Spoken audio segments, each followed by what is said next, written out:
tier ranking of the Zelda series. Down just a skosh more, just leave it in the background. That's too much. There we are. Alright, tier lists. We all know them. As you may know, I'm about to present several opinions, and they're mine and mine alone. And I just want you all to know that they're facts. They aren't opinions. I do not excuse myself. I don't need to explain myself. I'm just going to spit some truth, some undisputable facts about what we're talking about here. I wanted to do this because a friend of mine requested it. So, there we go. Get into full screen. So if you want to also get streams or videos of requests, you know what you need to do. Be my friend and request videos.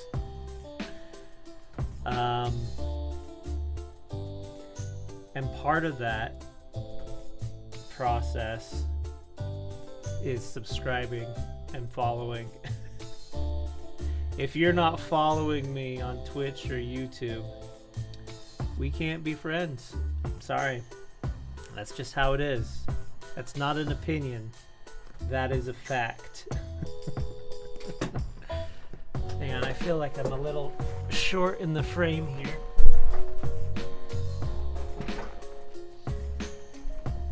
Oh, there we are. We're sitting tall now. Alright. Here's how the evening's gonna go. We're gonna adjust the camera just a skosh up so my head's not cut. Well, now you see that little white strip of this wall behind me. I don't know why I adjusted this. I had it pretty well set up where I wanted it before I hit go. Anyway, so I got a tier list. I have a couple lined up, all Zelda related, all very important topics. Very important. Of the utmost importance are all of these. Not one is frivolous or silly or we're doing just for fun. These are important topics that need to be talked about. And the first is the bosses. That's the one we're looking at right now. You can read over here on the left, we got absolute legends. Great with minor flaws, decent, plain average, needs improvement, and trash. Gonna be honest. A lot of these are gonna be trash. So I didn't do just any of the limited ones. Oh no. We got a whole list to get through.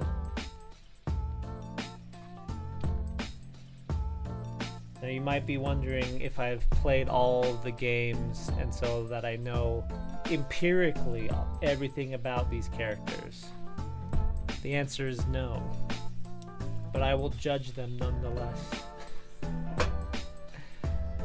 And we'll end, once we've gone through a couple tier lists, we'll end with the ultimate tier list, which is ranking the games themselves.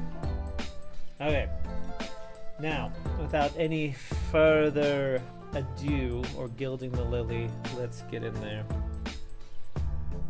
This tier list does not have names. I'm pretty sure I can name all of them without any mistakes.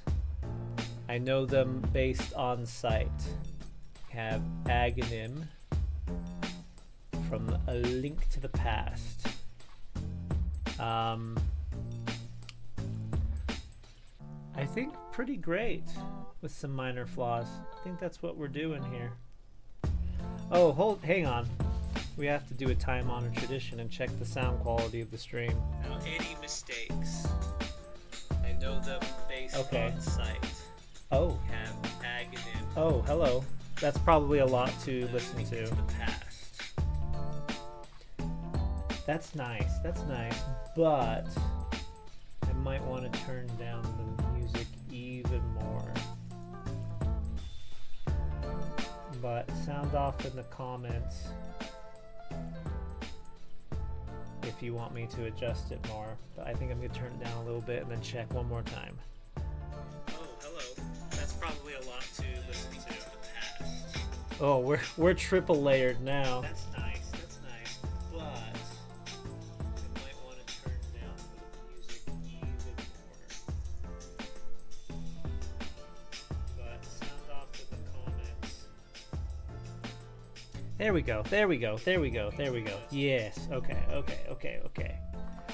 We're good. Agony. Link to the Past. One of the twist villains. His name is an anagram for Ganon.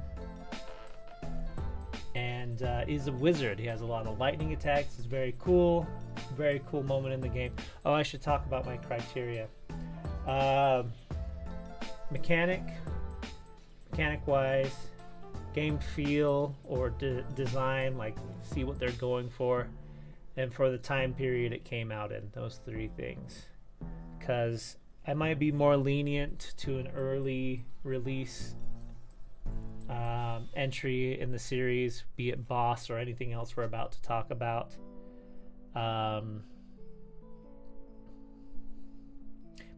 if it's pretty simple and bare bones and it's like way in Tears of the Kingdom, I feel like there's less excuse for that because of all the things that came before. All right, get into it. The anglerfish, trash. This is from A Link's Awakening.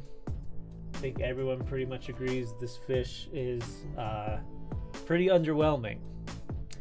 You swim and you hit its light and it kind of moves around, but it's not hard at all. I feel like there's a design element here they missed out on where it's like in the dark and it has the light.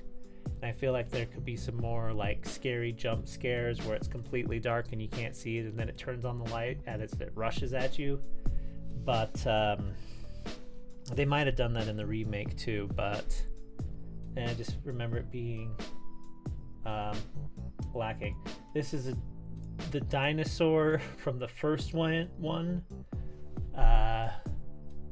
Believe okay, whoever made this tier list, please don't crop out the images. I believe this one has the unicorn on its head. It's the first one. I think that's plain average actually, because it is like the very first game. Hello. Let me just whack my keyboard to bring up my tool there. Anyway, yeah, pretty average. The dragon from Twilight Princess that I absolutely know the name of without looking up. We're in the A still, so it's Twilight Dragon, Arc, and Rock. That's his name. That's completely the name. Anyway, the Twilight Dragon is really fun. You climb up super high, ambience, game feel, oh, so good. The storm gets progressively worse and more intense as you're fighting it. It's very clever using the twin claw shot. That's very fun, zipping around like Spider-Man, using the heavy boots to bring the dragon crashing down. And then you would think you would shoot it, but you can't. You actually jump on its back to stab it. Very satisfying. No notes. And then we have the Twilight Arachnid that I definitely know the name of. It's Twilight Arachnid. It has Goma in the name. Arachagomid. Yep, that's its name. Don't even need to look it up. I think this is a decent fight. Twilight Princess has a lot of bangers. I remember fighting this one though in the Temple of Time and being kind of underwhelmed. Very satisfying to hit it with the hammer of the statues with the Rod of Dominion, but also kind of limited because you can't move the statues. You like have to angle it into the corner where the light is, and it's kind of frustrating. It's saved from being plain average though by having the fake out ending where it's supposed to be dead, but then just like a swarm of little spiders carry its last remaining eye around. And so you think there's more, but it's not a great fake out because you just shoot it a couple of times and it's over. We have the Armos Legion. That's definitely their name.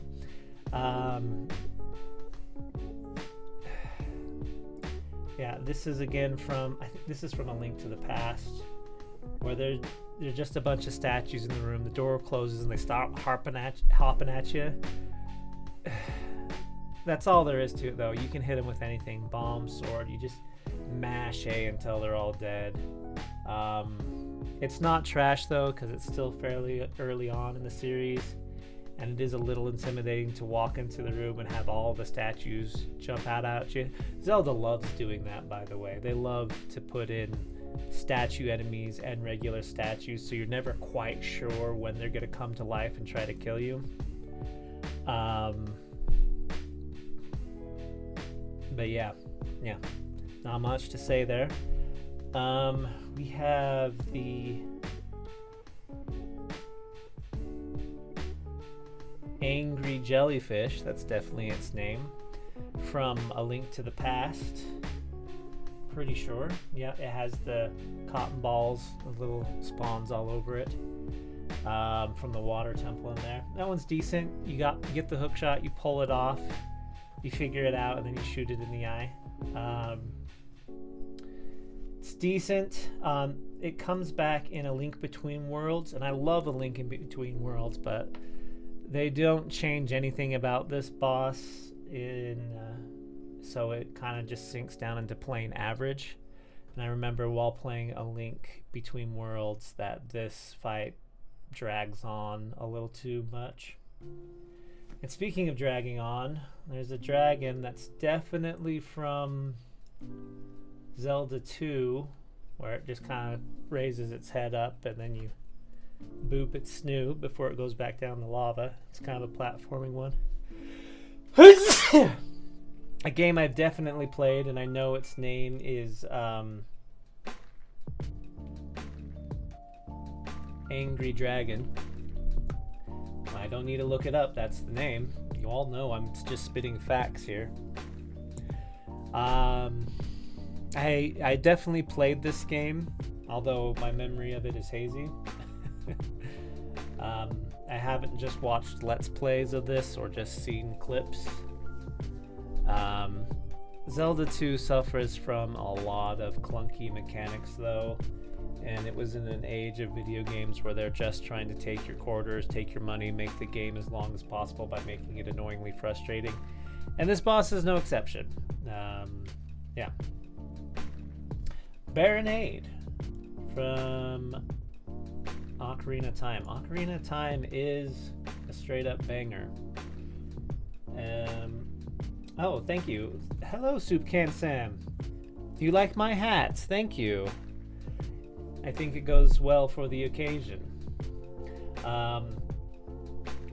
We're gonna continue to spit only facts, no opinions on this tier list, so I'm glad to have you here. Feel free to give your input.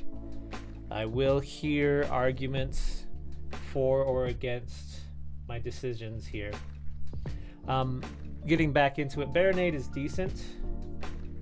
If it were in any other game, it would be just plain average, because it is basically use boomerang to get rid of jellyfish, and then hit the main body.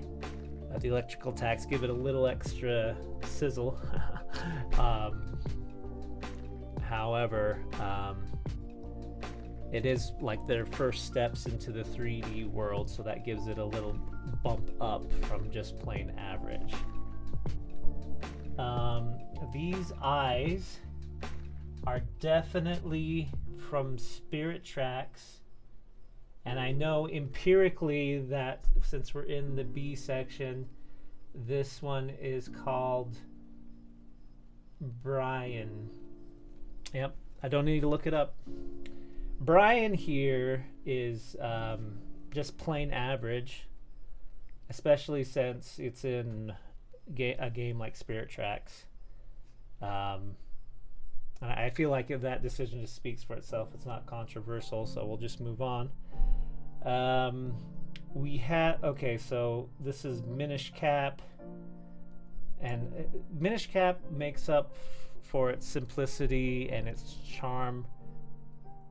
I mean, it makes up with words, am I right? It makes up for a lot of like bare bones, simple choices by having lots of charm. So it's really unique to have like big choo choo, which is what this guy is called. I don't need to look it up. And it's just like a regular enemy in the overworld, but because you're small, it's a boss, and that's very fun. And I believe this is the first one you fight in that game, and you have to like get it to lean over when it smacks to hit you with its head, and then you cut its little thinner neck at the time. Pretty straightforward. Very charming. Charming makes it up to keep it from being average. The Big Octo, also from the same game. It's kind of the same concept. Like, okay, I get it. It's Minish Cap. It's overworld enemies, but you're fighting them as a little guy. You're just a little guy. I definitely played this game, but I don't remember anything about the Big Octo too much, so I'm just gonna put it in plain average and move on. And we have a Skyward Sword boss here, still in the B section, and I definitely know that its name is Brianade. I think it's like a precursor to Baronade. That's its name. Don't look it up. Game feel wise, it's very fun to be like fighting on the flying whale, and it's like a parasite, right? It's coming out of its blowhole and then all the little barnacles. It's very gross. Very good game feel. It is, however, in Skyward Sword, so it's not an absolute legend. But flying around and fighting an enemy is always a win with me, so despite it being in Skyward Sword, we're going to have it be a great boss in a very frustrating mechanic game. I'm looking over here to view the chat, Soup Can Sam. I'm not looking things up because I know them. Just because I look to the side doesn't mean I'm looking up anything. I'm not. This is the stream side. Thank you for your comment. Moving on. These guys are Bill, Langley, and Curly. Then they're definitely from the Oracle games. And honestly, they're just so forgettable that I feel like I can just put them in needs improvement, and I don't really need to explain myself. I feel like we all know what they're about, so we're gonna just move on. This guy from A Link's Awakening, I'm pretty sure, because he looks like the bandit leader from A Link Between Worlds, but they changed a lot of things in that, and he's a ghost. Pretty sure we're in B still. So his name is Bart Inade. A lot of Inades in Zelda's naming convention. I'm sure we all know this. It's plain average. I mean, A Link to the Past has its Game Boy controls. It's mostly just figure out how to hit it and then hit it. I don't feel like I need to explain myself very much. This little guy is actually from Final Fantasy. I don't know what it's doing on this tier list. It's obviously the little wizard guy with the big hat, but he is polymorphed into a worm. And yeah, so I don't want to see that in my Zelda tier list, so it goes straight in the trash. Now we have from Twilight Princess, another banger. Twilight Princess had a lot of banger bosses. Blizzietta, because you know Yetta, the Yeti lady. Anyway, she turns into this thing. So Blizzietta, great theme, great ambience, game feel, like the Twilight artifacts you're collecting, turns her, and she's like, oh, it's so pretty, and then it's a mirror, so it's like lots of separate reflective surfaces. You actually use the slippery floor as a mirror. Great game feel, great fun. Swinging the ball and chain around is really satisfying in that game too, so awesome. No notes. Bongo needs improvement despite being in hello Grammarly, what are you doing up this late? Get out of here. Bongo needs a lot of improvement despite being in Ocarina of Time, because his mechanics, like everything in Zelda is a puzzle, right? Bongo is easy to figure out. You shoot him in the hands and then shoot him in the eye. It's very late into the game, so I feel like they're kind of not giving it their all. Theme wise, like, he looks scary. He looks very scary. But you understand what to do immediately, and then you're just frustrated because you're bouncing around all the time, and you try to put on your hover boots and it kind of helps but not really.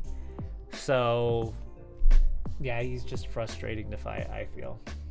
Ball and chain are fun until you get hit over and over by the ice speeders and can't get a hit in before getting knocked down again. Okay, Soup Can Sam, I appreciate your opinion in the comments, but what you have just described is what's called a skill issue.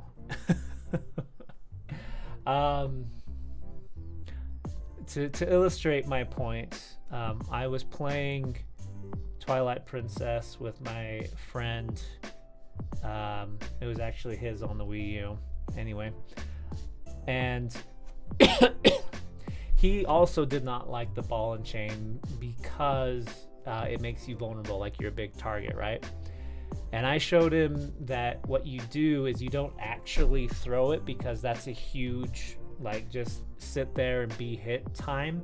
What you do is you just stand next to something and swing it over your head, and then you put it away. So play that game again, get good, and get back to me with your opinions. Okay, moving on. We're going to Spirit Tracks again. It's not, it's definitely not Phantom Hourglass.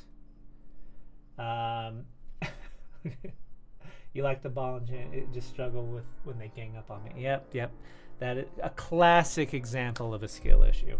But we'll talk more about the ball and chain later.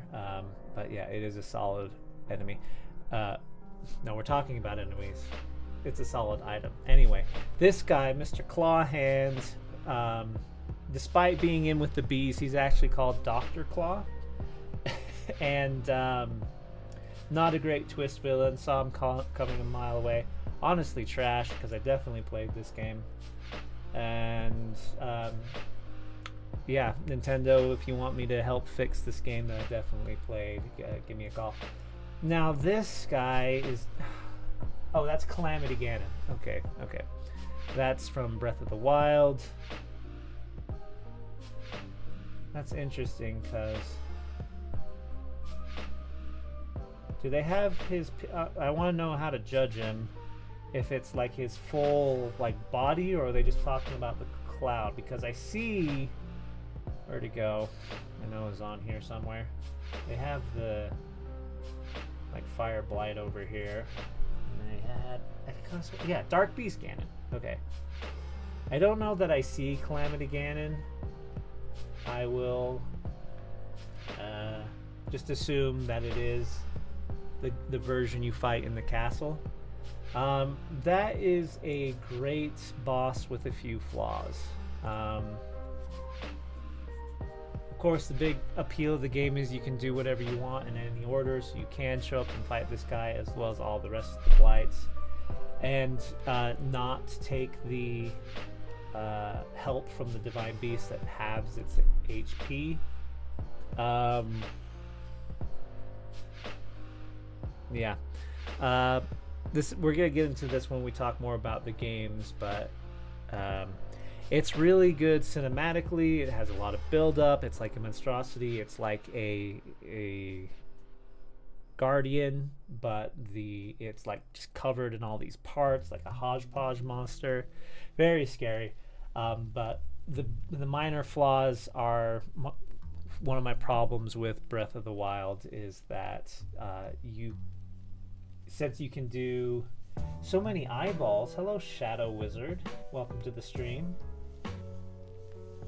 Be welcome. We're talking about Zelda. Yeah, too many eyeballs is one of the minor flaws. The other thing is that Breath of the Wild has this thing called cheese in it, where there is no like puzzle to figure out. I mean, there is, but because it's a physics-based engine, you can absolutely cheese every fight, every puzzle. And yeah, if you just show up with enough bomb arrows, you can just bomb arrow him to death, or ancient arrows. Yeah, so pretty great. Minor flaw. We have a common Wizrobe. Not sure what that's doing here in our boss list. Colgara from Tears of the Kingdom. This is another banger, but minor flaw. It's in Tears of the Kingdom. And we'll get into that more when we talk about the game tier list. But Colgara does a lot of heavy lifting with like its theme music and the ambience, like being on the Stormwind Arc, flying around, shooting. I love a boss where you fly around and shoot it in the air. It's great. Love it. It goes on a touch too long. Like, you know, you're supposed to hit its stomach with the gems. But I feel like the updraft keeps you too high or too low, so you kind of have to bounce around. And it's another case of like, I know what to do and I know how to do it, but the game is stretching it out. Like, where's it gonna be? Like, oh, just wait for it to come up and it'll show you its belly, or you can drop down under it. And yeah, and that is, you might think that would be a skill issue, but it's clearly not. The Hateno Village theme in the background is absolutely, yeah, I love me some lo-fi Zelda and chill. It's a banger. I listen to this playlist all the time. Feel free to Google Zelda and chill. It's on Spotify. It's on YouTube. I should put it in the description.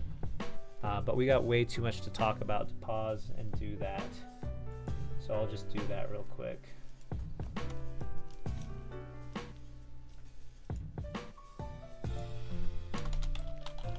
Background music. There's the link. I couldn't possibly have enough time to talk about all of this Zelda stuff and update my stream so that I give credit to this artist. So can we do this on Twitch?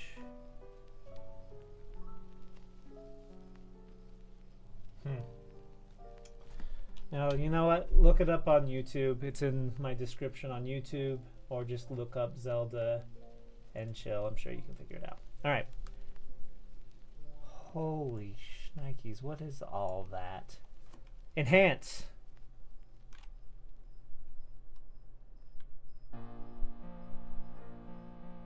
What looking at? Looks like a ton. Oh, this is clearly a reference to Mario Party. So that doesn't belong in our tier list. So I'll just put it in trash and leave it there. We're good. And then we have this mud man. He's half buried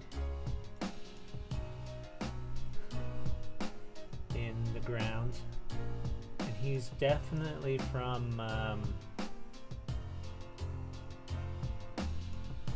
oh, is this the one from Wind Waker? Is that Lava Goma? Definitely. Okay. Decent boss, a little too simple, and it is in Wind Waker, so that's gonna make it lose some points. So, yeah. Oh, don't tell me we lost the stream. Come on now. Okay, yeah, we're golden. We're streaming. We're professionals here. Okay, now we have a large Octorok. Definitely. Good, I'm glad you're still here, Soup Can. And why is Bongo so low? Because we speak facts here. And though he is scary and his presence is very good, he is just annoying to fight. His gimmick is obvious, and I will hear no arguments against this, as I am only speaking the truth. All right. Of course, the game. Listen. Here is my criteria once again on judging these things: game feel and design, mechanics and gameplay, and also the time period in which it came out in. I am more lenient for like the early stuff. They're still figuring things out, but you know, Bongo is essentially the Nintendo enemy de facto. They love to make an enemy that is just a head with floating hands, and we've seen it in other games, and other games have done it better. Okay, moving on. Big Octo, you're going in the trash because now I'm upset that people are are bullying me in my comment section. These little guys are also in the trash because they look to be Power Rangers, and we're talking about Zelda, so in the trash they go. We have this Wind Octo from the Wind Waker. That's just plain average because it is fun to whack its eyes and get a prize. It is, however, in the Wind Waker, so that's as high as I can possibly rank it. Dark Beast Ganon is trash because how do you take a great boss fight like Calamity Ganon and then take a huge step down with the easiest boss fight in Zelda history? It should, theme-wise, it should be huge moment. You're out in the wild, you're riding your horse, you're in your element, right? You're using all the survival skills, but then it's just it's shooting hyper beams that don't even hurt. It doesn't even know you exist. It's just stomping around. There's this huge misdirection on the translation of like Zelda saying like, "Oh, Ganondorf has given up on reincarnation," and we all started speculating like, "What? We're ending the Skyward Sword reincarnation retcon." But then, you know, they released Tears of the Kingdom and like, "Oh, just kidding, Ganondorf is still definitely a thing." So yeah, trash him. Demise.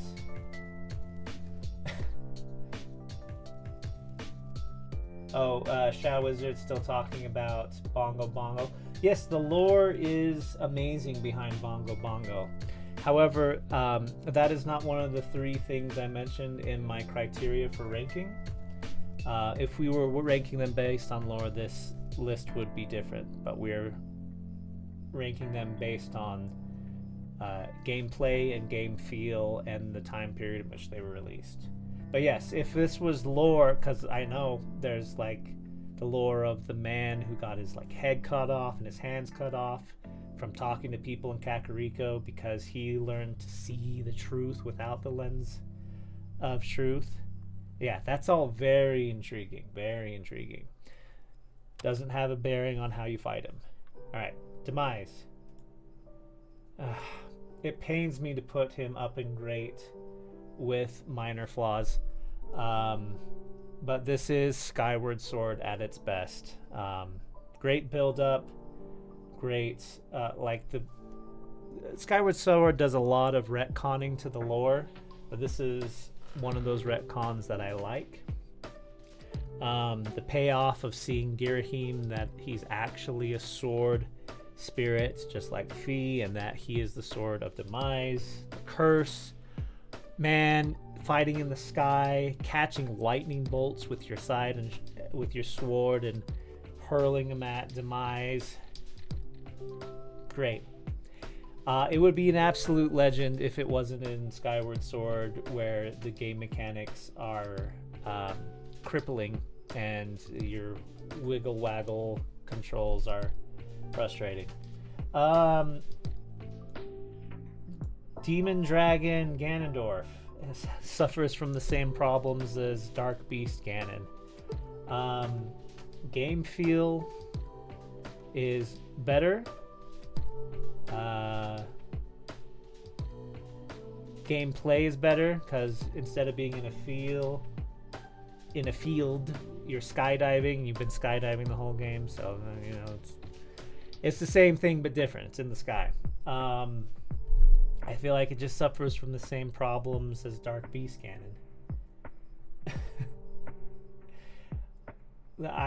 Okay, listen. I hear your concerns where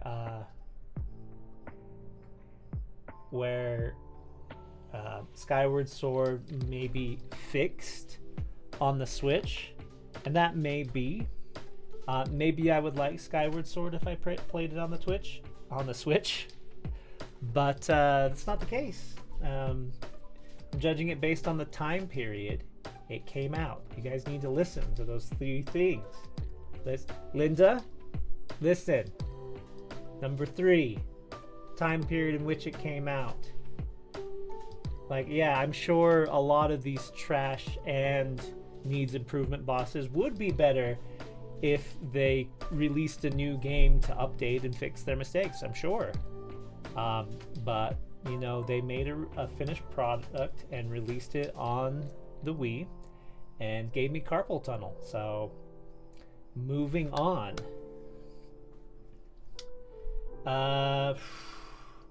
Ganondorf from Tears of the Kingdom is a lot like Calamity Ganon. But is he an absolute legend? He is quite hot. Yeah, okay, Shadow Wizard is, I think, agreeing with me, saying that he played it on the Switch, but the game itself still has problems. Yeah, like Skyward Sword, even if you take away the Wii remote and give yourself a joystick, it's still making you like, oh, how do you solve this battle? You have to cut like this, not like this, or you have to cut like this, or you have to stab. Don't you know that it's not fun? Not fun, even if you put it on a joystick. Back to Tears of the Kingdom Ganondorf. He's hot enough to be a legend. I have problems with Tears of the Kingdom, but the boss fight is great, especially the feeling when you see his health bar appear and he beats you to death with it. Just gonna state for the record that again, you can just bring enough bomb arrows to end the fights. Got the cheese. He has the cheese problem. You know what? We're going to bring him down to great with minor flaws, but we're going to put him at the top of that list. It needed a better overworld, but the dungeon was great. For Skyward Sword, yes. And Sam wasn't arguing with my ranking, just wondering if we had played it on the Switch or not. I have not. This Ghost Train, probably from Skyward Sword. No, I'm just kidding. From Spirit Tracks, is a game that I've definitely played. I'll keep it from being in the trash just on the fact that I like trains. Moving on.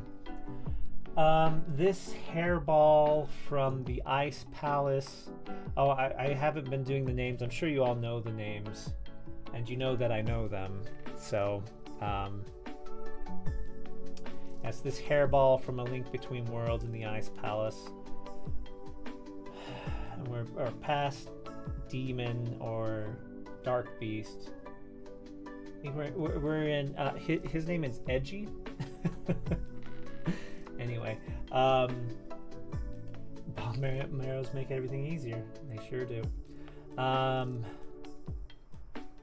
remember this fight actually being very frustrating because it's in an ice palace and everything's slippery. So I'm actually going to put him in needs improvement. It hurts me to say that because I truly love A Link Between Worlds. Very good game. The ice palace and this boss though can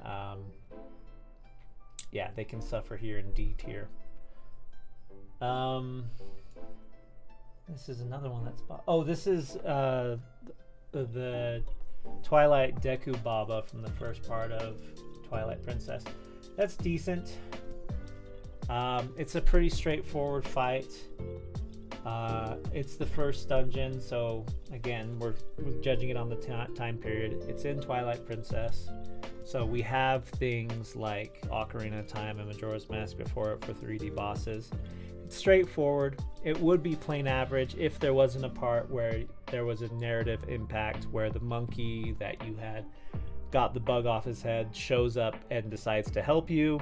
That's a good story moment. It's fun to play and use the boomerang. It's decent. We have a beholder from D&D. I'm not sure what that's doing in my Zelda list, so into the trash it goes. We have this bouncing jelly eye from I think the Oracle games, and I don't remember it being and his name is Gorge Enade. And I remember him bouncing around a lot, but it was just a matter of like timing and shooting in the air. The early games have not a lot of great game feel. It's just like, I'm an evil dinosaur that's waiting in this cave. And like have no impact or relevance. They're just sitting in a room waiting for you to fight them. But I believe this is from the Oracle games, and since we've already had many Game Boy 2D Zeldas by then, that's not okay. So they could have done better. Speaking of the early games, we got an evil dinosaur, we got a Dodongo, we got other Dodongo from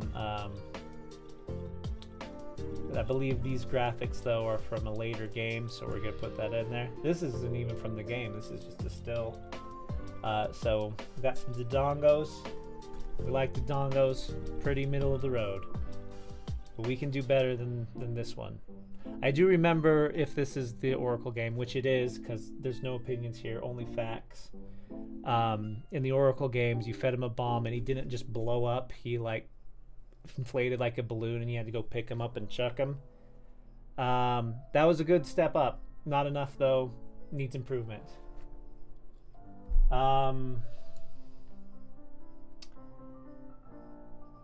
That is definitely... Hang on, I gotta make sure. I think that's the... Oh, yeah. It's a repeated enemy. This one's from A Link to the Past, of the Helmasaur, but it's covered in rupees instead.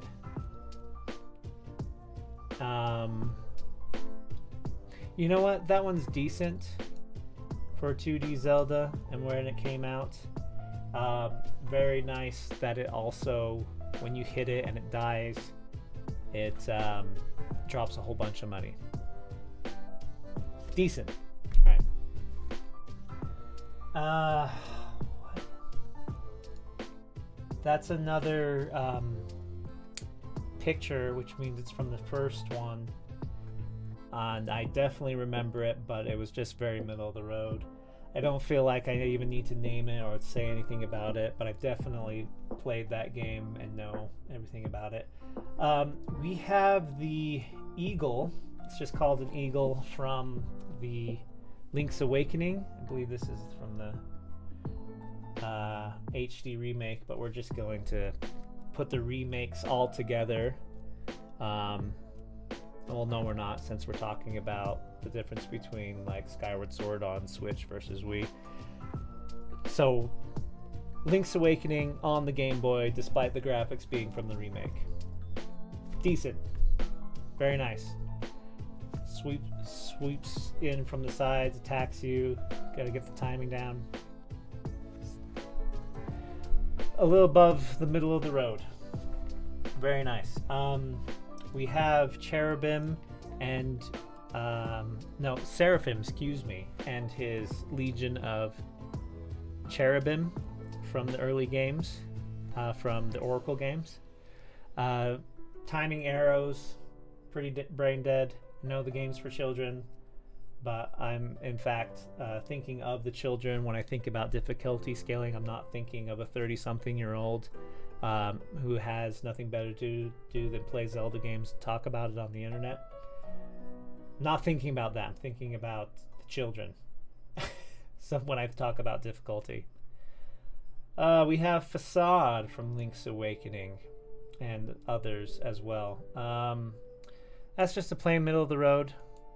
It's kind of interesting that the floor is alive, but you bomb him. You don't know what to do at first because you can't swing the sword at his face, but you just drop a bomb on the floor and then you figure it out. Fire Blight Ganon. For the children. Yes, you understand. Glad we don't need to go into that in greater detail. Fire Blight Ganon doesn't use a whole lot of fire. I know it sets up Daruk's protection. However, like I feel like, okay, we get into Breath of the Wild. We're gonna rank the games, by the way, which this is a precursor to. Fire Blight Ganon is weird in Breath of the Wild because it doesn't really use fire attacks. It like increases its sword to do more damage, and it has a shield to be like a precursor for like Daruk's protection. But the other blights don't do that. Like Thunder Blight Ganon doesn't like strike lightning everywhere. Like it like waits forever. Okay, so it does use a Bursa's Fury. Oh my gosh, I am just realizing this now. The blights from Breath of the Wild use inferior versions of the champion's abilities. Because Wind Blight does the same thing with tornadoes. It doesn't raise itself up, but it throws tornadoes at you. The only exception, I think, is Water Blight Ganon, because it doesn't like die and come back to life. Because when I originally started my argument, I was thinking of Water Blight. Like, that doesn't use Mipha's Grace, but... Dang, Water Blight Ganon, why you suck so much? Honestly, Water Blight Ganon is my least favorite in Breath of the Wild. Okay. Facts have been corrected, point rescinded. Fire Blight is just plain average. We have this little rat guy from either Wind Waker or one of the spin-offs like Phantom Hourglass. I think this is Phantom Hourglass. Excuse my spelling, I can't actually remember this name or spelling of that skill. Blight uses a better version. It does use Cryonis. I was thinking of like theming though, because they're technically like the beings that killed the champions. Yeah, but Mifa doesn't use Cryonis. Yes. Missed opportunity. Water Blight should have used an inferior version of Mifa's Grace where you killed it and it did a fake out where it came back and tried to like backstab you. That would have been better. This guy that I definitely remember just needs improvement. We're moving on. We have another Twilight Princess boss, which makes me want to put it on the high end right away. I used to just call this guy the Balrog when I was a wee lad playing this game, because that's what he looks like. I know he turns into Darbin when you break the curse on him. And you know what? That's his boss name too. He's decent. He's down here with the Twilight Spider. They use the heavy boots a lot in Twilight Princess. I don't feel like this is a very fun version where you trip him. It's up there though. You know what? It's better than this slot. We can put it next to its Twilight counterpart. There we go. It is early on though. Yeah. Okay. Ganondorf from the original game. That is a decent fight. He turns invisible. His trident spins around while he's also throwing fireballs at you. Great build-up. Decent.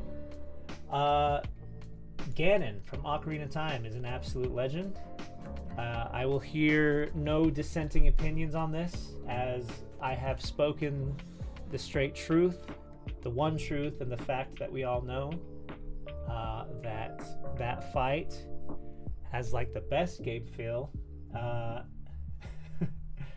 It desperately needed a second phase. I hope you mean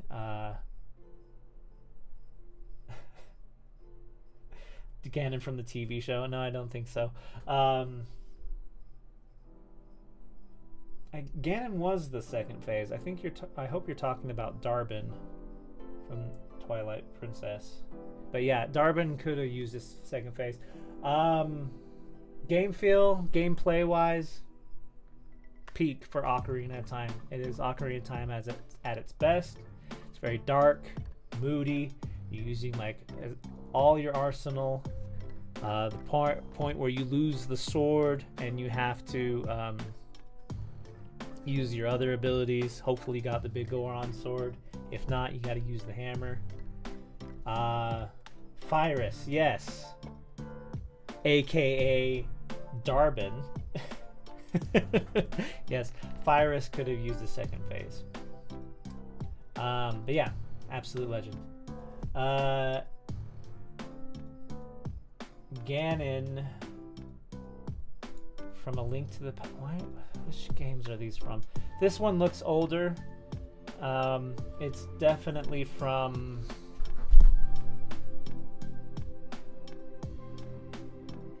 Oh, I think one of these is... No, because Four Swords is Vati. This blue pig monster with a trident has shown up in so many games. Anytime he shows up, I feel it's decent.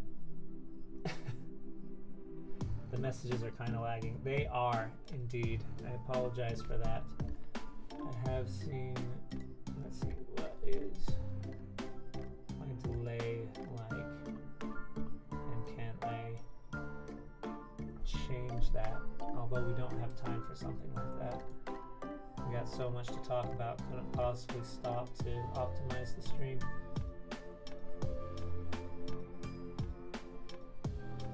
Features, comments and rating.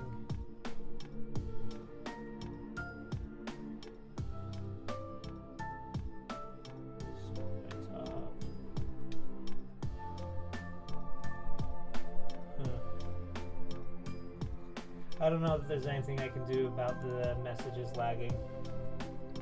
So I will just assume whatever you say to me was about the last thing I talked about. So I think that's great. we have a legend here. It's Ganondorf from Twilight Princess's body. His head has been chopped off. From the same issue of lag on your stream, especially from YouTube. Yeah, it'd be like that. Oh, hang on now. I do remember having a little bit of a gripe with Twilight Princess Ganon. Zant should have been the final boss.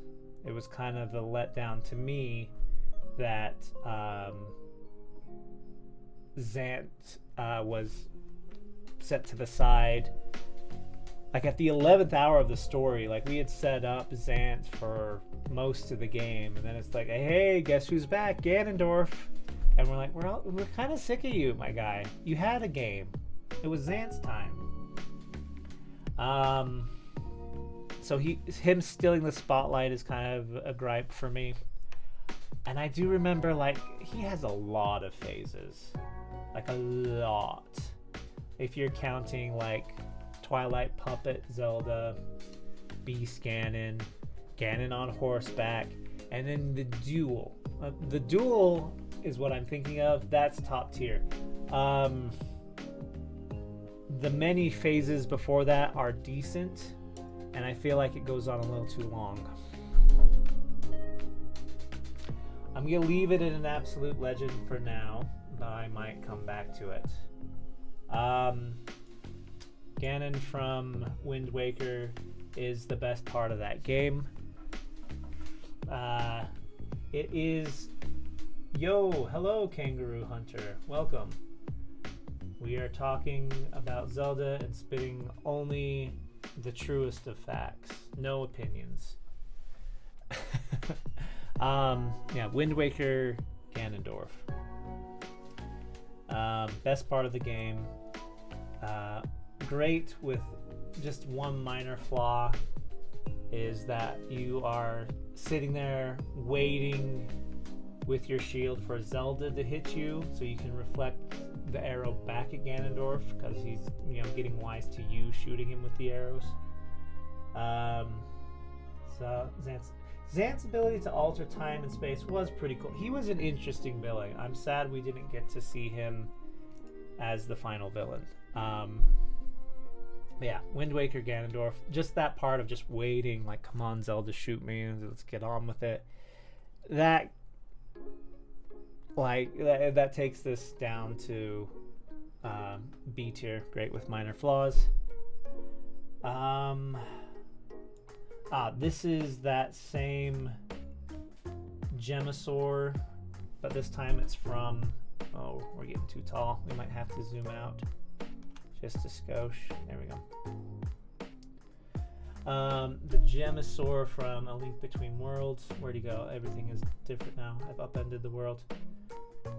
I feel like they do him just as good in A Link to the Past, if not better. So despite it coming out later, I'm going to put it with the same thing. I think that it was just enough of a step up to keep pace. Remember really liking that fight. And yes. Onyx from Oracle of Seasons is plain average. I did play the Oracle games on Game Boy and had a lot of fun. Onyx is kind of removed from the story. He shows up at the beginning, steals Din. You don't really see him except at the end, and he's kind of just like an improved ball and chain guy. He does have a dragon form, and that's pretty neat, but yeah, pretty forgettable. Decent gameplay, kind of lacking on the game feel and the build up. So, average. This clown in a jar is decent. I will not be taking any comments on this decision. I noticed that Girahim here is 3 different times because you do fight him that many times in Skyward Sword, a game that I have definitely played. I feel like he's more fun at the beginning when he's toying with you with like just with his hands, not really trying, and he's just being foppish and like, oh, you little worm, I don't even have time to fight you for real. I feel like that's more fun. And then when he gets serious on the platforms, it's just like, come on, dude. Where's the personality? I mean, he does have the very good line of like, I'll make you scream until you're deafened by your own screams or till your ears bleed. It's a very good line. But his big sword that's just made of little gems, you just have to like hit it enough until it breaks, instead of what the game has been teaching you, which is like figure out which way to slice. Anyway, Girahim's fun. A very good part of Skyward Sword.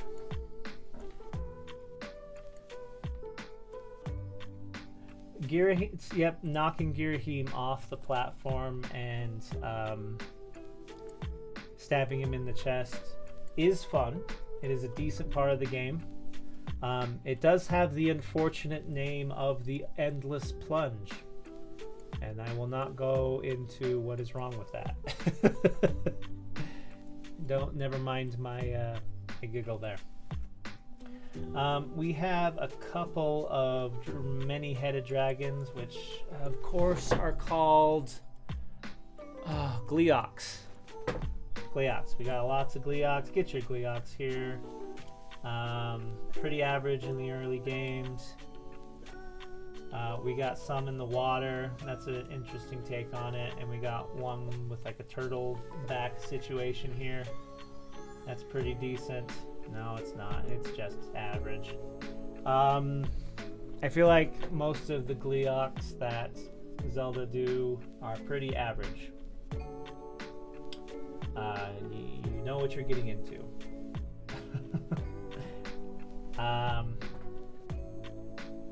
That picture of them in the water, though, feels like it's more specific to a specific game. I think maybe Zelda 2, with them being different colors. But I don't know, I just don't have as much to say about it. We again have the floating hands and a face from the Wind Waker.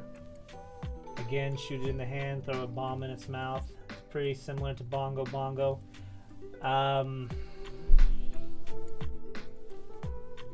Do remember liking that more in Wind Waker. Probably because you're not bouncing around and you can actually fight decently without being frustrated with the bouncing. Yeah, we'll just leave it in average. Ganondorf human form is great with minor flaws. It is energy ball tennis and it tends to go a bit too long. Also, if you do fall into the pit and have to climb all the way back up, that sucks. It is not a fun. That is not a fun. So, very good, very great. You know, actually, looking at this lineup, it's probably top tier decent. But game feel wise, him laughing, the stakes, first time being 3D, we're gonna be a little more lenient. It's very good. But shoot, if you mess up that energy ball and it just takes forever. The other thing, oh my gosh, all right, I'm getting started. Don't get me started on this, but I'm getting started. If you have a skill issue, I know none of us would, but theoretically, if I had a skill issue and missed with my light arrows, maybe it was my first time playing and I didn't have the extra magic bar, and you run out of magic, you have to reset the game or die. Like, there's nothing you can do if you run out of magic. Like, yes, there's more magic in the jars in the bottom, but like if you have a real skill issue, not that I did, but hypothetically, if you did have that big of a skill issue and run out of magic, there's nothing you can do. You have to die or reset the game. So yeah, I feel confident putting human Ganondorf Ocarina of Time in decent. This crab from the Oracle games needs a lot of work. I do like the animation where he grabs you and bashes you on the ground, so he's not completely trash. But Oracle games could have done better. What am I looking at here? Oh, that is Goma from the Wind Waker. What did I think that? Where did I put that? I thought I already judged you. You have been judged. You know what? Get in plain average. Can't look at you. This can go over here in the trash. Another floating eyeball. Go! Absolute legend. Now listen. This is a completely unbiased list. We're just saying facts. The fact that Majora's Mask is my favorite game has no bearing on this. But man, it is just fun being a Goron and rolling in the game. Just zooming around, running into things with your spike. They give you jumps to go off of. And then that is top tier when you're fighting Goat or Got or however you say it. Where he's like throwing bombs at you, shooting lightning at you, and like stalagmites are falling from the ceiling, and you like run into him, and you're like, if you get him on the very top, then that's the sweet spot, and he falls down and stops running, and then you can just dig into him like in his side as you continue to roll. Mwah. What a legend. I believe this is a ball and chain. I don't know why it's in the boss tier list. The turtle from A Link Between Worlds, yeah. He was decently hard. And I use the word decent, so there he goes. To be fair, Majora's Mask has one of the worst bosses, which is George the fish. Yeah, he sucks. Not even in the remake when they try to like make more with the fight, but his fight is so bland and uninteresting, and yeah. George, sorry man. You are the one weakest part of my favorite game. These stingrays from the Minish Cap are decent. They're low decent, but they're very decent for giving you the multiply link squares on its back, which is a fun part of the game, and also like you're jumping back and forth on their backs as you're flying around. And if you haven't noticed the theme yet, I love a good sky battle where you're fighting a boss in the air and you're zooming around. Great, very decent. Can't give it great with major flaws though. I don't think that would be fair. Probably a little higher though. Yeah. The Helmer King from Wind Waker is decent. Very good narratively. Very satisfying with the hammer to smash his mask. And is kind of like a triumph for you to return to the Forsaken Fortress, like stronger, and defeat him. Very good. You know what? Dare I say, okay, Wind Waker, you get 2. Great with minor flaws. All right, Helmasaur. That's pretty average. This is a Artificer Golem from D&D. I don't know what it's doing in my Zelda boss list. Also, we have some kind of Dragonborn in armor and a cape. That's clearly from D&D again. Not sure what that's doing in here. This fireball. No, sorry, I couldn't do it. That's also trash.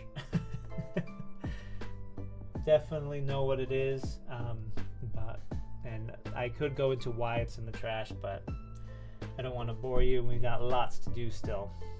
What am I looking at here? Hey, if you ever make a tier list, please put names on your pictures. It would help. Amazing to see it. You know it, Alex. A.B. Godfrey. I know your name's Alex. Sorry. Welcome to the stream. Good to have you. I cannot make out what this is, but it looks pretty average. Wind Waker. Oh God. The plant boss, where the boomerang is very fun in Wind Waker. Okay, we'll put it more up into average as I talk about it. Let it fall, go in and hit it, try to get out before it closes in on you.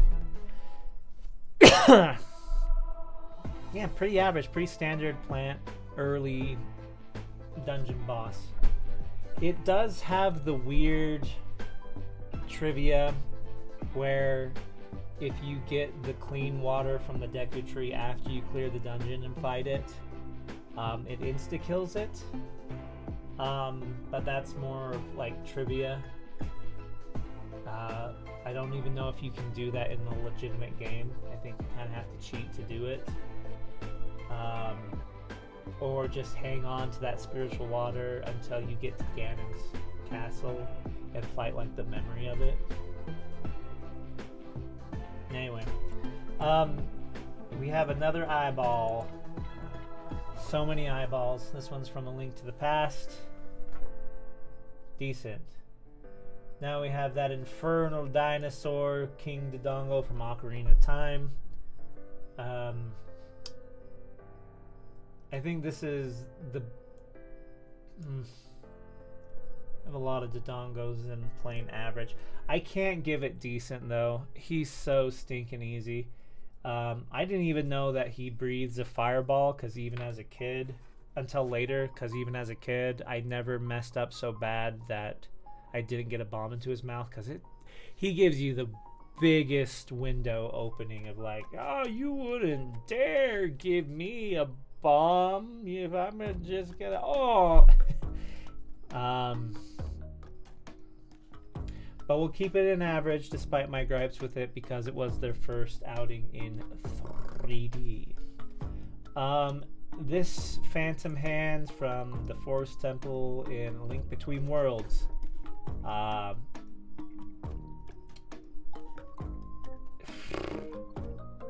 It had, okay, we're gonna give this a higher standing in needs improvement. Here's what it needs improvement on. So it smashes the floor and it opens up pits. You gotta avoid those. And then it stops doing that, and then it smashes the wall, so you merge into the wall so that it breaks its armor on the wall. And then when it's stunned, you hit it. That's the whole thing. I feel like this is another instance where they stretched it out too long. You know what you need to do. It's not hard to do. And it's just really long. And it kind of makes it tedious because you're invulnerable while you're in the wall, so you could just go in there and wait. Kind of like Tears of the Kingdom. Oh, what? No, that game's great. It's not tedious at all. Coloctus, Skyward Sword. Alright, Skyward Sword. Be nice. This boss is a legend, because it is well set up within its own dungeon. It's very fun to rip its own arms off and use its weapons against it. And it does escalate when it like pulls itself out of the ground and walks around towards you. And its heart, like obvious weak point, but it's like, oh shoot, you're hitting that, and then it like locks it down. And it has then it starts throwing the axes around you. It keeps upping its game in the fight, and it's very good. Very, very good. No notes. That is looks like a person from a fashion game, and I'm pretty sure Zelda's never done a fashion game, so I don't know what that's doing here. So into the trash it goes.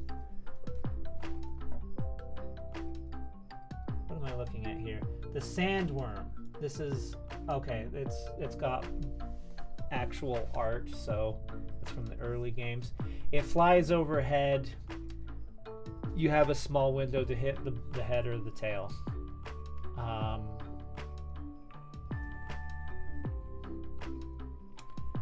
Yeah, honestly, even though it's in the early games, I feel like there's a lot to be desired there. Majora's Mask. Now, is this the whole boss fight, or do they have the incarnations, or are we doing all of those? Because I know some tier lists break them into like Majora's Wrath and Majora's Incarnation. I think Majora's Mask as a whole is condensed onto this. Okay. So, despite what you might think about my bias towards this game, this is a top tier decent fight. The feel and build up to this game, this part of the game, so good, very sinister. But it's messing with your mind with like the Moon Children and what they're saying to you. But to be completely honest, the gameplay is a touch too easy. Like, not even including the fierce deity side. Like, even as just like regular Link, it's harder. But it's not impossible. And I think that's because of the allegory that you are the bully, because that's what it sets it up like. When, the theme is like you are the monster here, and so like it doesn't feel great to beat Majora. Even though I love a lot of allegory and I've drunk a lot of Kool-Aid from this game, not the most fun boss fight. A little too easy, and yeah, very very unsettling. Great game feel.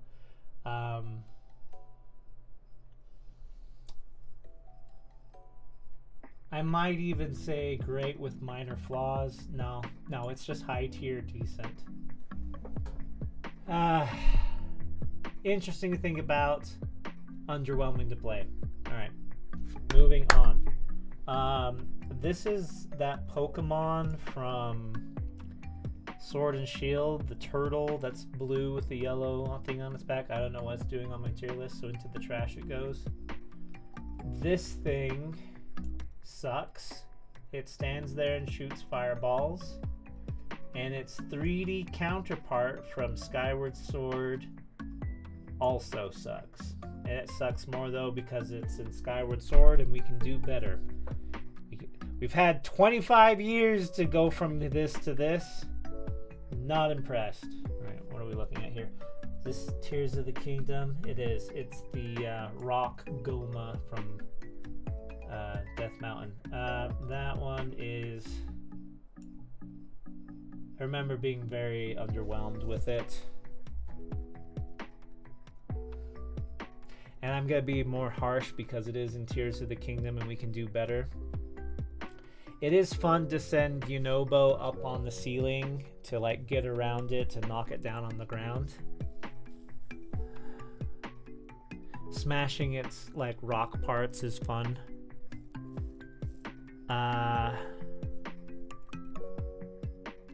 But yeah, it came out 2023. We can do better. Needs improvement. Look at this. You're watching from the beginning, Alex. Okay. Unfiltered takes. Yes.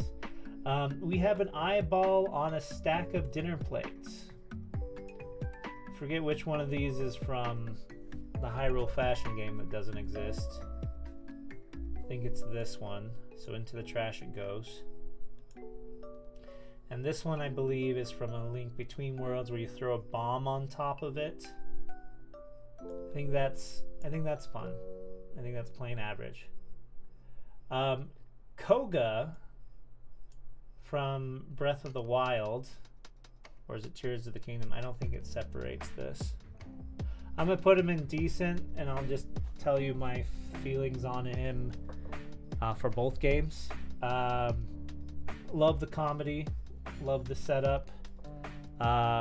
Gameplay for the game is pretty good. It makes you think a little bit more about how to fight the boss rather than just use bomb arrows, which is mostly the solution in those games.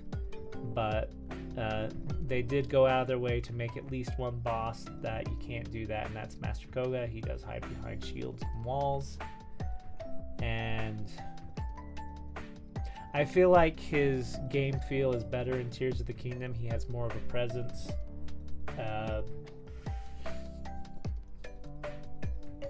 Yeah. Onward we go. The Monk Iatso from the DLC is from Breath of the Wild. I forget what his monk name is. It's definitely Iatso though, because we don't have opinions here, only facts. Great fight, very challenging, interesting to like the Sheikah techniques where he's like a ninja with clones and backstabbing moves and disappearing. The neat little trivia where you can drop a banana on the ground and he'll be like, "Oh, let me go pick that up." The cinematic like opening of where like he finally like twitches his hand and like gets up to fight you, very fun. The minor flaw is that it's DLC and behind the paywall. It should have just, it's a great idea, just put it in the game. We have another face with floating hands, and I'm just tired of seeing them at this point. We have a floating Medusa head from Castlevania. Not sure what that's doing here in my Zelda tier list. We have this scorpion where you have to stab its eyes from Skyward Sword. I don't know what to tell you. It's not a fun fight.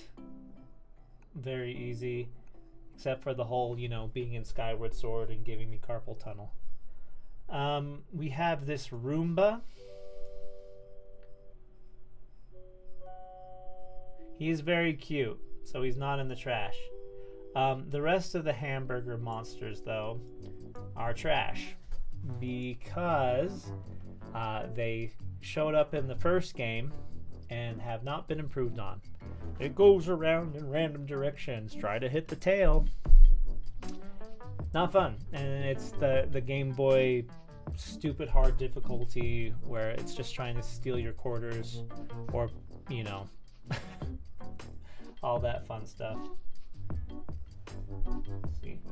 Twilight Princess was the first game you ever completed. Thoroughly my first love of Zelda franchise. It's kind of cliche. You pointed out once that people tend to remember most fondly. The first Zelda game that they played, but I'm grateful to see the respect you have for Twilight Princess bosses.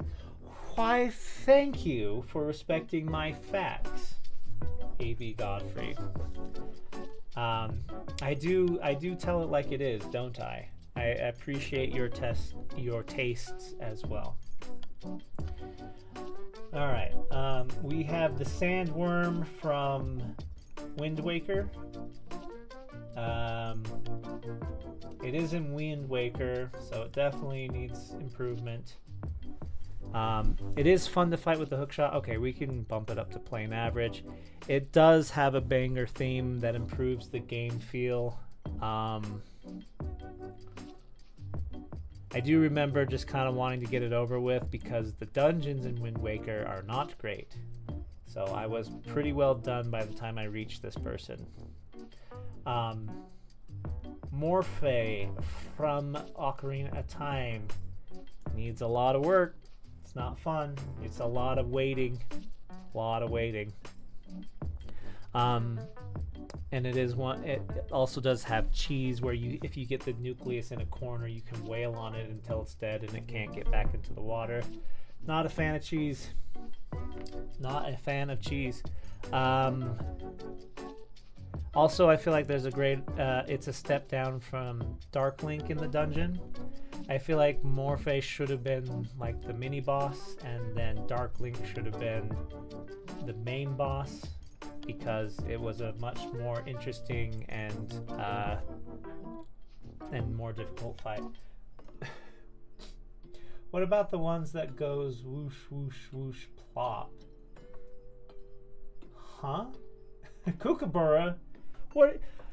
Hello, welcome. Yeah, we're talking about that. I believe you're describing the ball and chain man from A Link to the Past. That one is good, but we'll talk about it when we get there. Morphle from Twilight Princess. You know, Twilight Princess is just bringing the bangers. It has like the gaping maw that you like hook shot out and you throw bombs in. You're like, I got this. And then this huge eel comes out and it has this huge area to swim around in, and you grab onto its back and stab it. It goes well, Kookaburra. Thanks for stopping in and making stuff up. As you may have gathered, we are not saying opinions here. We are only saying facts. Because I definitely know what I'm talking about, and I've definitely played all these games, and I know all the names of the characters here, and so it goes well. We're just saying the truth, unbiased, and, you know, completely nailing it on every single one of these. But yeah, Morphle, dare I say it, it needs to go a little higher on great with minor flaws. Probably better than the Helmarock King. Yes. I haven't detected an ounce of hearsay, therefore. Thank you. I appreciate. Keep me honest, will you? Because we want facts here. We want the truth and nothing but the truth. No opinions, only facts. This moth is annoying as heck. It goes in the trash because it's in an arena where if you fall down, it doesn't just take away some health. It actually puts you back in a room in the dungeon, and you have to backtrack to the boss room. And if that happens, excuse me, Morty, if that happens, the boss fight resets and it's back at full health. Boo. Boo. Boo, I say. Tears of the Crocodile from Breath of the Kingdom. The Water Temple is definitely the weakest in that. Well, is it the weakest? I don't know. The Fire Dungeon in that one was pretty weak too. Oh, hey. We got somebody posting links. Let's see. First time chatter. How do we mods? Guards.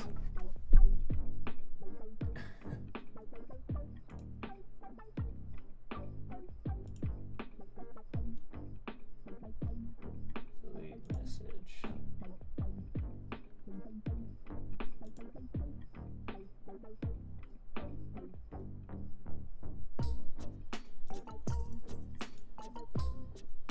U2.B. See, I'm struggling with Twitch. I really should get on top of it and have like chat rules and stuff. But yeah, anyway, please don't post links. Don't click links in the chat. Kind of wish. Calm nonsense are you poddling here? Yeah. Anyway, never mind all that.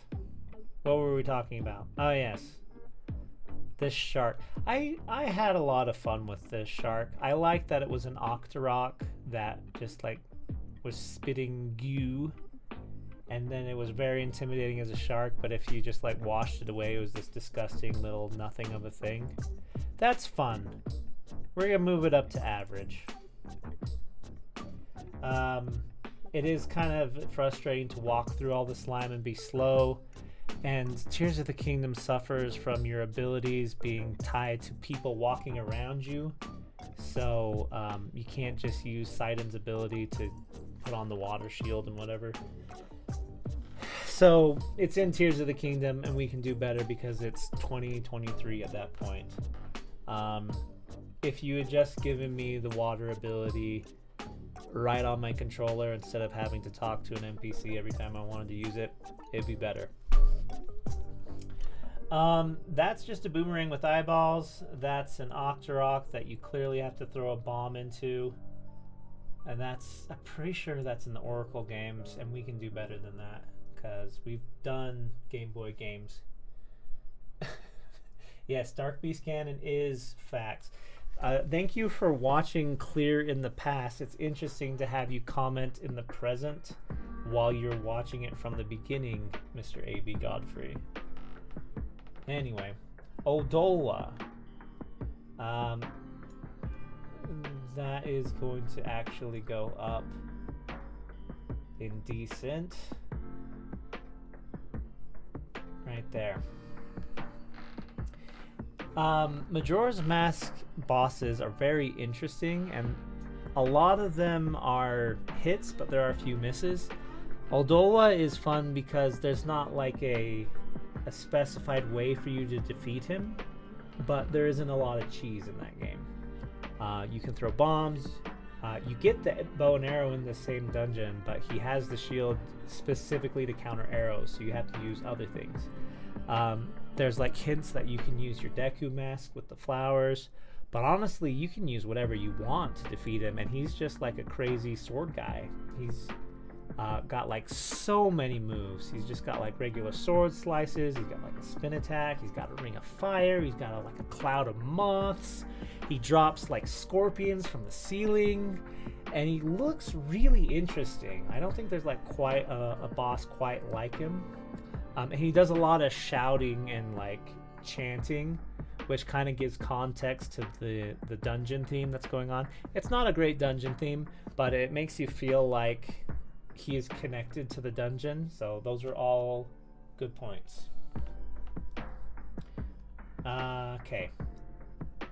Phantom Ganon. Oh, that's a fun one. I grabbed the wrong one. Put you down there. Phantom Ganon, come along with me. I want to rank you higher, but do you deserve it? It is Energy Ball Tennis with Ganondorf. But you don't have the handicap of also having to follow it up with light arrows, so you don't necessarily need magic.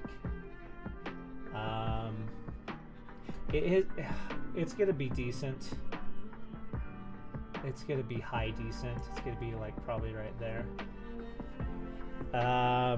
Because it is like a significant point in the narrative where you confront Ganondorf on the horse again, which when you confronted him as a kid, he just swatted you aside. But then you show up as an adult and you're like, hey, Ganondorf on a horse, I've come for you, and you like beat him, and you get a slow clap from the real Ganondorf. So all that theme does kind of balance out, I feel, the monotony of Energy Ball Tennis with him. And it doesn't go too long, unlike with Ganondorf. So, yeah, decent. This is just the plant from Wind Waker again. I don't know why it's on here twice. In the trash it goes.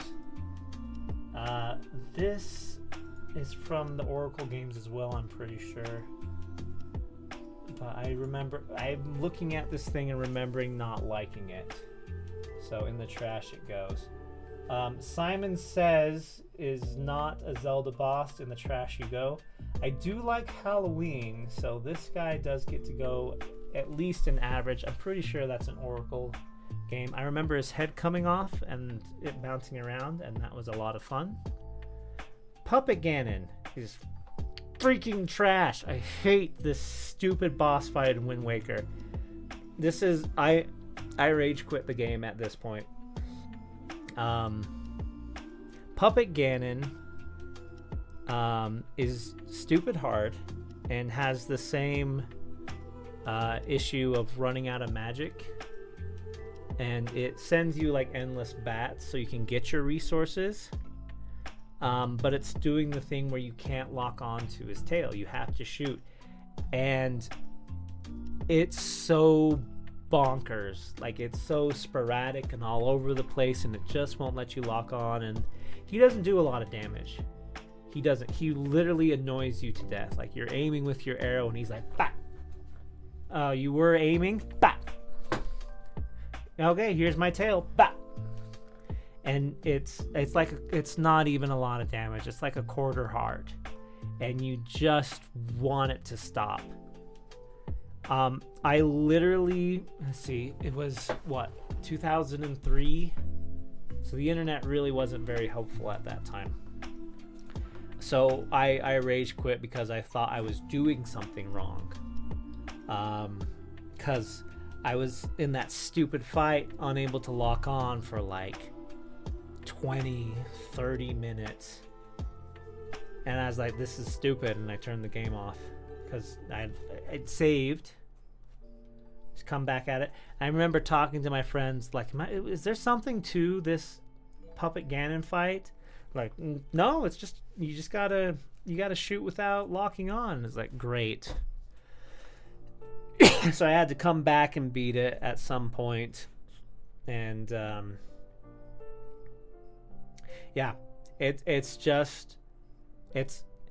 not a thematic thing. It kind of comes out of nowhere. Like, why is a giant puppet a thing other than like it kind of goes with the aesthetics of the room you're in? Like, the rest of the tower doesn't look like this. It looks like the room you're in looks like a Shimigami puppet show kind of thing. But none of Ganon's tower looks like that up until that point. It's weird. Sucks. Hate this stupid boss. The Gibdo Moth. I remember actually liking this. This is high on the average. With the lights and the lightning arrows. Again, it's in Tears of the Kingdom, so your abilities are tied to talking to an NPC that's following you. So that makes it lose points. It is also higher on the plain average because of its shell. You can't cheese it with bomb arrows. You can use lightning arrows, but it's kind of like a type thing, and it kind of switches it up from bomb arrows.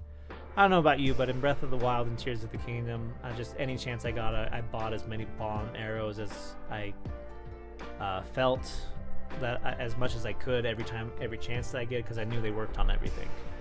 So this is higher because it gets around that cheese. However, it's in Tears of the Kingdom. It's 2023. We can do better. I'm sure there are lots of people who like the cheese, and figuring out a way to like speedrun the game and beat the boss with, like beating Ganondorf with only one ancient arrow. That's great if that's what you're into. That's not what I'm here for. I'm here for like an interesting battle where you have to figure out the weakness, and it's more like chess, like, yes, I see you're doing this, I counter with this, rather than like, well, I have 100 bomb arrows, so I win. Okay, we have Goma, the original Goma from Ocarina of Time. That is low decent. It's our very first boss in the 3D Zeldas. They didn't know quite what they're doing, but the aesthetic and game feel of like this parasite is killing the Deku Tree. She's very unsettling. A very good tutorial to learn how to lock on and shoot her in the eye, and to know when to shoot her in the eye, and know that timing is important. It teaches you a lot. Good aesthetic, decent. This ball and chain Rock'em Sock'em robots from Oracle Seasons was fun, low on the average. This is from Zelda 2. It's an iron knuckle on a horse. I don't know that there's much else to say about it. This walking fireball from Skyward Sword that you feed bombs needs a lot of work because it's... When did Skyward Sword come out? 2016, 2017? No, 2017 was Breath of the Wild. It's the 25-year anniversary.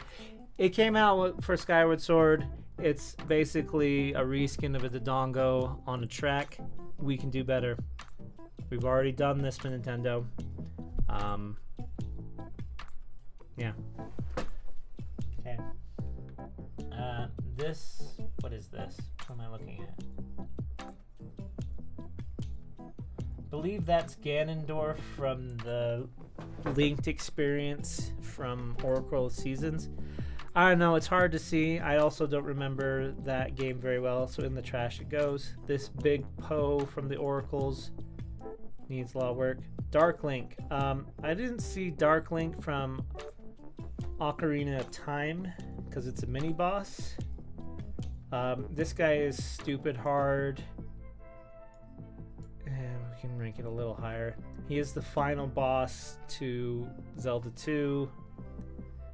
And is very difficult if you don't know that you can just crouch in the corner and just attack wildly until he dies. Game feel wise, very good, but it does in fact it makes you use cheese. Someone already killed this one. It's in the trash. This is the hamburger monster, but with a mouth. It's in the trash. This one is more fun. It's average because it's interesting that you split it apart from Minish Cap. So, average. Interesting. This is a Thwomp from the Oracle games. I'm not impressed. In the trash it goes. This beetle from Skyward Sword. Not great. Not great, Nintendo. You done messed up. The Ghost Bandit from A Link Between Worlds is great. Fantastic. I'm tempted to make it a legend. It's really fun to like sneak around and like merge onto a shield, and he finally gets fed up with you doing that, so he throws it away, and then you're like, oh shoot, what do I do now? And he spins at you, and he's a ghost, but he's the leader of the bandits. It's very interesting.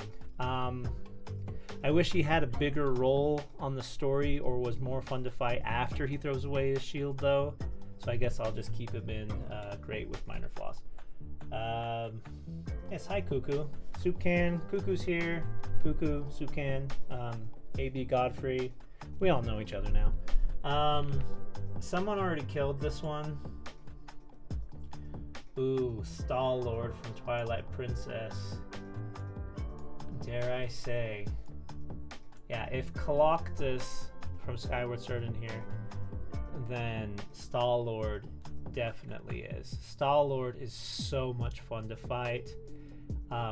Twilight Princess also has yeah, we might have to rearrange some of these. This isn't like an absolute list, but I do feel it is more fun than Blizzetta and Twilight Dragon. Twilight Princess though has the theme, like the aesthetic that I'm looking for. It's very much like an emo teenager, which I never stopped being. With its like undead soldiers rising up in the first act, and then like totally radical skateboarding on the side of the wall, and there's like firewall, and it keeps fighting you till it's just a head. Great. Absolutely love it. Twilight Fossil, Star-Lord. This guy is a joke in the Zelda community. This guy is a joke in the Zelda community. One, like, how dare you in Skyward Sword give us yet another easy eyeball to shoot with an arrow? Like, come on, man. Same. Go emo teenagers. Yes, this is the way. Yes, just uninspired, not even trying. And then the imprisoned. Oh my gosh, you whack its toes, okay, and you fight it so many times. Not a great idea. Not fun. Lore-wise is kind of interesting because it's like a sealed creature that's trying to escape and make its way to the temple and to kill Zelda so it can be free. Lore-wise, I would rank it higher. Playing the fight sucks. And that's a birthday cake. I don't know why it's on this list. The Thunder Eagle from Zelda 2 is decent.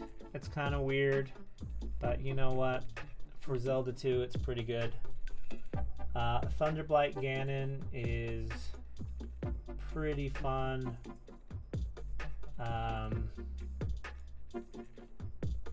I was about to put it in average, but I remembered being very frustrated with it when I'm holding up the little metal spike, waiting for it to zap itself, and it would like miss it all the time, and I'd have to wait for it to attack me and then send down the metal spikes again before I got a chance to do it again. And that sucked. Yeah. Anyway, we have a boulder with 3 heads from A Link to the Past. Not great. Twin Mold from Majora's Mask is unfortunately not a big hit for bosses. It's the sandworm again, and we can do better than that. It is very cool. Okay, we're gonna make it low average because it is very cool to put on the giant mask and be a giant and be like, yeah. It's just very satisfying, but not very inspired. It also has, yeah, I know. I'm spitting facts here. I'm not being biased, even though Majora's Mask is my favorite game. Calling a spade. Twin Mold is not great as a boss fight. Playing it, like, if we were talking lore and stuff about the game itself, that would be a different conversation. But playing the fight, not great. Cool to be a giant. It also has the same problem where if you run out of magic, you're hosed. There is more magic in the arena, but that is limited too.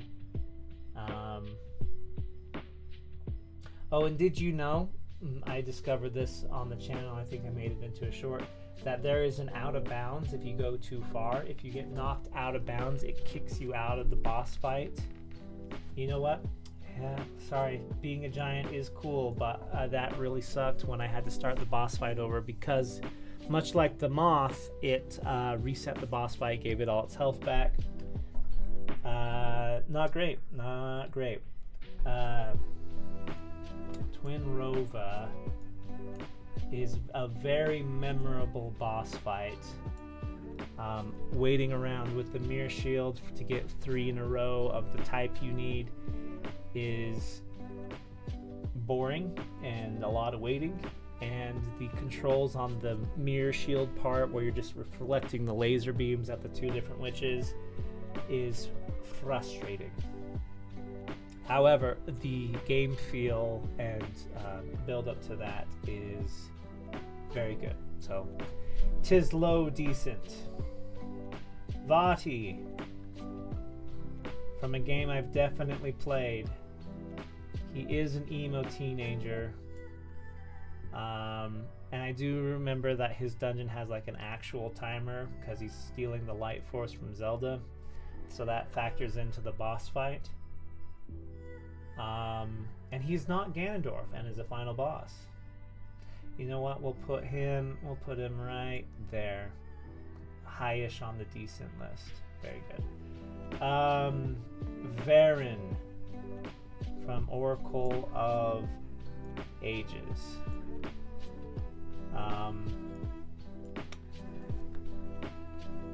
If you haven't played Oracle of Ages, I highly recommend it. I know she's very compelling as a villain as compared to Onyx. She's involved in the story. She makes multiple appearances throughout it.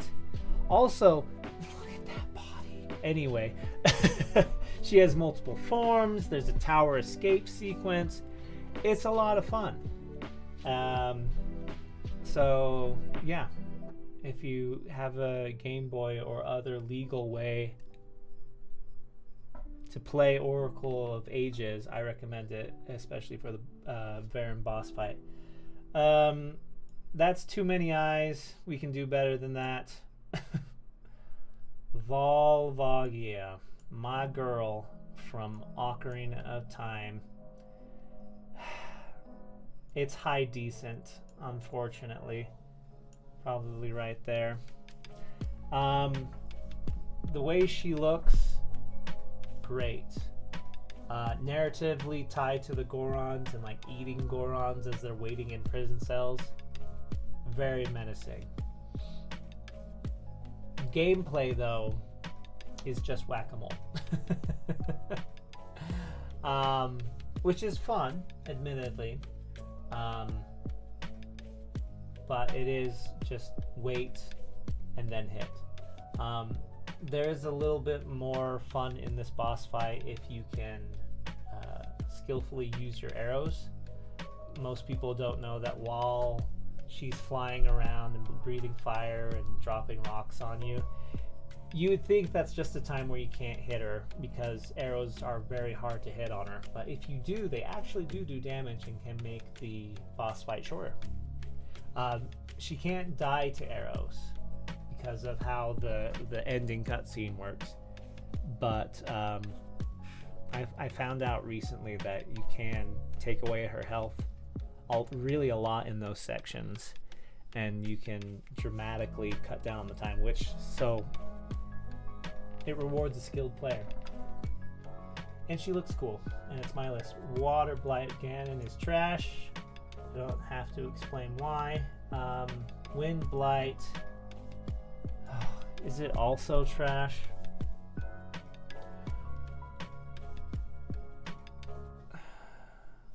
Game feel wise, okay, they're not trash. They have a lot to work on.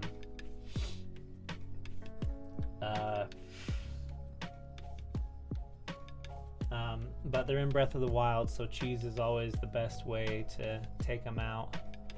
Narratively, though, it is interesting to hear about the champions they're mimicking. Yeah, but other than that, it's shoot 'em in the eye. It's just shoot 'em in the eye with bomb arrows. Hey, if you have a Lionel arrow too and just can shoot them 3 times at once, just why are you even here? Just take the end of the dungeon already. Get out. Dark Beast, Ganon Yuga, Uganon, whatever you call this. That's a great boss fight. I don't know if you've played A Link Between Worlds, but that is a fun boss fight, especially because this is the final person and the first person you fight that can actually merge into walls like you. So that's fun. Morpheus was the source of thalassophobia for many of the little ones in my home. Think of children. Yeah, Morpheus. Uganon. That's definitely up here. And then Yuga. Man, if it was just on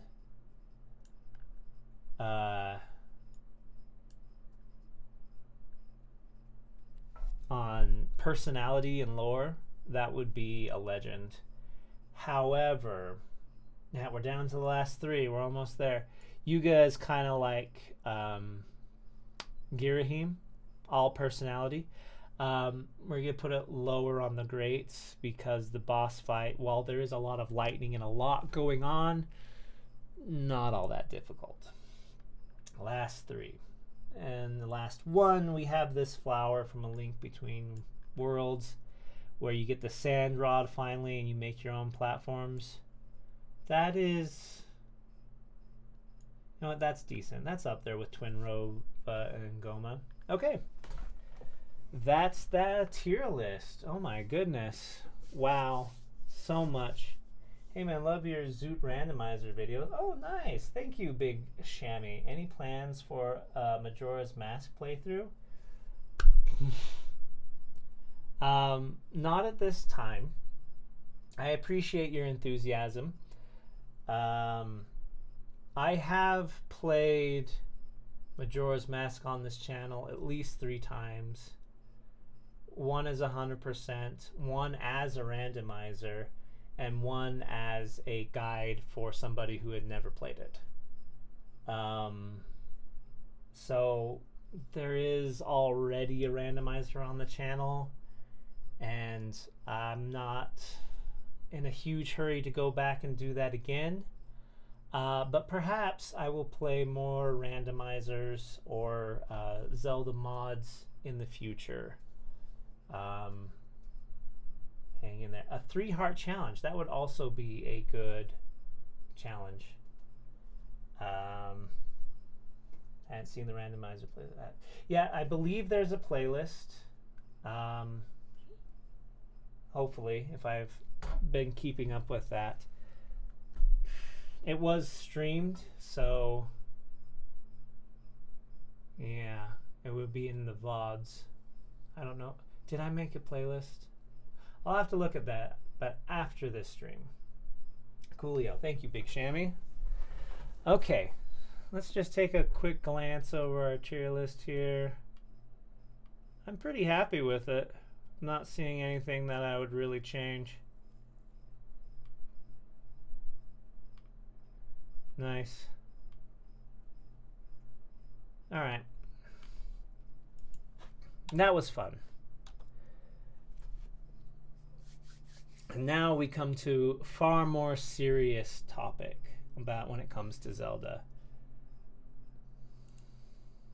See, which one is this? I forget. Oh, Zelda waifu tier list. Oh, how did this get in here?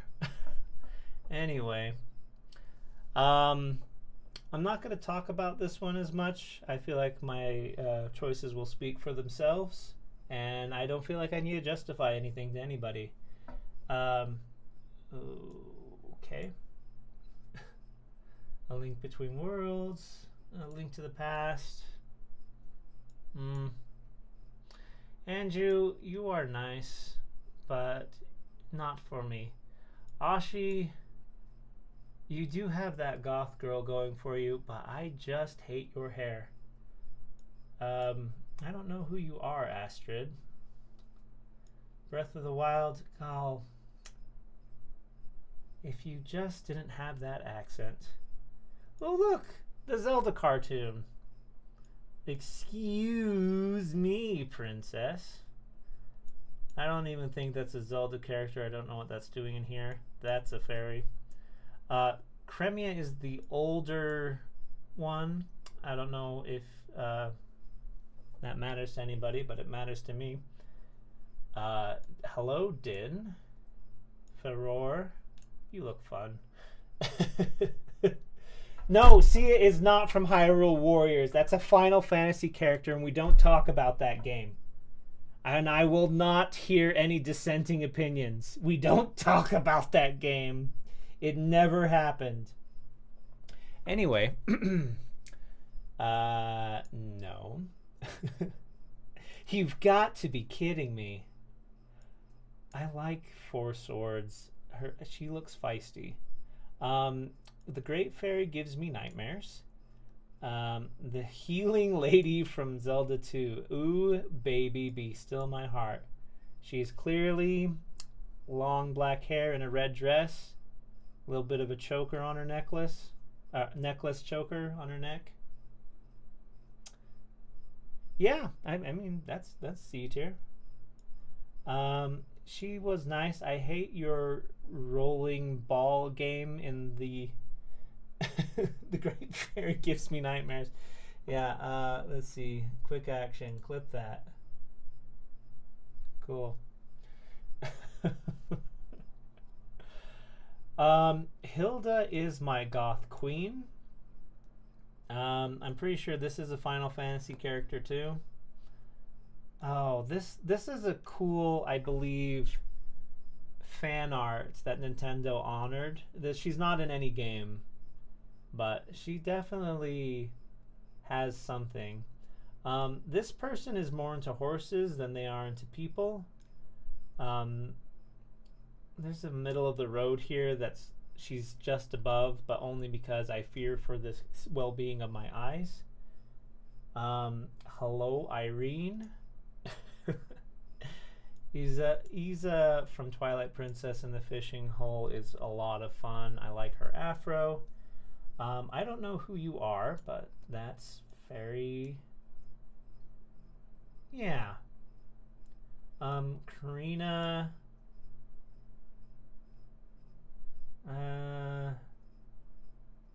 yeah. These darn Final Fantasy characters keep making it into my Zelda tier list. I don't know what it's going on there. This one especially, I don't know why it's here. Anyway, Lulu is ranked low, not because she's a fish person, but because we know hardly nothing about her. Is sad, can sing. Great. That's a tree. Malon. I believe that's the adult version of Malon. I don't know if that matters to you. That matters to me. Marin from Link's Awakening. Their date is so cute. Can we just admit that? Okay. All right. Let's see. MC. Hello? We did it! Yes! AB Godfrey's catching up. I can't wait to see your reaction to what happens next. Magic the Gathering. No, MC. Okay, whoever put the text on here, thank you. I appreciate tier lists with texts. However, just like a little black background bar on the bottom would help a lot. Is that a C? It's a C. MC. I don't know which game you're from, but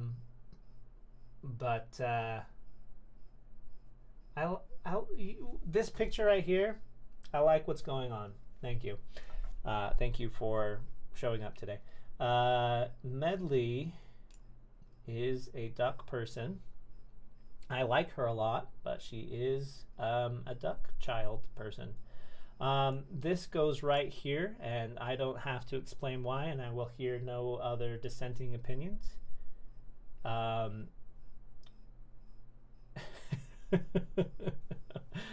The minigame lady, she can go... this is another instance where we don't really know a lot about her, like Lulu. But she does have that laugh. Mifa is a fish person, but I do know a lot more about her that I like. Naburu has the opposite, where she is in a game, but I know hardly nothing about her. That's a fairy. Hello, Nehru. You can go right next to your sister Din. Great Fairy in E? I feel attacked. Oh, I will shame you. That's a fairy. Oracle of Seasons. Very nice. You can, yes. Ocarina of Time, yes. Who are you? You're from Skyward Sword, aren't you? Hmm. Well, that's a shame. Could have been very nice, but you're from a terrible game. Paya, I would rank higher, though she does. I don't like how uncomfortable she is in the game, so we're just gonna leave her alone, pretty much. You look bored and like you don't want to be here, so you don't have to be here. No, thank you. No, thank you. Where's the minigame lady? These two kind of like have the same deal going on, but they do have that fun laugh. Riju is very nice. Interesting thought. I thought when I first played Breath of the Wild, I thought she was an adult, but that she was just a shorty, unlike everyone else. And then later found out that she was a child. So, anyway, Rosa, that's an S. That is another fun date you can go on in Oracle of Seasons. She's very sweet. The Rosa sisters. Actually, no. Actually, they're very grumpy and hooray for double speed. Yes, Minna is the goat. But the Rosa sisters, I feel like, are very argumentative and yeah, like if they like you, great. But most of the time, they'll just be like, "Don't talk to me." Anyway, I want to be nice to Ruto, but honestly, she comes off as very desperate, and that is not a healthy relationship. It is very one-sided. Saria is also a very good friend and a child. They can hang out with Medley. Impa from Skyward Sword. Oh, you are very nice. I'll say that. I wish you weren't in an awful game. Okay.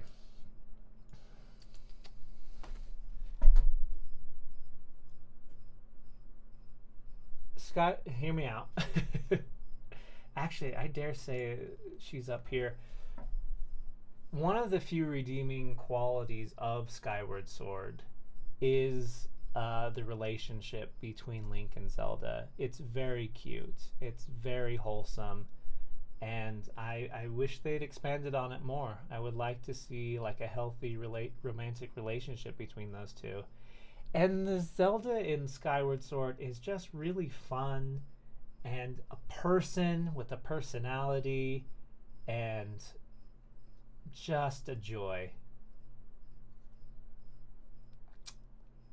Yeah, it might have been S plus. You know what? You can hang out here with Ferror in upper S, but you know, the whole game experience kind of sours the Anyway, actually romantic? What? Spirit Tracks. Spirit Tracks also has very good writing, especially for character development. Even though Spirit Tracks, Zelda is mostly a ghost inside a suit of armor, she is quirky and fun and very enjoyable. So, if for no other reason, Tattle, okay, being a fairy, personality-wise, I like the sassiness. I like that. Telma, come with me. Oh, dear. You have to make a hard choice. There we go. Telma is S tier. Oh, my goodness. Just like the nicest lady in the whole game. Anytime you spend time with her in-game is so good. And unlike Impa, I don't worry about my eyes. Anyway, Tetra, before turning into a princess, is also S plus tier. Yeah, she's great. Twilight Princess Zelda is kind of not a person in that game. Sad to say, she's gone for most of it. And personality wise, she is kind of professional and stilted for what we see. Um, yeah, and very, very dour, but not in the fun emo way like Hilda or Irene. So, oh, excuse me, Morty. Twin, Twin Rova. I mean, okay. I want to rank her higher, but then I remembered she is two old people in a Halloween costume. So it's literally two grandmas in a fine trench coat. So anyway, this goes right here. I will not hear any notes against that. This also gets to join this. Again, play Oracle of Seasons, if for no other reason than to witness that which is Varen. Okay? Okay. So cold. What? I'm sorry. Tetra is more fun. Once she becomes a princess, she becomes very boring. Like Princess Zelda is the most queen and sad. Yeah, she is the most queenly and sad. Zelda 2? She does give you a kiss at the end. This is a poor intern in a wig that was forced to do cutscenes for Zelda's adventure. She looks very sad in this picture, and it shows. And she doesn't have to be here, so we're just going to put her there and move on. The pothead from Wind Waker is kind of eh. Rouletta is another fish person, but is also super dead. And Agatha. Yeah, she can go right here. Agatha is a very nice person. She does speak in the third person and talk about bugs a lot, indeed, and she lets them fly around her house. And I am afraid of most bugs. So I appreciate that you like my comments on Twin Rova, A.B. Godfrey. Okay, another tier list done. Man, we just sailed right through that one. Yeah, I like it. Nice. Okay. Another very important topic we're going to move on to is, oh shoot, what was this one called again? Oh, Legend of Zelda Husbando's tier list. That's very important. Very important. Alfonso. He's one of them big pirates from Wind Waker. No. Brian. Man, I could fix him. That goes there. Daruk is a lot of fun. Darunia, this goes like that. Darunia is mostly grumpy unless he gets his sorriest song in the morning and his depression goes away. Poor David. These two guys have been enslaved by Tingle and Wind Waker, and I don't like that at all. That's a plant. That's a plant. That just goes there. Yeah, we're speed running now. I'm sorry. Is this your tier list? You can do it how you want to do it. If you want to ask questions, that's fine, but I don't feel like I have to explain everything. Negus is from Skyward Sword, but he is a large man. Yeah, that's fine. Navi and Fee might be annoying, but they are some of the most important characters in the history of the franchises. F tier is straight disrespectful. Listen, Shadow Wizard, you're not wrong. Were this a lore or the impact they have on the story, I would be inclined to agree with you. However, I'm going to have you read this title one more time. And maybe now you'll understand why they are in, like, okay, without getting into much explicit details, this section right here is how close I want them to me, and this is how far away I want these people from me. Personally, this is not their effect on the franchise or the weight of their accomplishments.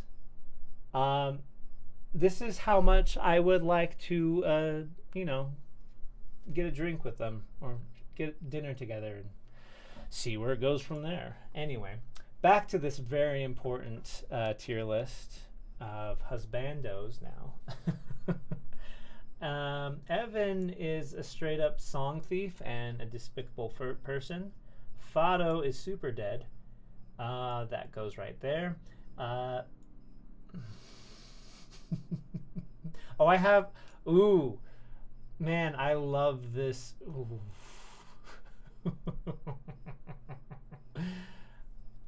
Message retracted. A.B. Godfrey, what are you saying?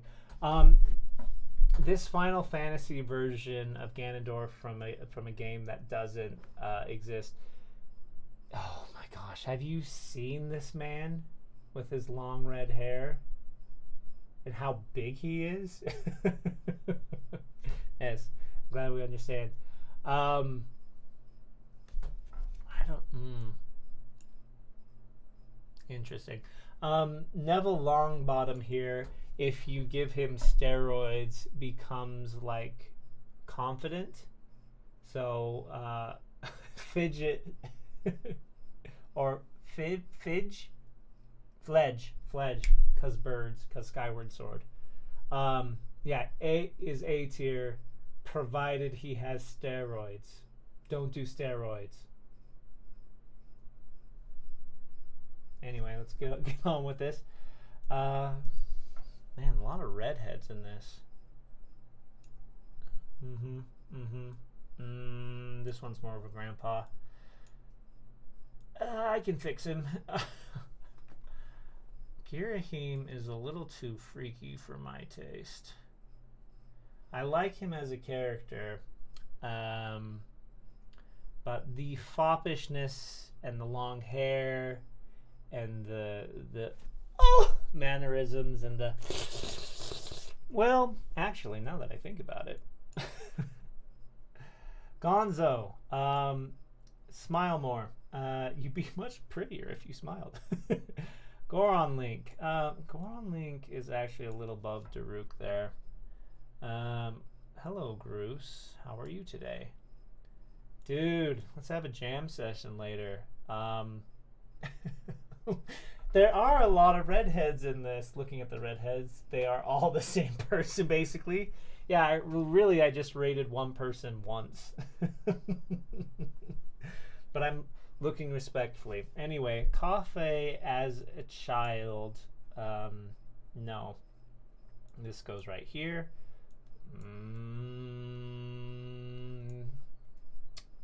Have you ever met a nicer Birdman that's also a bard? Hello? This is essentially the same person 3 times. That's a child. Limebeck is kind of greasy. He does have a heart of gold and has a good arc. And character-wise, in Phantom Hourglass, very nice. He has like a gaunt look for him. Get him a sandwich. Anyway, we're into the twinks. I mean links. Link AOL.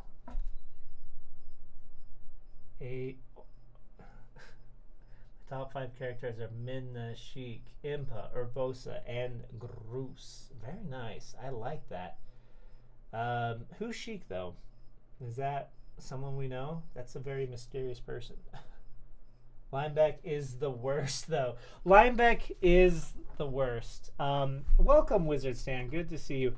We're not talking about their impact on the story, though. If you're here late, I'm going to need you to read this title really quick. Just soak that in for a second. We're not talking about how powerful they are or their character arc or their effect on the story. This is, you know, getting dinner with them and then seeing where it goes. And yeah, anyway, back to the twinks. I mean links. AOL. That's the first one. You can go right here. This one's a little androgynous for me. That's a Final Fantasy character. Man, look at this guy having a good time. This guy is also having a good time. Look at him. This guy, smile more. You'd be more fun. Linebeck is cool. Linebeck is the third. Linebeck the third, yes. Shout Master Koga, make a good husband. Master Koga, is he on here? Master Koga, hello? I don't see him. Yeah, I think he would, although I think he might be like an absentee father. Like, he'd be gone a lot. He's got a lot to do. Also, he's very self-absorbed, so he kind of has to hang with his crew. Anyway, Link to the Past. Yeah, that's a child. Leonardo DiCaprio, what are you doing here?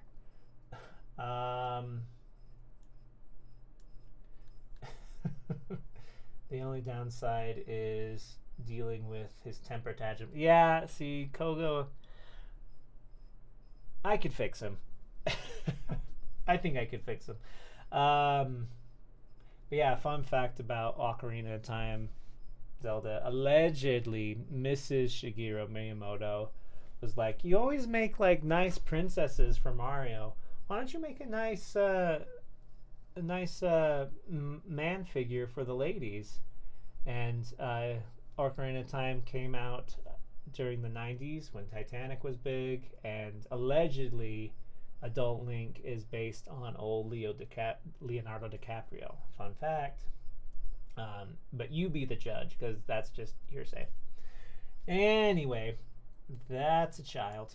This is, yeah. Just gonna put that right there. Have you seen this man with his shirt off? Sumo wrestling people? Like deadlifting Gorons because he's wearing iron boots? That's what I thought. All right. That's a child. That's a tree. That's a child. Oh, Mikau! A guitarist for the Indiegogos, brah. Hey, listen. Pay me like one of your cuckoos. Yes! Yes! Wizard Stan, you get it. You know why we're here. We are spitting facts. Only truths. No opinions here. We are just telling it like it is. Twilight Princess Link is the sexiest Link. It is true. Holy shnikes, the things this man does when he has his shirt off.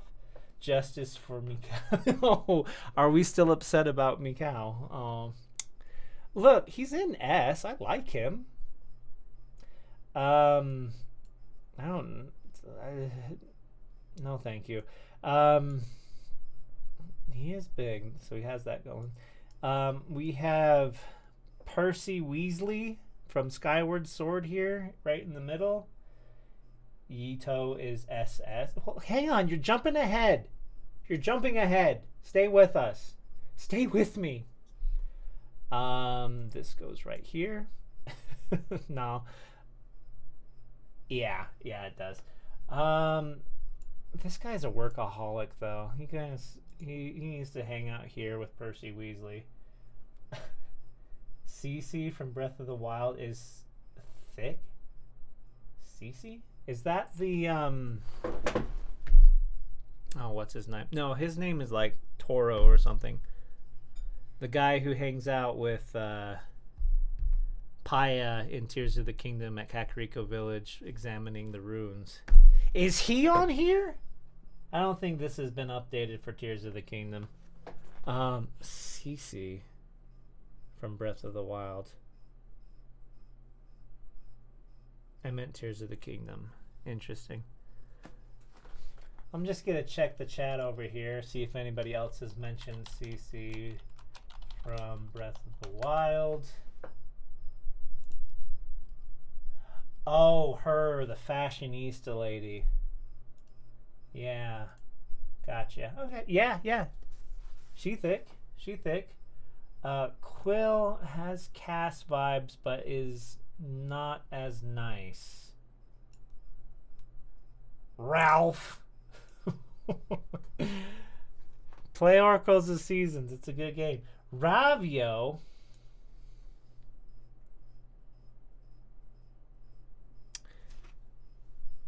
Dare I ask this question? Would dating Ravio, does that count? Or is that more like a date with yourself? You know what I mean? Like if you had a clone of yourself,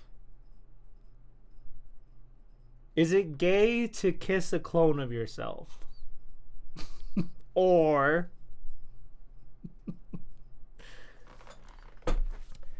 I think that goes right there. Anyway, Renardo, he's a nice guy.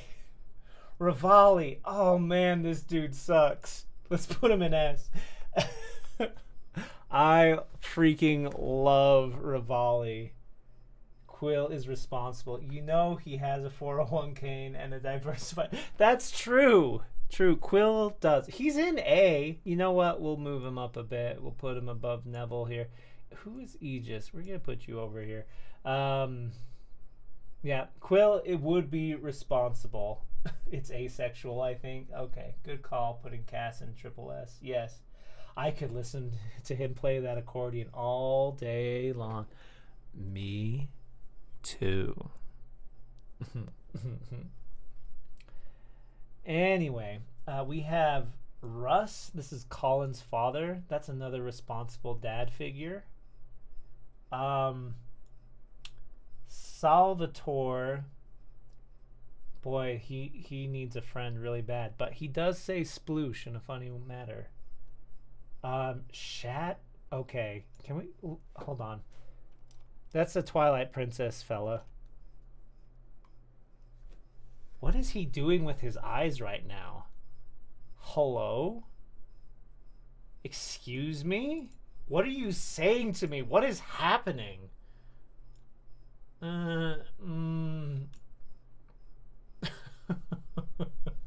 Yeah, okay. Sorry, I zoned out for a second there. All right, we're fine. We're fine. Back to serious business. Shad is the instigator of the worst quest in Twilight Princess. Cast him into hell with all the stupid effing owl statues. I agree. But again, this is not about their impact on the story. Rivali helped care for Tulin when he was younger, which shows his genuine good side. Rivali also has those sharp green eyes. He do be having those. Wait, Rivali cared for Tulin? Really? I'm not as familiar with my Breath of the Wild lore. Oh man, he sucks, but I love him. Anyway, oh my gosh, holy shnikes! Oh, what is that, man? Excuse me a moment.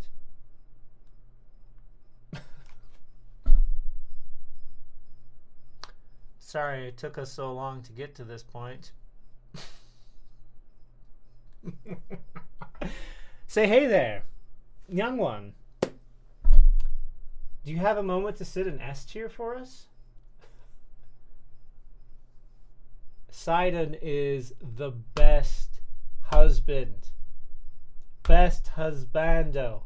Nice, tall, big, sweet, smiley, optimistic, king? Yes. Are you joking me? There's a cutscene from Age of Calamity where he's caring for a young baby Tulin. Oh yeah, but that's a game we don't talk about. Anyway, Sidon's presence in SS is exclusively dependent on having the voice the Game Grumps give him. I don't know, but you don't like his. I think his original voice actor is very talented. But yeah, there's no notes. Sidon is best boy, best husbando. That's a child. That's a fairy. Speaking of important dad figures and Tulin, put him right next here to the Poe collector. Dude, you want to hang out and drum? I mean, I don't want to just do that all day, but okay. Oh, you... No. Like, not even as a joke. Oh, no. It's one of those goth girls.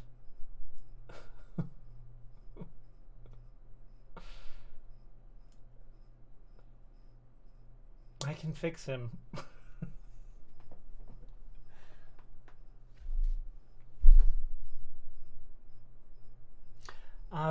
The face paint, though.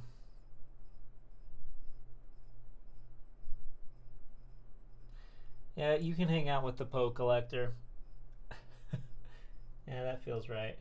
Sidon does have that smile. Alright. We're not to Yito yet. Tulin is not on this list. No, he's not a teenager. That was Teba, his father, we judged a second ago. Right here, Teba. He doesn't do a lot in Breath of the Wild. Or in Tears of the Kingdom. But I just think he's neat.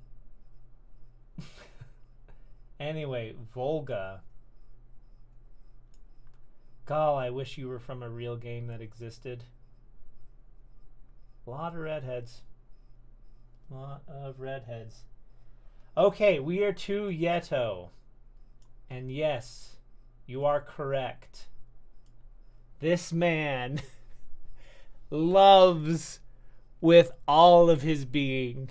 He cares so much for his significant other. And have you seen how big he is? This guy is built like a fridge.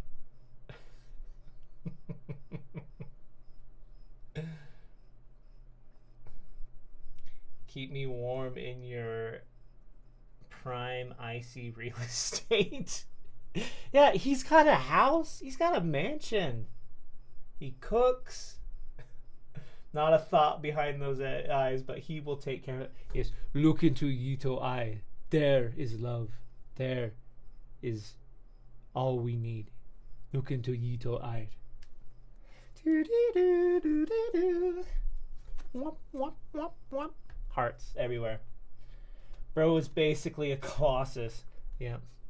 Look into Yito's eye. That's a bad relationship waiting to happen. But he is a redhead. Oh, Yunobo, I am so sorry. I don't know who sent you an invitation, but this is embarrassing. Zant. I mean, I could be down to be freaky sometimes. There is love. Nah, fam. There is an abyss. Nah. Zorlik. Oh, check it out. Yeah, I'm a guitarist.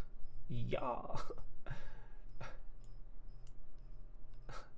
I about made a very inappropriate joke that might get me banned. So we're just gonna move on from that.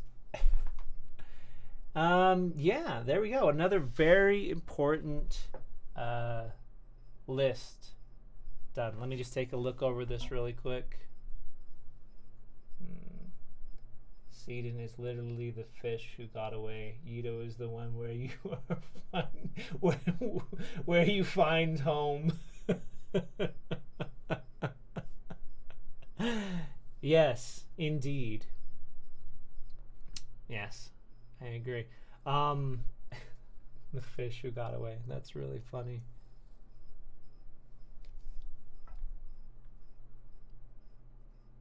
Yeah, yeah, yep. That's a pretty good tier list, man. So good. Just cranking these bad boys out. Aw, that's right. This one shouldn't take too long. Now, this may feel like a list we've already done, but this is the loves of Link. So we're putting the relationship of two characters, not us self-inserting into a relationship with these characters. Make sense? All right, here we go. And this can be like friendship too. Ignore spelling errors. I am sweating for some reason. Why is it hot in here? And I think I need to open a window.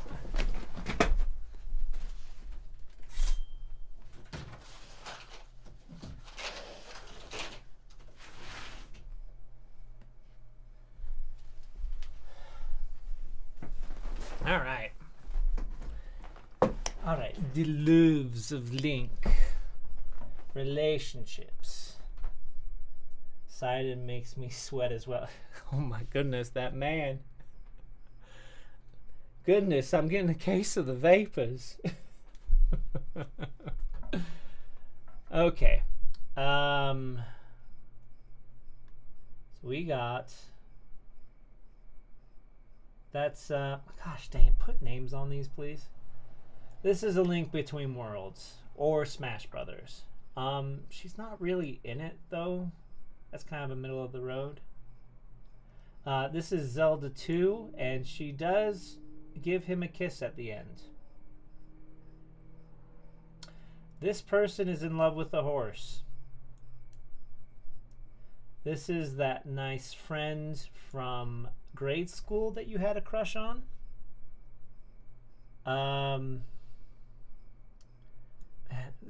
Just by virtue of Tetra,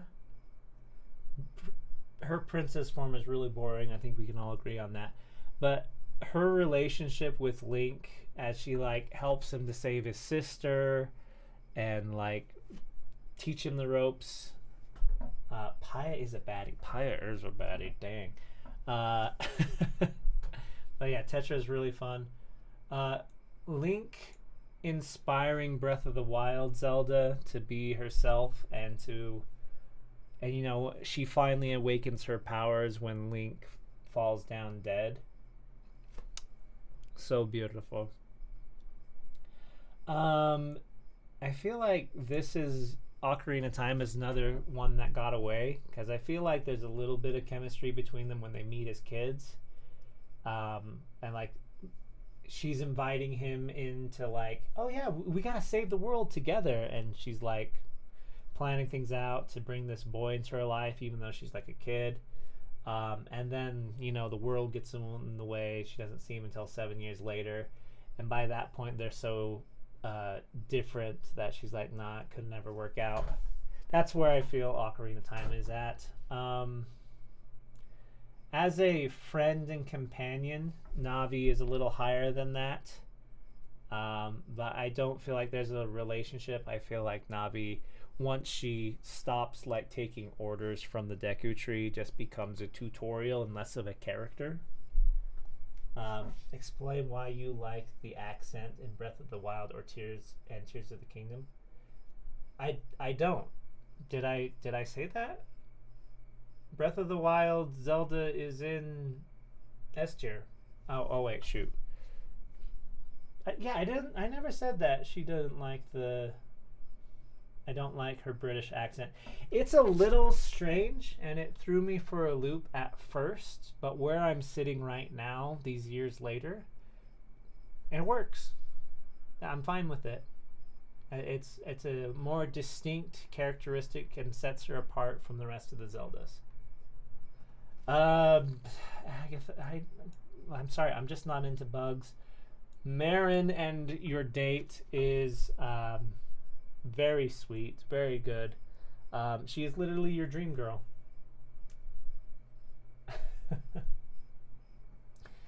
Mifa is very sweet on Link. I feel like it's not reciprocated though, and that does give it a touch of sadness. So we're gonna give that a low A. I like Zelda with long hair better. Yeah, I don't like her Tears of the Kingdom haircut. Anyway, as I stated before, this goes right here because the relationship between these two in Skyward Sword is very sweet, and Skyward Sword Zelda is the one with the most personality. She's fun, she's optimistic, she's outgoing, she stands up for herself. Pretty, cute as a button, driven, and very sweet on Link. It's great. Maybe we could spend some time together. Don't worry, if a Link is missing out, you can talk it out with me, girl. Let's do that in this rubber room.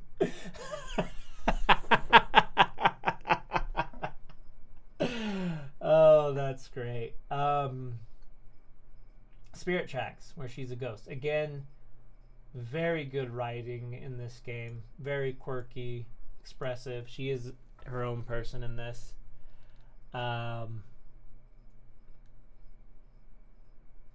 Yeah, it's a shame that she spends most of it in the suit of armor, but yeah. Malon,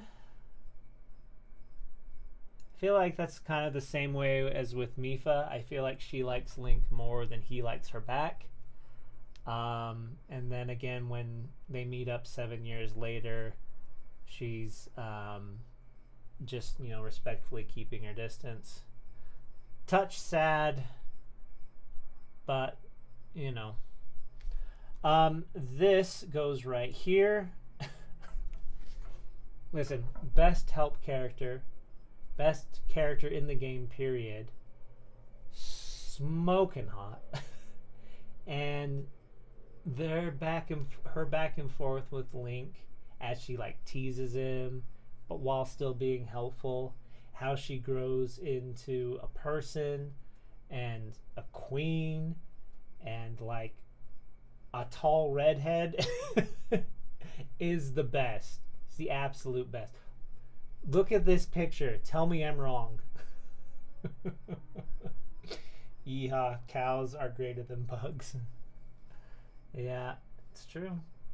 I feel like this is not really like a relationship. I feel like Medley and Wind Waker is just a step above regular NPC. This one is definitely unhealthy. I don't know about this. Okay, hear me out for Imp Form Midna. I'm interpreting this as early game Midna, where she's straight up just using Link. Still very interesting, still compelling, and it's good because it leads to a good place. So where I guess Imp is early game Midna using Link, A. End of the game, Twilight Princess, human form Midna, Queen, S tier. Alright? Okay. Midna is the best companion. Fight me. I will die on this hill. I'm right there by you. This hill will not fall to our foes. And then Paya is truly such a baddie. What is she doing with her eyes right now? Help. Most people agree with that, so it's not really a hot take. It's true. Most people are on board with Midna. This is not really a hot take.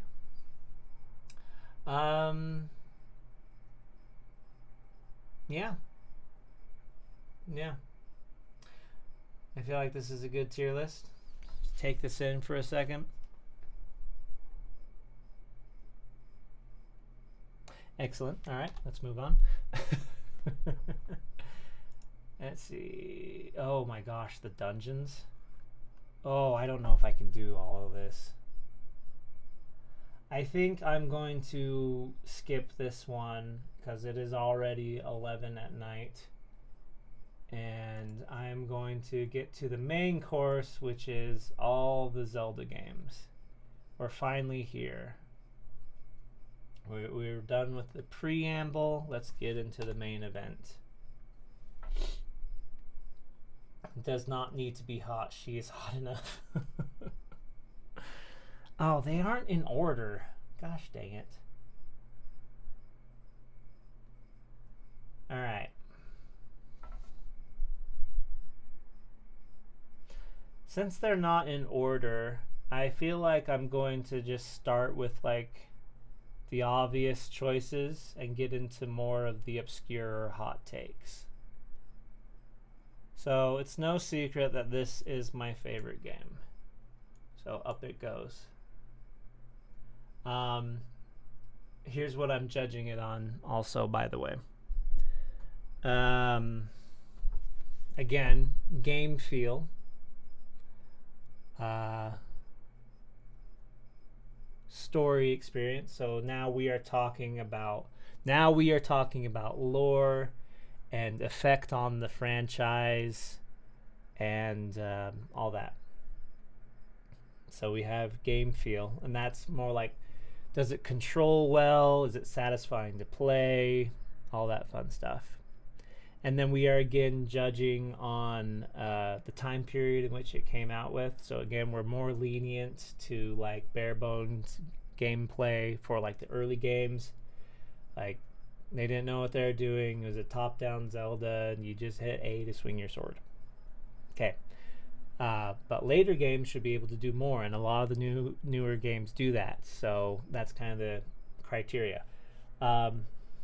If a game like reuses a lot of old assets and it feels like a cash grab, like some of the HD remakes, that's a mark against it, because yeah, just that's the time period. And then we're gonna add a fourth category for this one, where if there are any like big standout moments, like a really cool moment that everybody can get behind, or a really bad moment that nobody likes. Savvy? So gameplay, lore and story, time period in which it came out, and any standout moments. So those are our 4 judging criteria.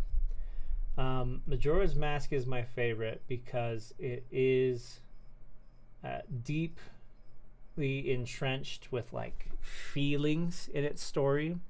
It does a great job of like showing and not telling. Like, this game is unsettling, and it's supposed to, but it is very satisfying, especially for me, and rich with symbolism. And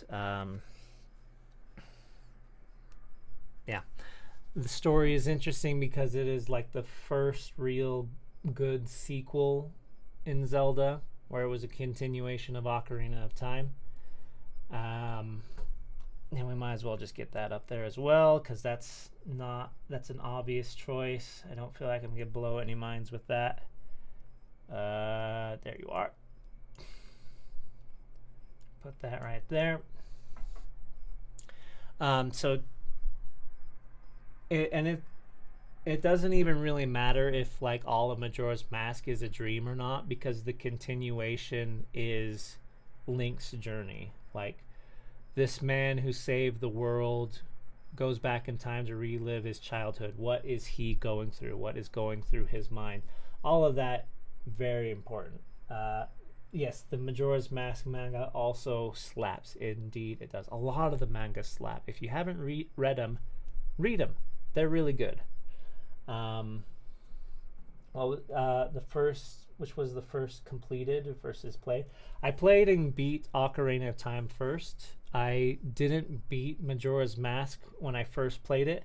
I had to stop playing it for a couple of years because I was frustrated with it. But when I went back to it a little later, I came back and pushed past it and beat it, and it was like the most satisfying thing. So game feel wise, very satisfying to go through that and come out on top. Wizardstan knows the deep lore. Okay, Ocarina of Time has really good cutscenes, and Sheik makes it even more memorable. Indeed. So yeah, Majora's Mask story. Third was the time period in which it came out with. This is like peak Zelda for the N64. It just is. It was a little upsetting that at the time you did have to buy the expansion graphics card for the N64. Um, so that does sour it, but not enough for me to not make it my favorite. And then big stand-up moments, like, come on, like the moon is basically a part of pop culture now. People see the moon face and they know exactly what's being talked about. Um, Going up to the moon for the first time and it's like a tree and you're like, what? What are all these kids? And just being generally unsettling, but still meant for kids. Like it did not pull its punches, and like it really hits you in the unsettling feels. Ocarina of Time also has some of the most iconic dungeons, which is Forest, Water, Shadow, and Spirit. Yes. Okay. And yeah, big moments are like the Fierce Deities Mask. So let's talk about Ocarina of Time. A huge leap into 3D. The most cinematic Zelda has ever been successfully. I mean, Skyward Sword and Twilight Princess do that also very well. But we're judging on when it came out. This was a huge leap, and then like all these characters, and they came alive. They weren't just like a little sprite with a text bubble under them. They were like emoting and expressing, and it was like unreal. Like, how do they even do that? And the world was huge and vast and full of color and life and secrets. Just nailed it. This is like where the Zelda formula, right, A.B. Godfrey, is cemented. Like getting your items, which become keys to let you explore further into a world, to find dungeons, to eventually collect enough resources to take on the final boss. That's the Zelda format. It was born in the, I would say A Link to the Past was its birth, where it was really like, this is it.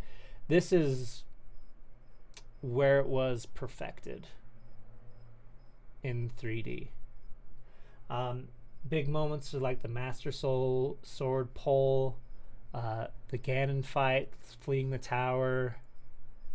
So good. The Sheik is Zelda reveal, because Sheik is like a total badass, being a ninja, jumping around, karateing people. That one dive into the river, and then pulling out like a harp and teaching you all the warp song. Having like music as like a tool to like help you heal the world is like so great, and I wish we would go back to that for like more modern Zeldas, where we would, yeah, I just think it's neat. Ocarina of Time low-key has a dark and deep story as well. There's some sad moments. They are it's not as unsettling as Majora's Mask, but it has a lot of emotions in it as well. It has a lot more happy points than Majora's Mask. If you have free time on YouTube, look up The Legend of Zelda Ocarina of Time is the saddest story you never knew. It goes into the subtext and the layers, because it doesn't overtly tell you like, oh, people are sad, you should save them. It uses things like speeches like, time changes all things, childish memories will turn to noble ambition, and just like unpacking what that means. Lon Lon Ranch is such a classic Zelda song, and they still using it today.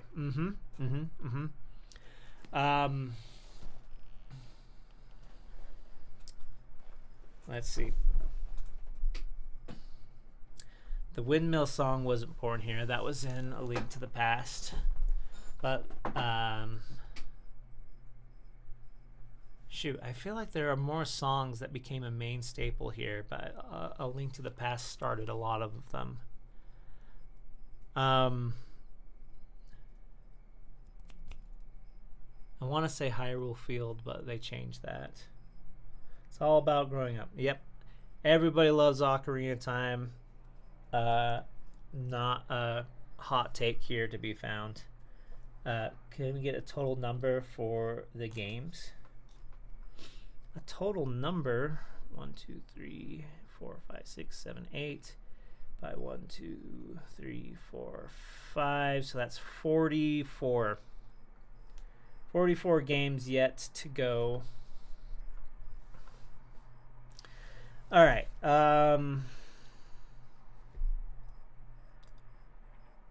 We don't talk about this game. We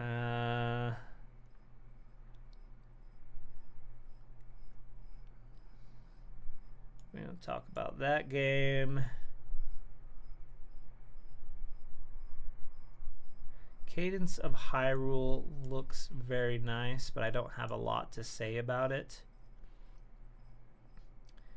We don't talk about that. We don't talk about that.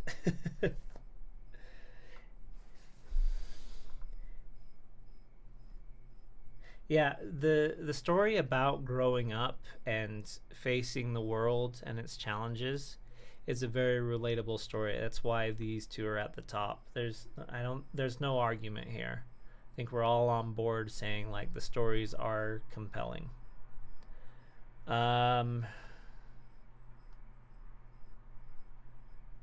Okay.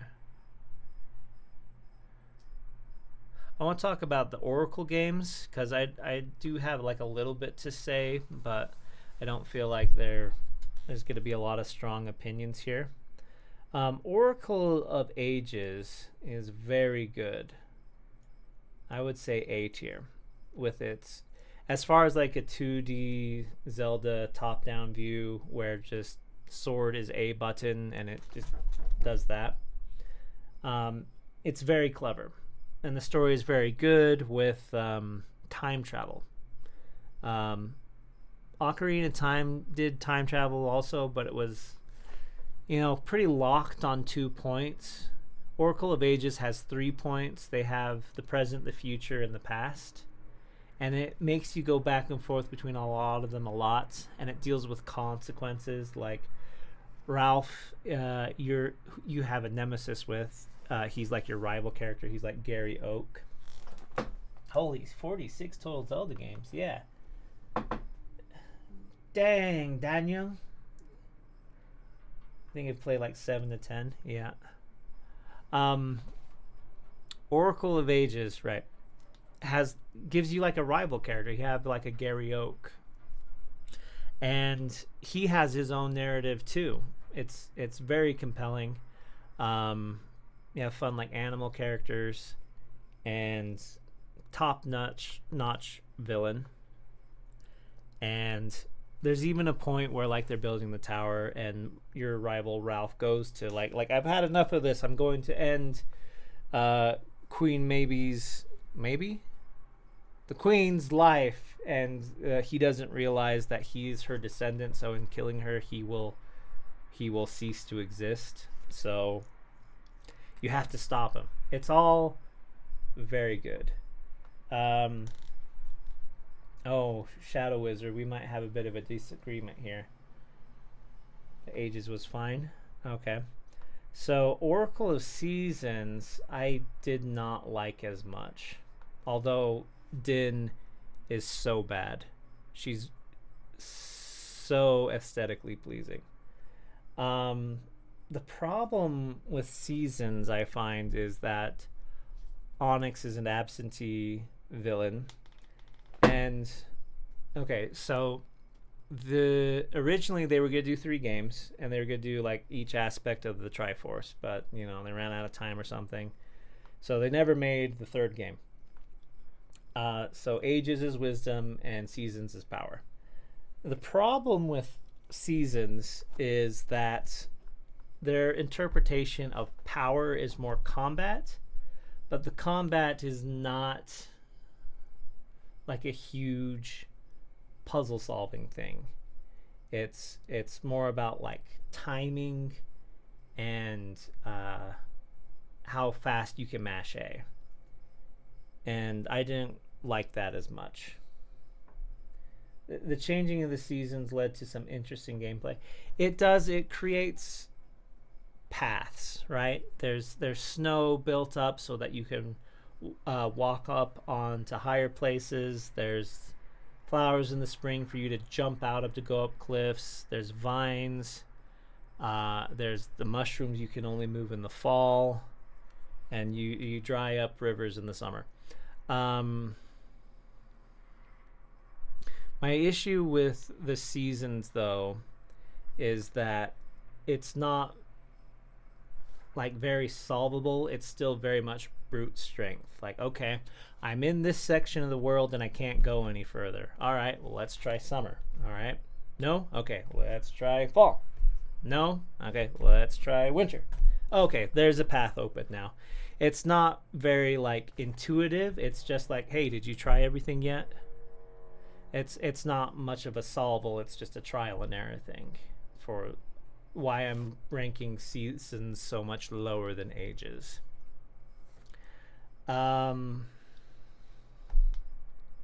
Yeah. Suburbia is fun. I like the Subursians. I like the date with the little Rosa girl when you find her bow. And that's all charming. It does have you go back to the Temple of Seasons 4 times to get the different powers. And I'm not a fan of revisiting a temple that often. Like, it felt very empty to go back to the Seasons Temple just to go to the same place and be like, okay, now you can have the next season. It's like, great, this sure is a big place just for one upgrade. Yes. There's just a lot more of like trial and error and brute force is my point with seasons versus ages. Whereas ages, I feel like they give you like talking points from NPCs or just clues along the ground for you to figure things out so that you don't have to try everything. Whereas as opposed to seasons where it's just like, not, you got to figure out which seasons opens up the path for this area of the world. And then the reason ages is not in S is there is one part that is very, very frustrating in Oracle of Ages. Is they have a section where you go to the past and you get shipwrecked on an island with a bunch of chameleons and you lose all your items. I don't like that in games. It's frustrating. It's not fun. Breath of the Wild does this for Eventide Island, which is fine because it's more of like an optional choice. But I don't like when it's like a mandatory thing where you're like, oh man, you lost all your stuff and you can't leave this island until you do this section of the game. So at least in Eventide Island, if you click to warp to another shrine, it'll be like, hey, you'll get your stuff back, but you'll forfeit the trial, and you can still say yes and leave. But when it's like mandated part of the story, it's very frustrating. So those are my feelings on Oracle of Ages and Seasons.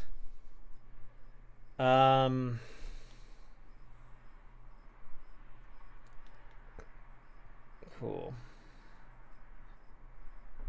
Not D tier, not even C. We'll put it low C for now. I might revisit it once we get more things on there. Let's get a couple of lukewarm takes back on there, and then we'll see if we can find more to do. We talk about these games, but they're more memeable than anything. They are not fun to play. Just watch the cutscenes online.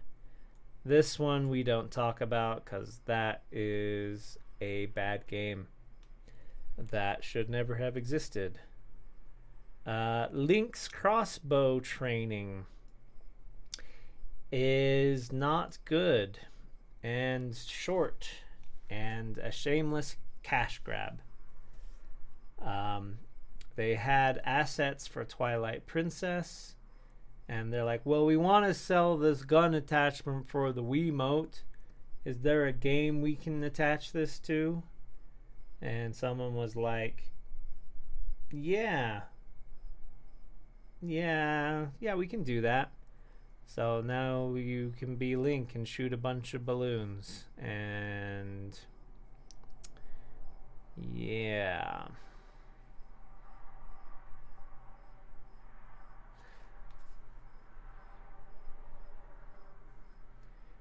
So, yeah. Link's crossbow training. Not a good game. Let's see now.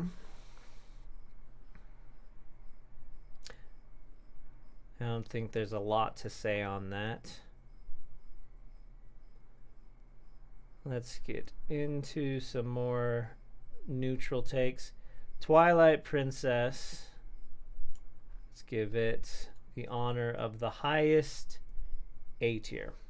And I'll tell you why it's A and not S. So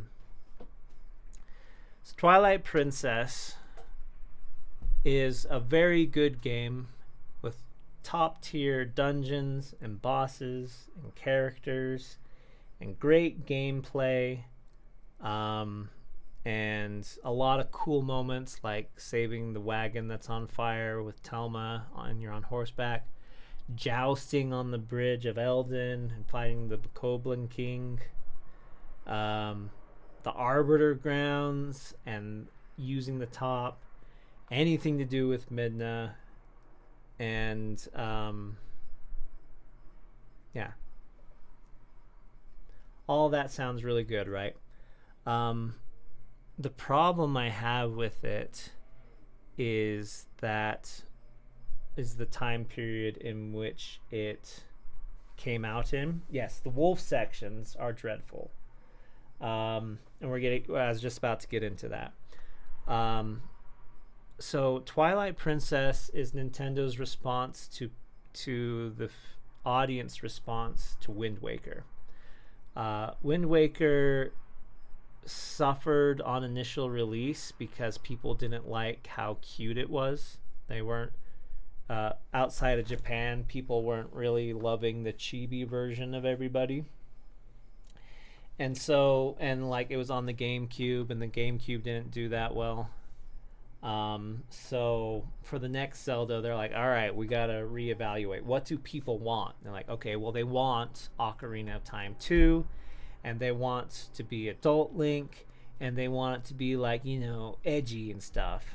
So my issue for the time period in which Twilight Princess came out is that, yes, it does pander to me, but I feel like it's too much pandering, like it's an overcorrection. I don't feel like Nintendo loves Twilight Princess and it was a game they wanted to make. I feel like it was them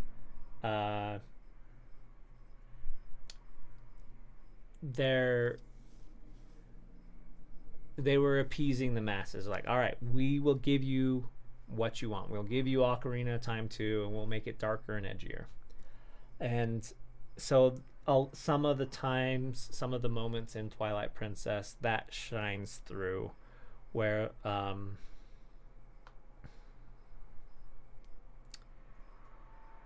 like the dream sequence where like Ilia stabs Link in the back, and there's a whole backstory about the interlopers and stuff. Like that helps move the plot, but I feel like oh well, people want to know that like Zelda can still be like edgy and stuff, so let's just have Ilia stab Link in the back and we'll have the frozen horror. And at the time as a teenager I ate it up, but now looking at it now I'm like, tis a bit try hard, just a bit. Midna keeps the game in A tier. Yeah. Oh yeah, I would absolutely love that.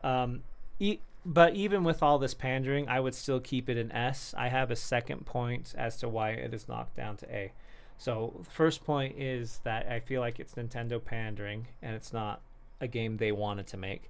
The second point is that it is too long. Like, they wanted to make a really big game, and they did. However, I feel like there's a couple of pitfalls in making a game so big just for the sake of making a big, long game.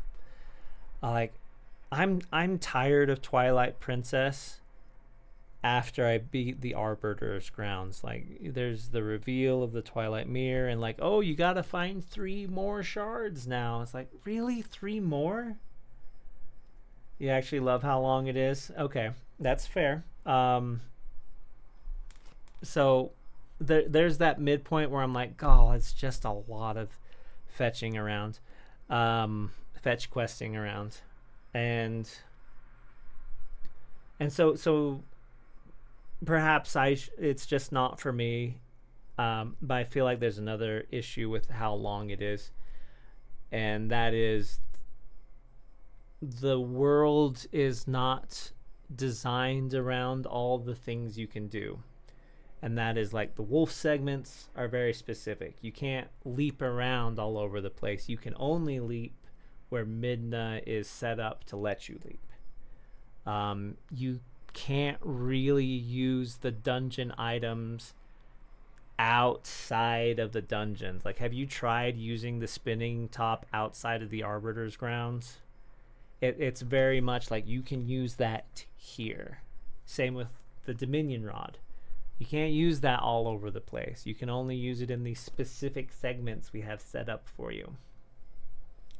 And so, like, all of those dungeon items contained to those smaller sections of the game makes me feel like the whole of the game is somewhat empty. It's like, we could probably trim some of the fat on this game. So that's why Twilight Princess is an A. A little bit too much pandering, a little too long and empty. If it were longer and fuller, like if the top was designed to go more places on the map, or if the Dominion Rod had more uses outside of the dungeon, or if any of the items really you can use in multiple ways and not in their specific dungeon or specific area, that would make it an S. Story's top notch, gameplay's top notch. I just have those 2 gripes with it. Soundtrack is absolutely beautiful. Absolutely. I have that on repeat. Speaking of which, some time ago we lost our Zelda Lo-Fi and Chill. Let me put that back on. Don't forget about that. So that's why Twilight Princess is an A. I knew that would ruffle some feathers, so I wanted to talk about that. Let's see here. Some of these games, it may have shocked you, but I was lying earlier when I said I played all of these.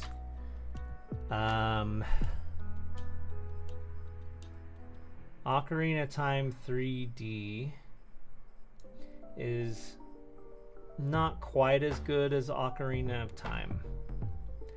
A lot of the things they fixed aren't really fixes. Like they lighten up the fight with Ganon at the end, and it loses some of the ambiance. Like, I really needed that to be darker. They do fix the controls, but there are some things that they fix that they should have just left alone. So that goes there. Same with the Majora's Mask 3D remake, because like fixing the aiming and some of the mechanical things that were kind of hard. Like, let's be honest, these 2 games, the camera kind of sucks. and the controls are kind of clunky by today's standards. We can play them because we are accustomed to it. We learned how to play, but yeah, that needed to be fixed. In Majora's Mask 3D, though, they did not need to fix Zora swimming. It is so slow, and I will not forgive them for that. Okay, we had some comments. I'll admit that Twilight Princess is not paced spectacularly, and the wolf sections can be painful. I do wish there was more to do in the world. That's just because I wish I could spend more time in it. Fair enough. Skyward Sword by far has the best remake. Wii version is F, but the Switch version bumps it up a few slots. So I have heard. Shall we talk about Skyward Sword then? Because, yeah, that goes right there. I have quite a few problems with this game. And I feel like I've mentioned them beforehand. See, I was priming this discussion with the previous tier list. See what I did there? So there are the controls. We're basing this off of the Wii version. I know. We'll talk about the Switch version in a second, but we're talking about the Wii version right now. That is the finished product they decided to release. It was a choice to use Wii controls. And they were wrong. That stuff is not fun. But so that's one gripe. The second gripe is the world is tiny, and I don't know how you do that in a world, in a story about the sky. It's supposed to be this open, freeing thing, but the sky is boring as sin. And then there are the land segments, and there's 3, and the sealing grounds. Okay, sure.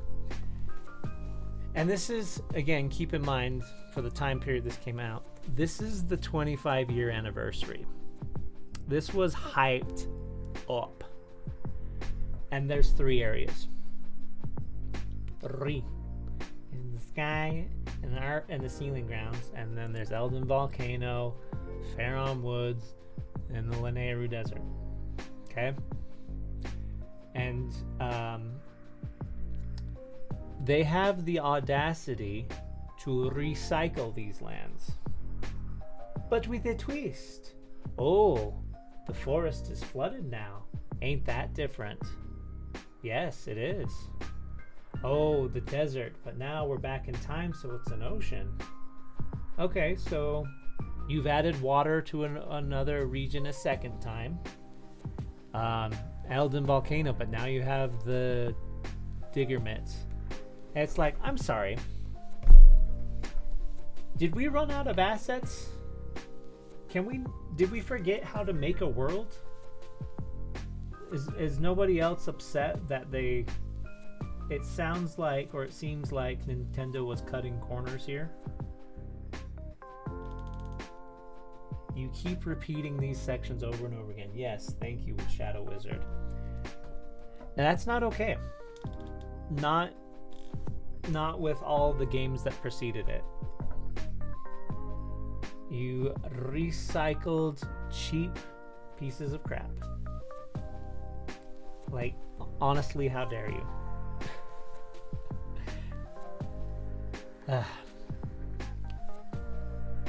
And my third and last big nitpick with Skyward Sword is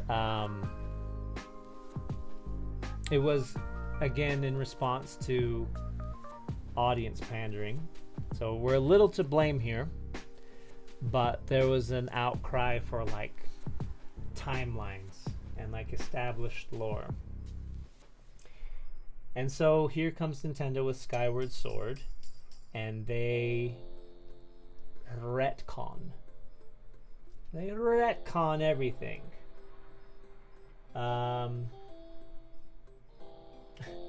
Okay, we got some comments to read, but we'll talk about retcons here in a second.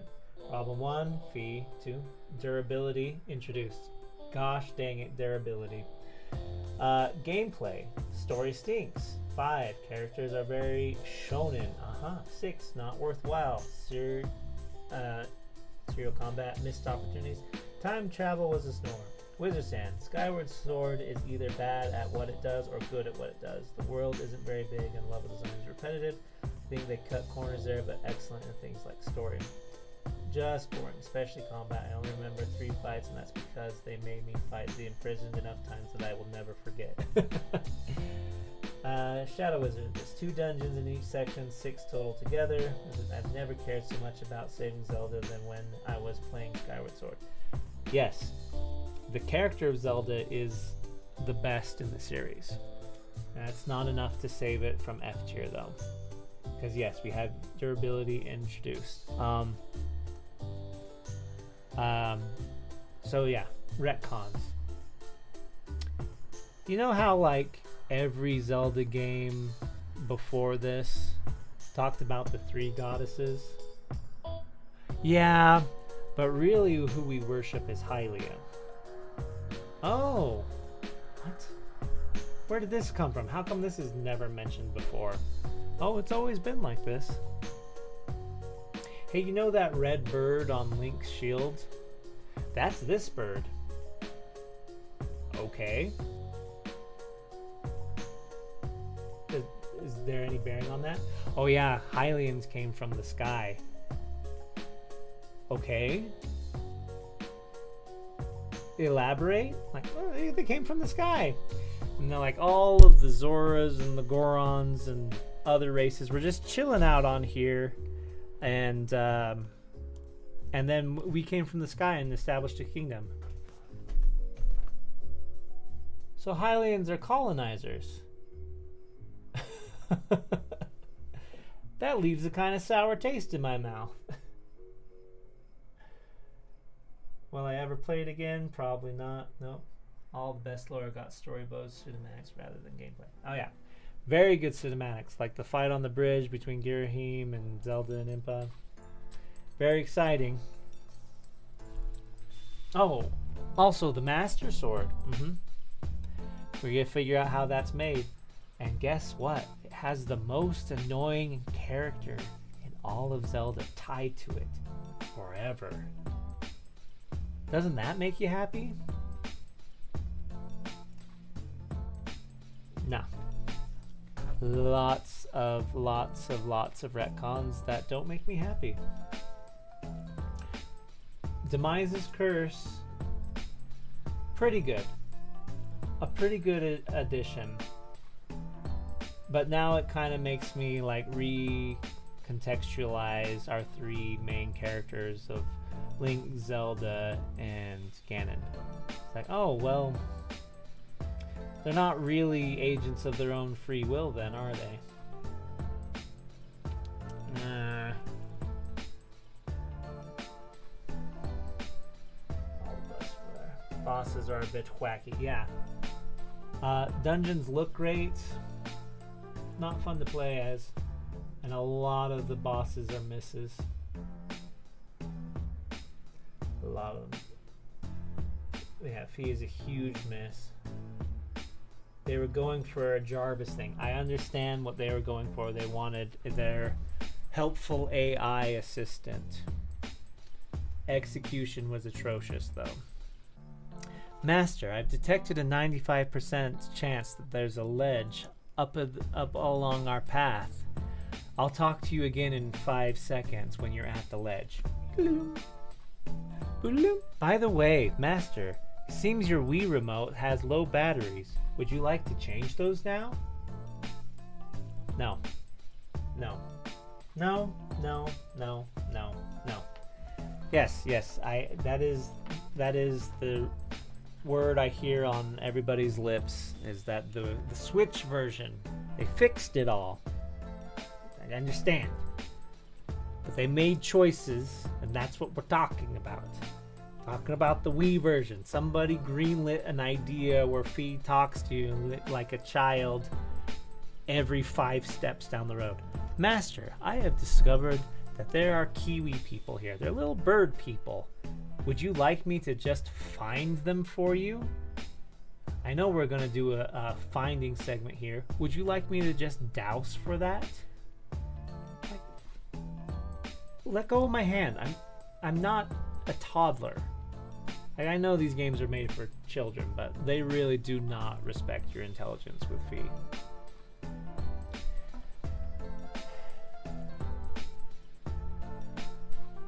Yeah, Fee being annoying does make sense why the Master Sword is crammed into a rock most of the time. It's like, all right, we saved the world, put this back in before it starts talking. Okay. Yeah. So F tier for Skyward Sword. Sorry. Let's see if the Switch version is on here. For sure. Too much tingle. We don't talk about that game. We don't talk about that game.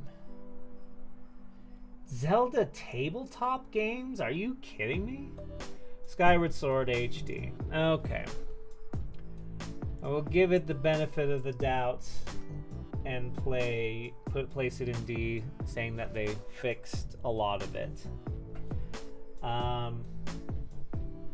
Farewell to Fee is bittersweet and an awesome track. Good writing and good dialogue. I agree. I don't think that's enough to save it from F tier. May we meet again in another life. Yes. Yeah, I have not played the Switch version of Skyward Sword because I was burned too badly by the Wii version of Skyward Sword. I will give it the benefit of the doubt and put it higher in D. But I just feel like the choices they made at its core does not make it a high ranking game. All right.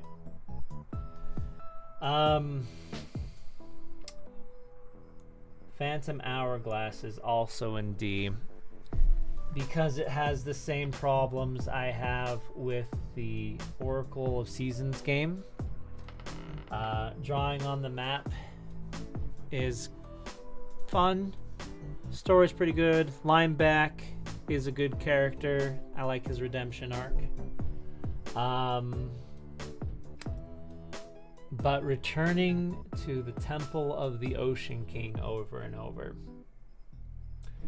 not a fun time. You knew it. You knew I was gonna put Phantom Hourglass in a low tier. Yep, you were right. A.B. Godfrey's not having it with Fee's farewell. It's a sweet moment, I'll say. It doesn't make me like the character, but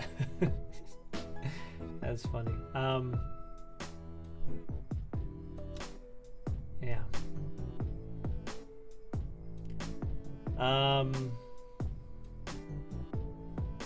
Now then, I don't think there's a lot to say about Phantom Hourglass. Minish Cap is also going to get this treatment. The Minish Cap is short and charming. And its shrinking mechanic is very cute. But it has kinstones. And nobody likes kinstones. And it was a weird choice. I don't know why they did that. It like harkens back to like the Game Boy with the link cable. Like, oh, you gotta meet up with your friends and see what options you have for trading. And it didn't work in Pokemon, and it didn't work here.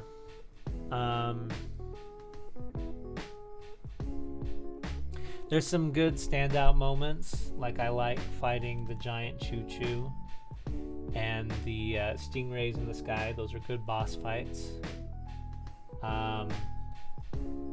Vati makes his appearance here. We get an explanation for like why there are hearts and money in the grass. That's neat. I don't feel like that's enough to justify it for existing. Too short, and it was on the DS. Yes, there are some banger musics in all of these. If we were judging this on music, like all of these would be A tier because like uh, Koji Kondo knows his stuff. Like there is virtually no Zelda music that is amiss. But we can't grade the games on that because good music is just like a baseline for it's not. They all have good music. We can't use that to judge the games on. Do you have a stronger preference for 2D or 3D Zeldas? Not really strong. I just a strong preference. I enjoy both. I feel like 2D Zeldas are great to play like casually. Like last time I traveled and I had to go on an airplane and stay in a hotel, I bring my handheld DS and I play 2D Zeldas. Typically A Link Between Worlds. I also have Oracle of Ages on there and a couple others. I think that's a really good place for 2D Zeldas. But I feel like 3D Zeldas are like more of a cinematic experience, like a sit down and like let's focus on this. So if I had to choose, like you put a gun to my head and I can only have one, I would probably say 3D Zeldas, but it's not like a huge difference between them. They're both good at what they do.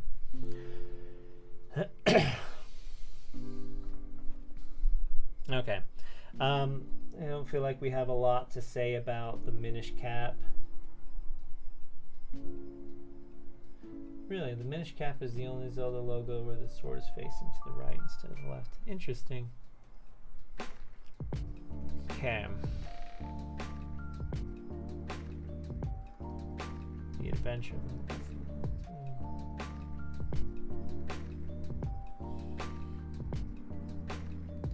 Spirit Tracks is better than Phantom Hourglass. It isn't above average because we're guiding Zelda, right, as a suit of armor, and we're also drawing for like the boomerang, and we're also like blowing into the mic, which is all kind of weird, but it is better than Phantom Hourglass. The writing in it is really good. Zelda is very quirky.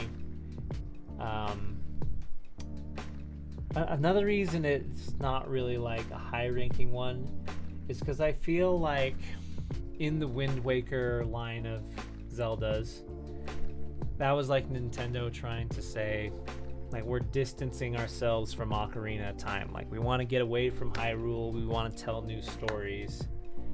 And yeah, there's like this sweet spot of like listening to your audience too much and not listening to them at all. And I feel like Twilight Princess is them listening too much, and the Wind Waker, Phantom Hourglass, and Spirit Tracks is them not listening at all. Like, nah, we're done with Hyrule. We want to get away from all of that. And that kind of sours it for me. We don't want to talk about the Triforce anymore. We want to talk about new lands. And new lands aren't as good. I'm sorry. I did like Holdrum and Labyrintha from the Oracle games. But I feel like those games, it was less of like a we're getting away from Hyrule, and it's more like this is a side story. There's still the Triforce involved, and there's like characters crossing over from Hyrule. Like, yeah, we're all friends here, even though we're in a different world. But I feel like Spirit Tracks, Phantom Hourglass, and Wind Waker is like, listen, stop talking about how great Ocarina of Time was, okay?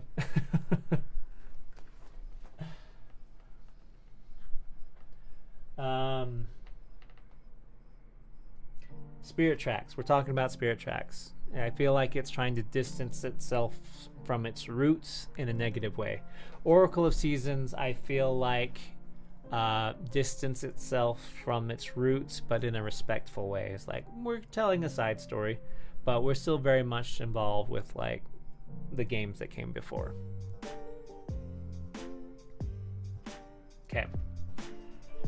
Let's talk about Twilight Princess. We kind of talked about that. The HT version.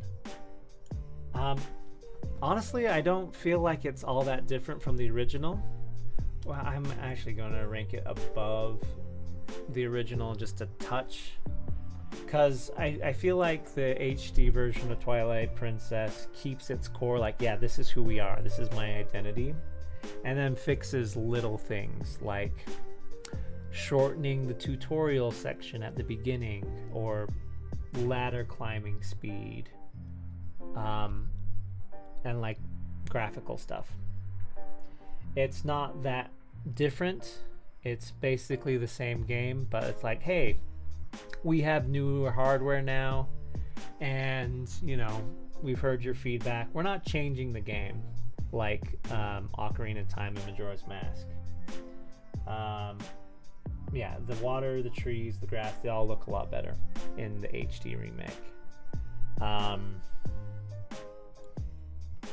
Yeah, so it's higher than the original Twilight Princess. And that fairy is straight up naked.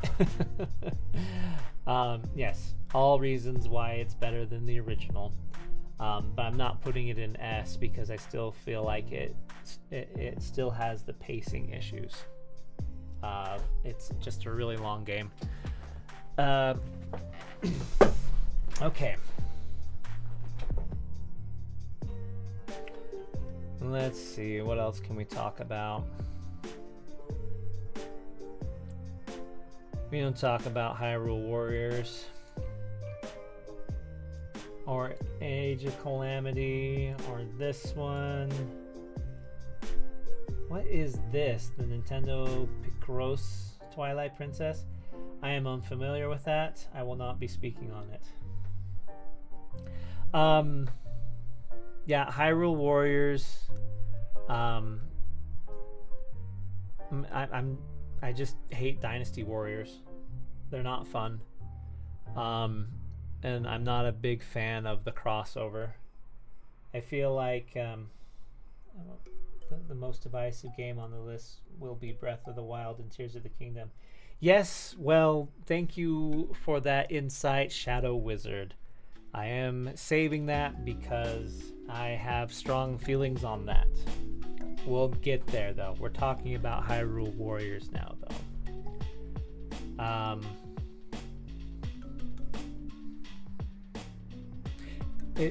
Hyrule Warriors just feels like a fanfic. It's not supposed to be taken seriously. It's Dynasty Warriors with a Zelda skin.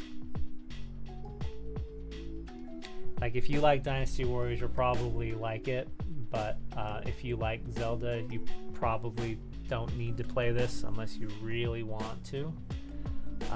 I was bored to tears because it wasn't like fighting enemies, it was more like mowing grass, because those enemies don't even fight back. They're just there to die. And you run past most of them anyway. Button mash Zelda Age of Calamity wasn't all that bad.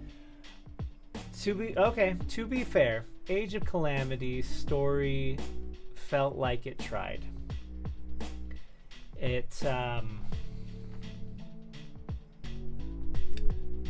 was interesting to do like a time travel alternate timeline. And it does provide some banger cutscenes of like Link fighting Rivali, or Sidon showing up to save his younger self and Mipha. Very cinematic moments. Thinking is for nerds. Okay. Anyway, I wish they had just done like a little mini series or a cartoon though, instead of making it a game, if it's just cinematic moments that are redeeming it. Okay, let's get The Legend of Zelda, the original one. is a good game for its time. I feel like it has to go and be as a point of reverence for just starting and kicking things off. I would not go back and play it again, though. It's an arcade cabinet game. It's very cryptic, and it's hard for me to not just look up a walkthrough of what to do. I don't think I would just play it blind without knowing what to do. I'm glad you like the lo-fi Zelda music. By the way, Kakariko theme in the background is absolutely lit. Yes, it is. Thank you. Love putting this on. It kicked things off. Famously, Shigeru Miyamoto said it was supposed to encapsulate his feelings about going and exploring caves or the wilderness or the forests around where he lived. I think it was very bare bones. So if I were to grade it, if it like came out more recently, I would probably put it in C or D though. But because they didn't know what they're doing as the first in the series, we'll give it an honorary B.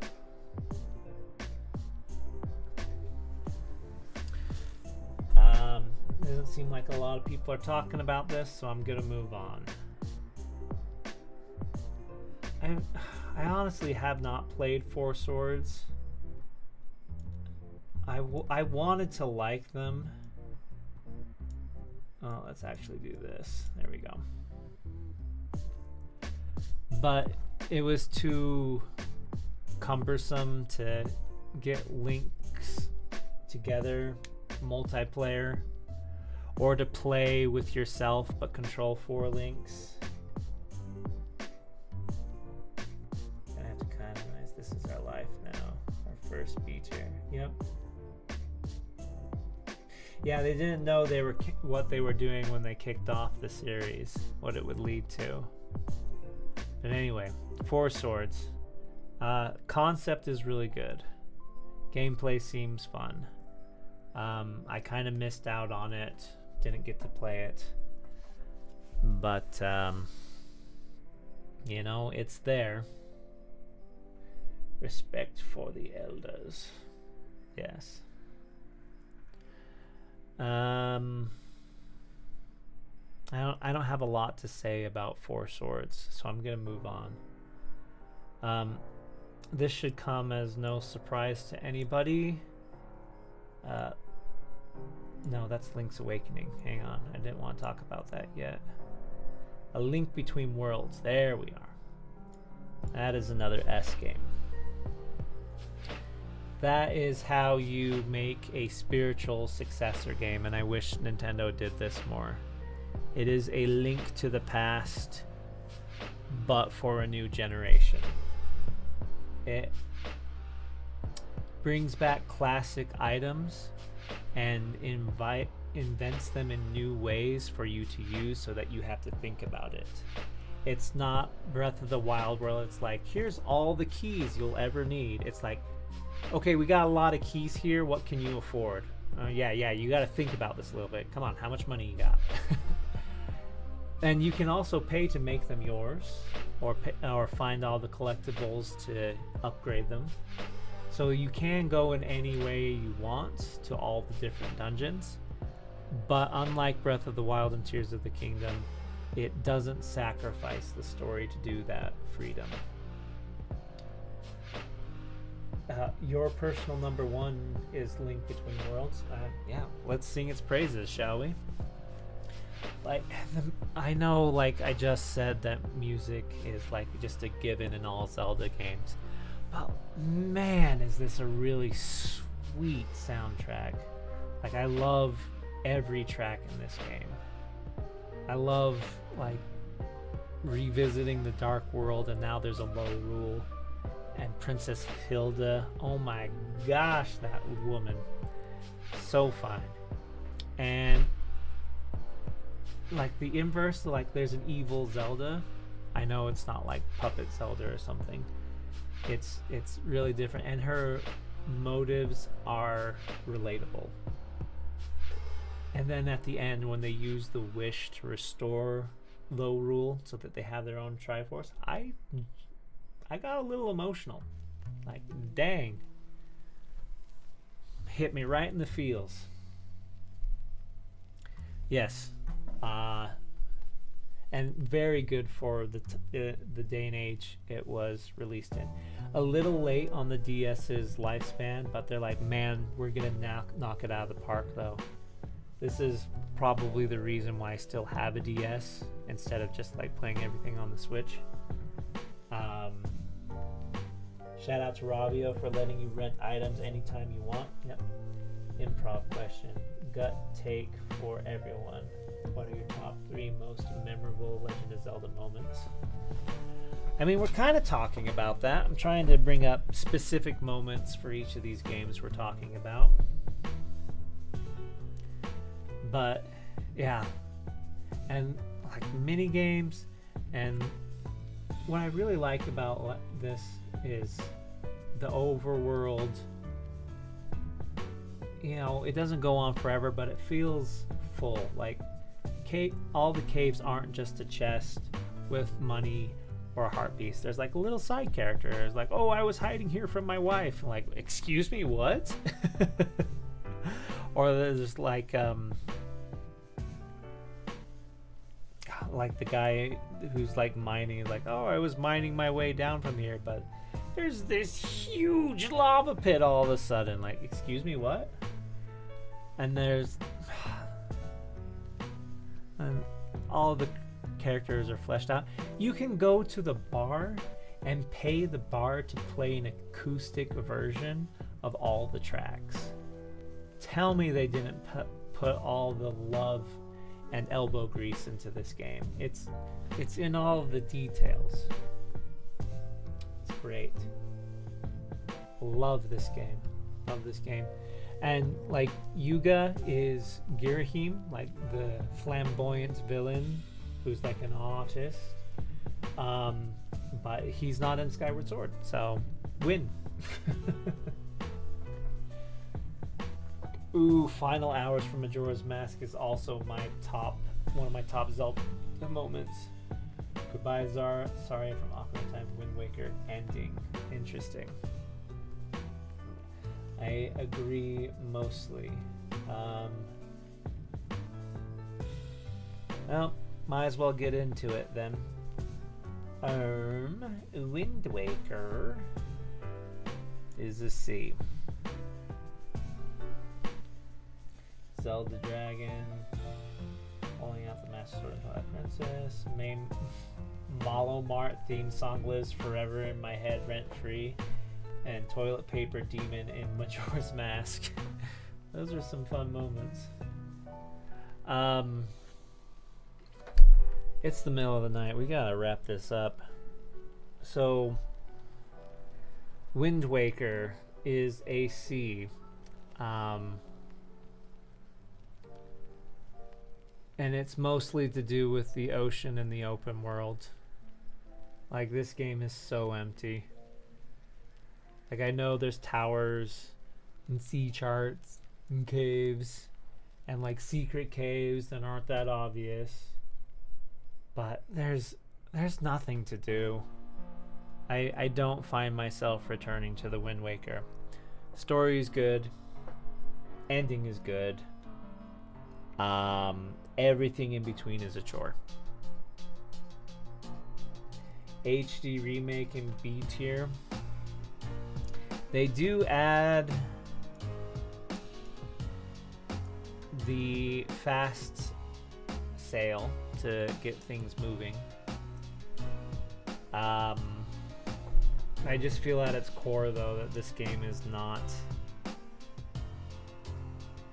very full of things to do.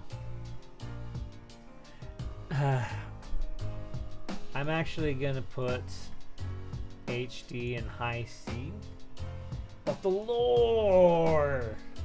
Thank you, Matt Pat.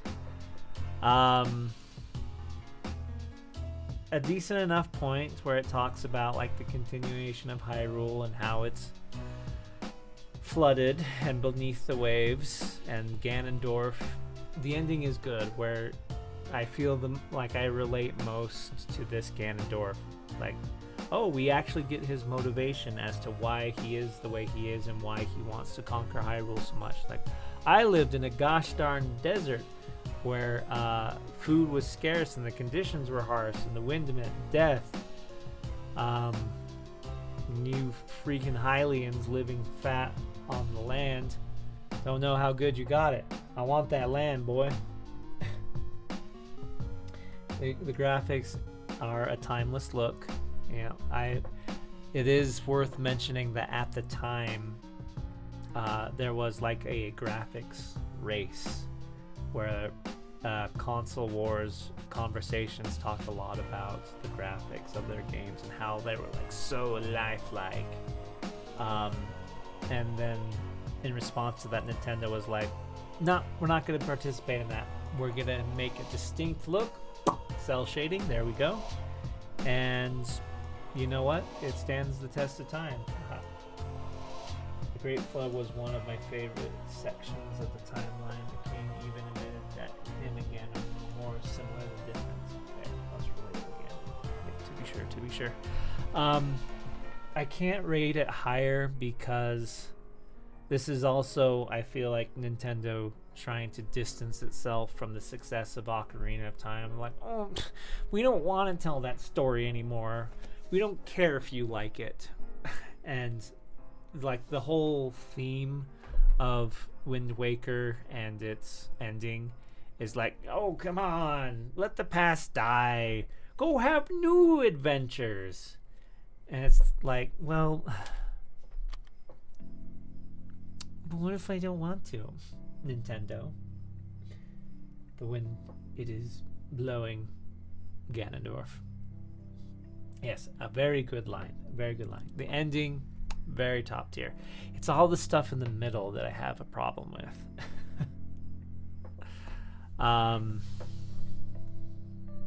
Yeah, it's funny because like they have a ton of seed charts and you get a ton of treasure and like virtually nothing to spend it on, which I know is very common for Zelda. All the way, like most of the games, you have a ton of money, nothing to spend it on. But this is a gosh darn pirate game, and I don't want to collect treasure. Like, what does that say? I can't rank it higher than C. I know it's very charming, and it had a renaissance in popularity when the HD version came out, because people were like, oh, I always liked the chibi look, the cute look. That was not always the case. When it came out, most people are like, what is this? That's not Link. So there we go. King of Red Lions is my second favorite companion of all time. Wow. Huh. I would be interested to know why.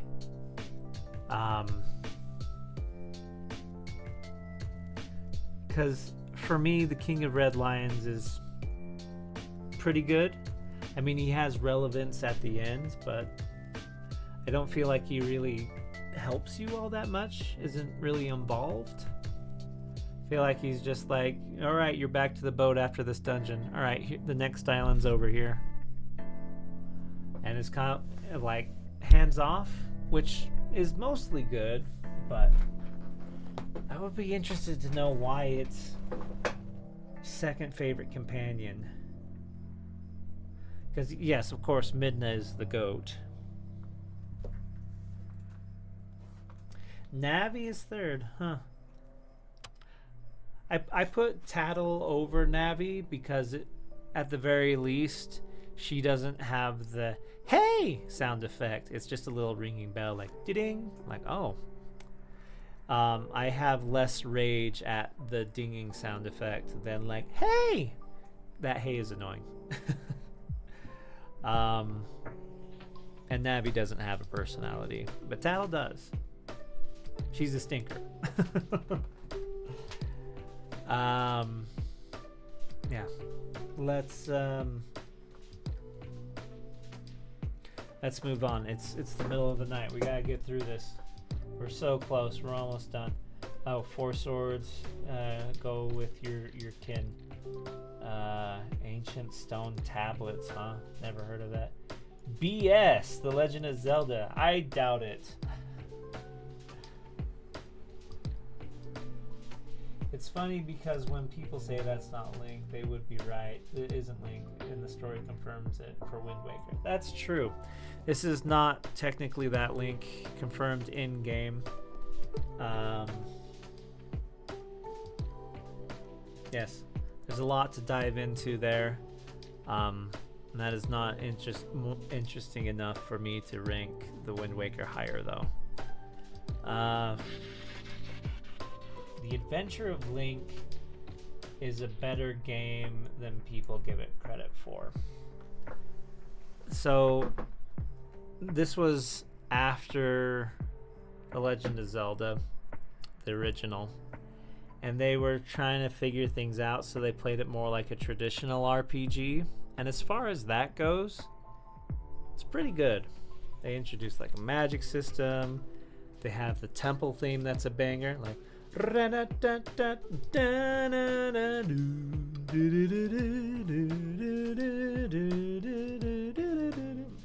one's great. Iron Knuckles great.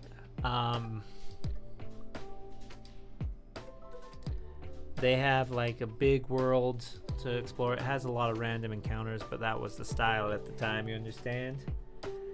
And yeah, it has the final boss as Dark Link. Awesome.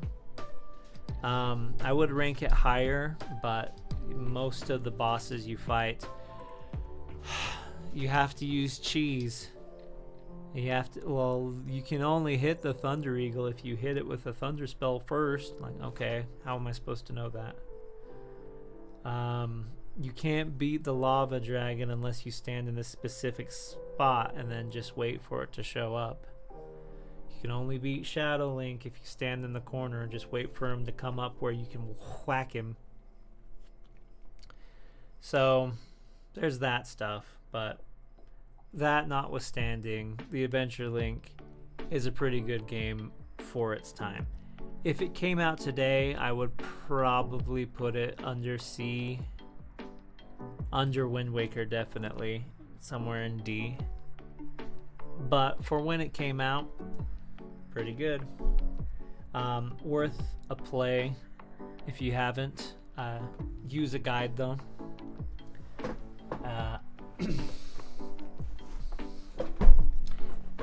Has a lot of good things in it. Link to the Past.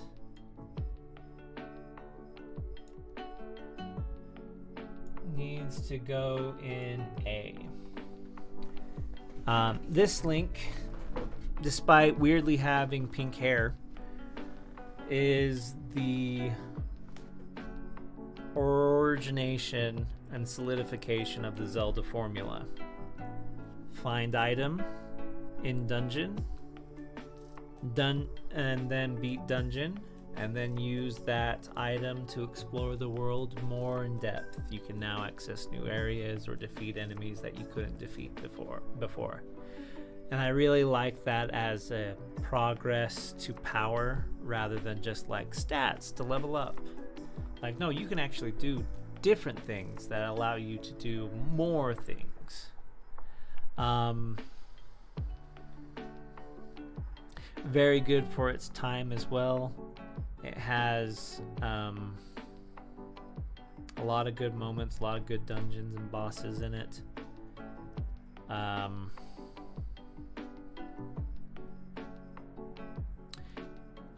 It does have a really big moment where you feel like you've done a lot and like you're reaching the end and you're fighting Aghanim in the palace, and it's like a really big battle. Like, yeah, this is like the end boss. And then he gets away into the dark world, and then you're on top of the pyramid and you're like, oh, so there is more game. And I know I complained about Twilight Princess being too long, but that moment happens early enough in A Link to the Past that you're like, okay, I can play more of this game. Whereas in Twilight Princess, it happens so late in the game that I'm like, that's a lot of game. But I feel like that standing atop the pyramid in the dark world is a really big moment that is done well.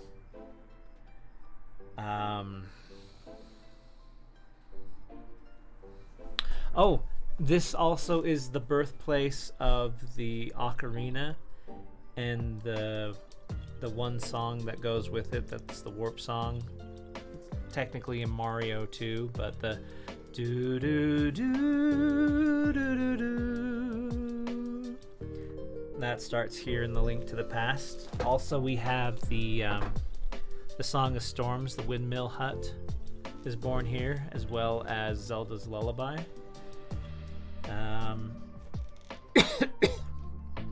Yeah, this was the starting point for what would be Zelda for like the next 15 years.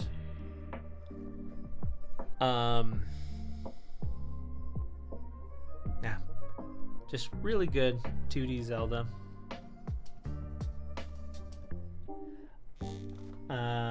Introduce the iconic Master Sword. Yes, this is where the Master Sword is also begins. Thank you. Sorry, I forgot. Yeah, in the original Zelda and the Adventure of Link, you don't get the Master Sword. You get like the Magic Sword, the Silver Sword. And this is like the birthplace of the sword that is evil's bane. And like, it's a big moment. Not quite as big as Ocarina of Times, because that is far more cinematic. But as far as a 2D experience goes, pulling the Master Sword in A Link to the Past is pretty awesome.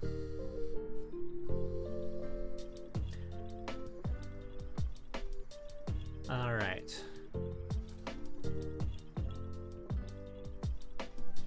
Does Song of Storm start in Ocarina of Time? I don't know that it does. I think it starts in The Link to the Past. I think there is a windmill hut in here that is just like a place, but it has its own song.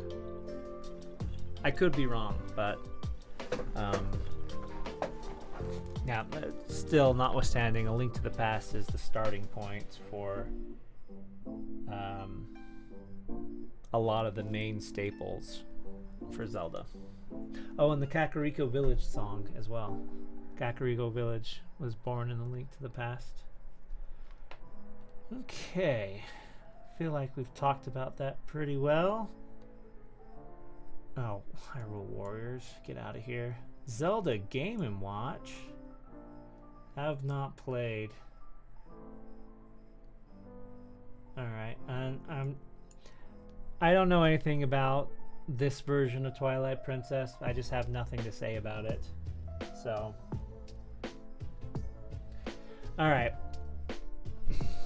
So, Link's Awakening, I don't think is actually a very good game. I know. Hear me out, though. There are good points like the date with Marin, and a couple standout dungeons like Eagle's Tower. But as far as like a Game Boy Zelda goes, it doesn't do a lot. It's kind of just like, no, go to the next dungeon. And it sets up the like, well, if you wake up the windfish, everybody will disappear. It sets that up really, really early, and you as a player or the audience figure that out way before Link does. Like, you're like, oh, okay, so like this is a Wizard of Oz situation.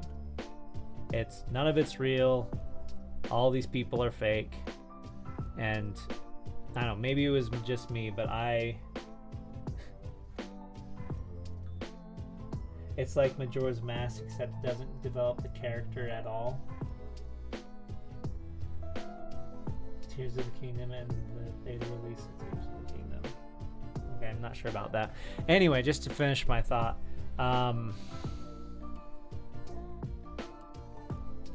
Yeah, it's just kind of like a nothing story other than that. Like quirky characters, like I remember Marin and her father, who's not Talon but Terran. There we go, I remembered it. And maybe Village with the silly little animal creatures. But I just remember like going through it and be like, man, sure is gonna suck when all this disappears, because you know it's not super subtle about it. It lays it on pretty thick, and then at the end it has the audacity to be like, oh, it's all disappearing. Oh, who could have, what, oh, why is this happening? Like, it's not real, but you don't learn anything that sticks with you like grief. Yeah, it's unique because it takes place in a completely different world that isn't Hyrule. Yeah, Koholint Island is unique. But yeah, the story didn't really hit me in any impactful way. We're gonna all put the XD and the new one with the updated graphics. We'll put the one with upgraded graphics first, because those graphics are pretty good and is a very tight and clean game. But yeah, the story didn't reach out and grab me. Music's beautiful. I like Marin's song. But man, is it just like, it's a video game, don't worry about it. They're just silly little creatures, silly little characters. Yep, seagull flies away in the end, symbolizing that Marin is the seagull. Yep, because she states that she has a wish to become a seagull, so perhaps some part of her is real in reality, or you know, the reality of the video game anyway. But yeah, not a great game.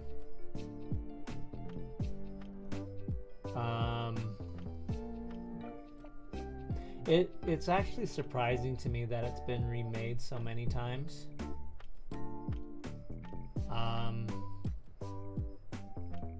Yeah. It sure does get a lot of love, but I'm not getting it. If you're a bird, you are a bird, I'm a bird. Alright. And the last two, we're gonna talk about Breath of the Wild and Tears of the Kingdom. And yes, that is where I'm putting them. You may now begin your hate comments. But as you do so, I am going to explain myself. And a lot of it has to do for when these came out. The big deal. Yeah, oh snap. When Breath of the Wild came out in 2017, I too was like everyone else and wanted like a shake-up for the Zelda formula. The idea of an open world Zelda where you could explore anything was very appealing. And I'm not gonna lie, that first playthrough was pretty magical in discovering things, because Nintendo did a really good job of not giving everything away. Like the first time like a talus rises up out of the ground, you're like, holy crap. And the first time like you find a dragon or a new village, or find a great fairy fountain, or any number of things of like that first time you find it, the first time you meet Cass, like, oh, there's like a bard character who's like helping me with riddles. That's neat. It is a tasty puddle. I had a great experience with both these games. I'm still currently playing Tears of the Kingdom and currently only at 65% completion. Okay, that's good. And this might just be me, but after I had crossed the map and had like a decent experience of discovering everything and what you could do, I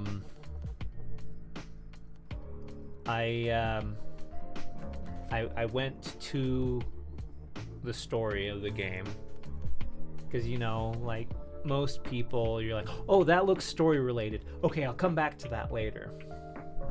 And I don't know why, but I was ready to be wowed by the story, and it's just not there.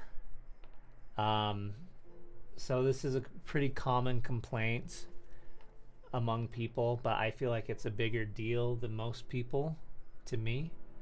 The story is in fragments so that you can encounter it in any order, and I feel like the story suffers from it.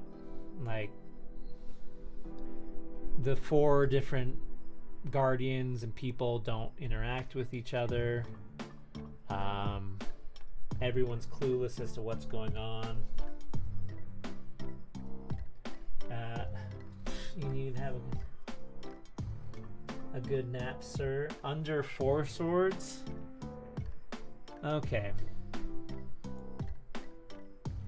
Not under 4 swords. But yeah. Tears of the Kingdom is D tier. We're gonna get there. We're still talking about Breath of the Wild.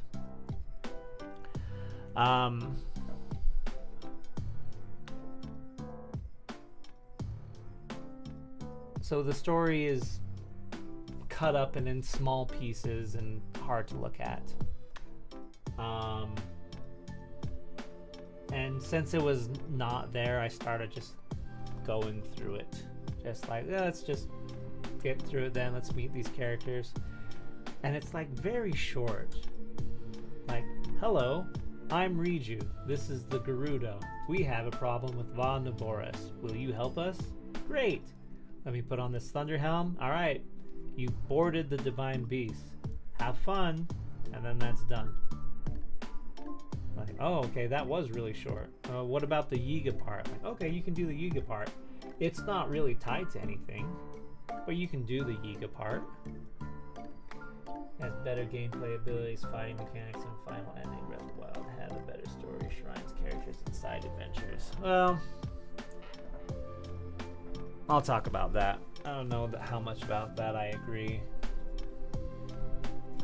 Both Breath of the Wild, Tears of the Kingdom definitely undercut element, eliminate the hero's journey. It sure do, and dulls the lore. It sure does. I was also disappointed that Zelda remains a MacGuffin and then gave so much personality. Yep, Zelda's MacGuffin. No development there. I wasn't like just emotionally attached to anyone except maybe Sidon and Gas.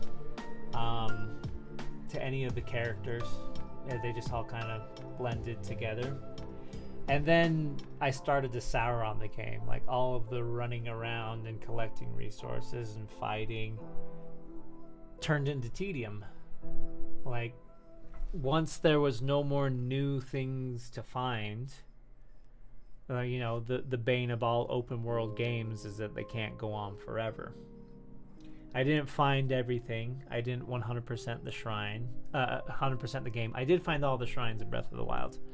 That was very disappointing because it just gives you the Tunic of the Wild, and I don't know. It doesn't do much. Kind of ugly.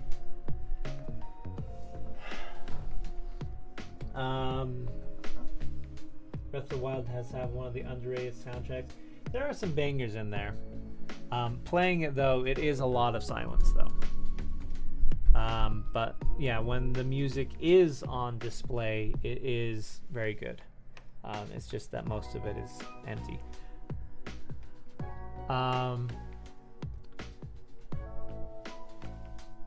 One of the worst parts of the story is the flashbacks, and not just because you can find them in any order, so it kind of ruins the surprises, or it doesn't have like any narrative flow. But the worst part is it tells a story of a better game you wish you were playing. Like, it's like, oh, we meet all these characters and we band together and we're getting ready to fight Calamity Ganon. Like, yeah, we're getting ready, and like, well, look at all these delightful characters. Oh, this looks like a fun time. And then, you know, cut back to the present, and it's like, oh yeah, it's just me, Link, in an open field by myself, and everybody I know and loved was dead. Yay. Gives you a heart attack when you're attacking. Yeah, Guardian stopped giving me heart attacks. Like, the dungeons are a unique concept. I don't know that unique necessarily equals good. Like, they definitely stand apart from the rest of the dungeons because they're mechanical and they're mobile and you can use your map to control them. That's definitely unique, but they are still short and simple, and that makes them unsatisfying for me.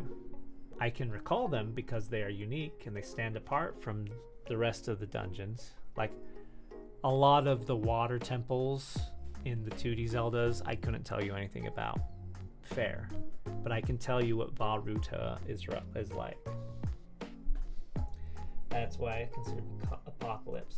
I understand the premise. They tell you what the apocalypse is all about. They tell you the expectations.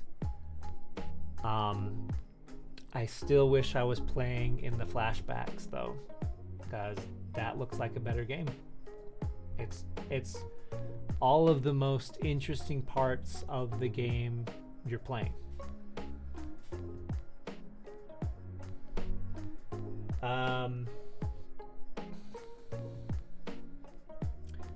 Yeah, so, and that's Breath of the Wild. And there, I don't know if it's just me, but I feel like there's a certain point where I'm just frustrated with collecting resources. Like, you start out and you're happy to get a fire sword. Like, yeah, that's cool, keep me warm. And then by the end, I hate the feeling of going through like a whole shrine and like your reward is like a royal claymore, like really good stats, and you're like, I guess. Let me look through my inventory and see if it's really that good. Hate that feeling. I hate it. It diminishes like my incentive to quest and do all the shrines, because if the shrines are not a guaranteed reward, like if I have better stuff just sitting in my pocket, why would I seek out shrines? Sam, I wish there was a way to buy good weapons. Give me something more to use money on. Yep, we still haven't solved the money problem in Zelda. Link in the flashback fights in Hyrule Warriors. Yep, I understand that. Hyrule Warriors is technically possibly canon. I get that. And that there's you're a more powerful version of yourself in that. I thought the 4 champions had interesting backstories. They do. I wish I was experiencing that. It's my problem with it, to sum it up, is it tells, it doesn't show. A good story should show and not tell. Like, I should experience Rivali being mean to me and being really good with the bow and arrow and fighting with his gales, the tornado thing. I shouldn't be told like, oh yeah, once upon a time there was this Rivali guy who was like really mean to you. He was really good with the bow and he thought he should be the hero of time. Like, okay, cool, thanks for telling me that. Yeah.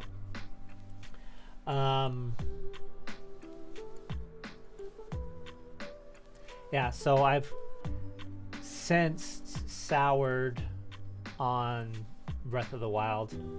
I may go back to play it, but I may not. And it's also really telling when the biggest enemy in the game is rain. Like, I don't even hate Calamity Ganon that much or any of the blights, but I hate the rain. Like, literally all I get to do is run around and climb and collect things. And you take away my ability to climb, it's like, oh, I want to warp somewhere else right now. I don't want to deal with the rain. And the Koroks. Yeah, nope, not rewarding. Like, after you get a couple of decent Koroks and your inventory is expanded to like maybe 2.5 rows, stop looking for them. Like, what's that over there? Korok puzzles. I'm happy with my inventory space. Like, it's not rewarding to do all the things. There's a certain amount you need to do to increase your inventory, but you know, I don't want to put a rock in a ring for the 30th time. They're everywhere, and it's not rewarding. It's tedium.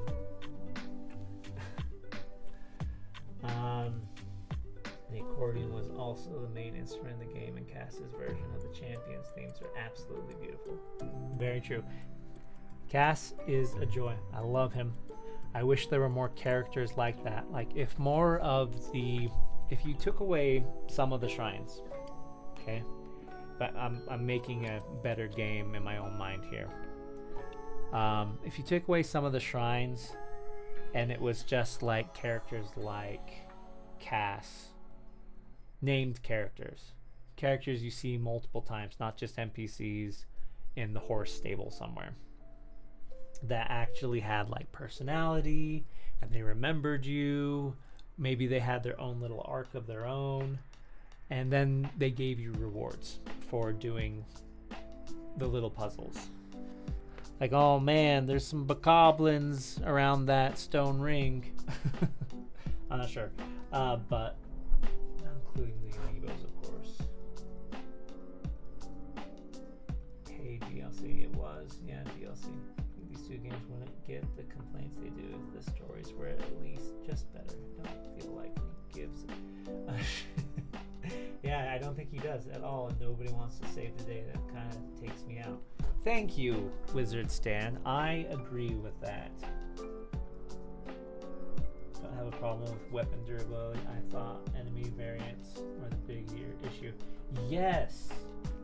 Like, the game is built around weapon durability, so it's a challenge, but it's part of the game. Weapon durability doesn't upset me.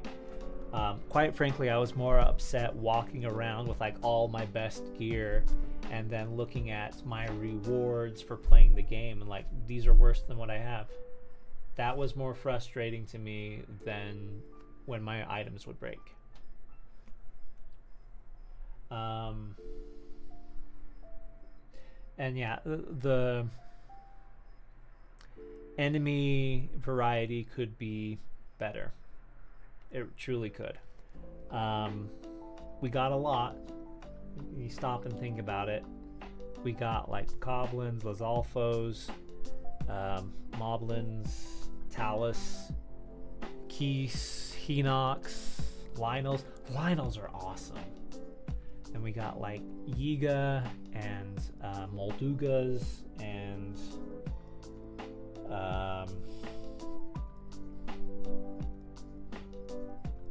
there's like elemental varieties, and we got guardians. We got Guardians and Flying Guardians. Which, you know, is decent variety.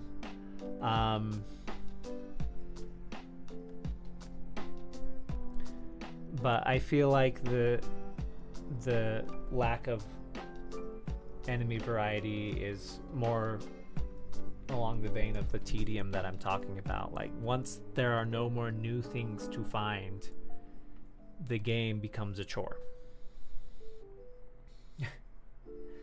Yeah, Hinoxes were kind of a letdown. They're pretty easy. They seem imposing because of how big they are. If I were to fix this, I would have them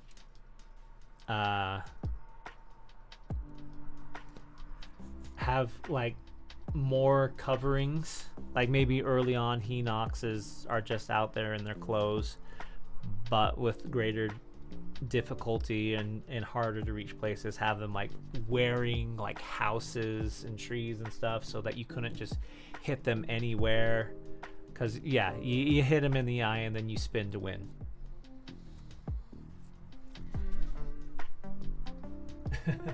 This Hyrule doesn't feel like the world I want to live in, let alone save. Yeah, I agree. I feel like we've talked a lot about Breath of the Wild. I'm now ready to talk about Tears of the Kingdom. Oh shoot, there was one more thing, but Tears of the Kingdom has the same problem. There is no progress in becoming stronger. There's no like increased abilities. The like there's hearts and stamina, but those are more like resources than tools. And there is the champion abilities, but those aren't really new abilities. They're just more convenient abilities. Like, think about it. Mipha's Grace is a fairy, but better.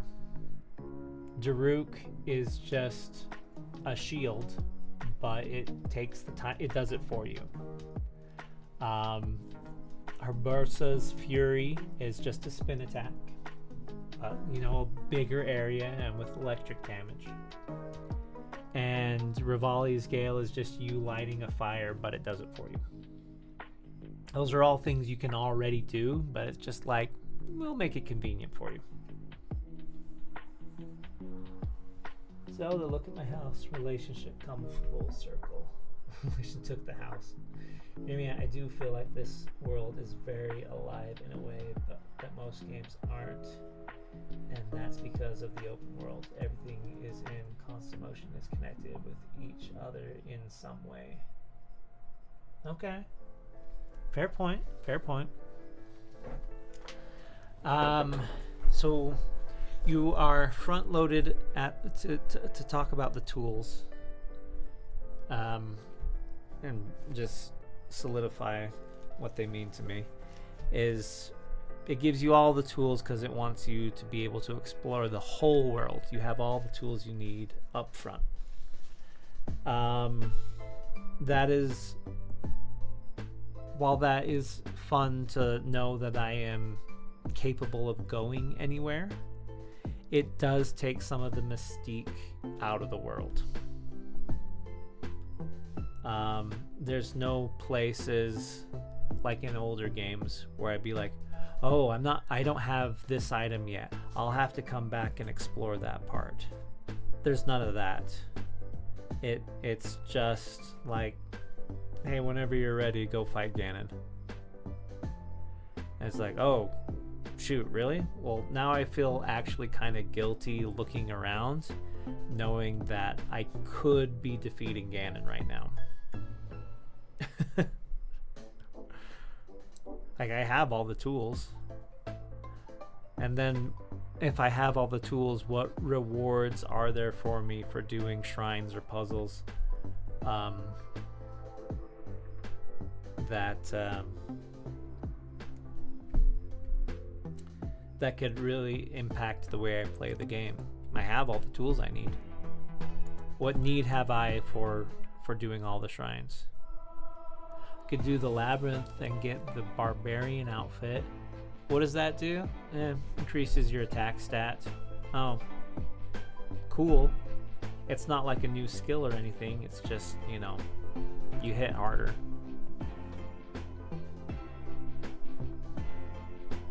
The open world broke the mold in a great way, just like 10 years too late. Yeah. That is a thing we have to consider, just like all the other games we've ranked. For the time it came out in, it was revolutionary for Zelda.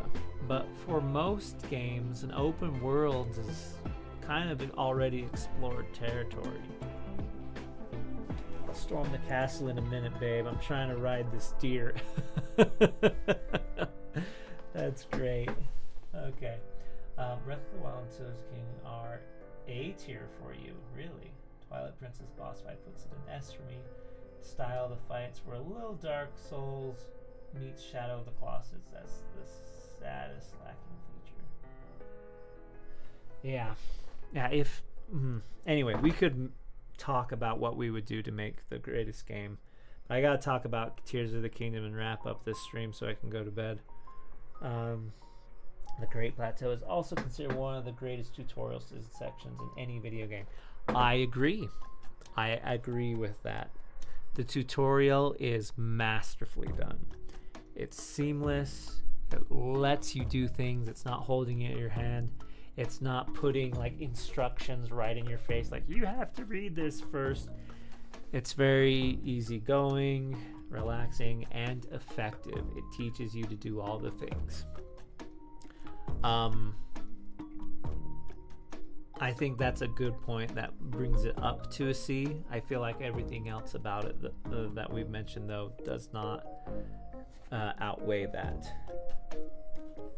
So, yeah. No, we still can't move on to Tears of the Kingdom yet, because there's one more thing in Breath of the Wild that really pisses me off. The Master Sword is too damn weak. The Master Sword being like a nothing weapon makes me so mad. Like, it loses power, which just means it breaks, because they don't want the Master Sword to break their endurance system. It's so underwhelming. It makes me want to play a different video game, because like other legendary heroes get their legendary weapons and they're taking off, they're fighting the good fight, they're doing amazing things. You know, in Link to the Past, the Master Sword had medallions you could equip to it to like summon lightning and earthquakes. And in Skyward Sword, that the sword catches lightning bolts so that you can attack Demise with it. And in like Twilight Princess, it's more powerful than Zant, so it breaks the curse on you. Like, I get gameplay wise, it needs to be a sword. But from like a narrative standpoint, a lore standpoint, it needs to feel like the Blade of Evil's Bane, and it sure doesn't. And then, yeah, give the Master Sword a battery pack. Jeez Louise. And then they have the audacity, the sheer gall, to be like, oh, you want the Master Sword to be good? Pay for our DLC. Like, no. No, sir. No. That is not how this works.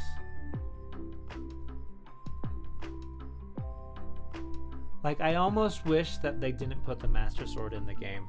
Like, you know what? It's lost to time. Or, you know, make it stuck in Calamity Ganon so that you just have it for the end fight. So that it's not really a part of the game mechanic part of the endurance system. because boy does the Master Sword suck, and it makes me feel like Nintendo is out of touch with its own game. Like, yeah, but all that lore is hard to remember. I don't care about every little detail, but I expect you to know that getting the Master Sword and using it should feel amazing. It should be a highlight of the game, not like a wet fart. Like, it's vile. The game-breaking exploit in Tears of the Kingdom for months, like saving, stacking to make it unbreakable, and cloning items laughable. Yeah, I feel like I've made my stance on cheese apparent also. Okay, we have to finish this. We're almost done. Tears of the Kingdom. Breath of the Wild 2. And I know it's not fair that COVID happened and it got delayed. I understand this, but I truly think that Tears of the Kingdom should have just been DLC. Like, here's a sequel with the same map and a whole new story.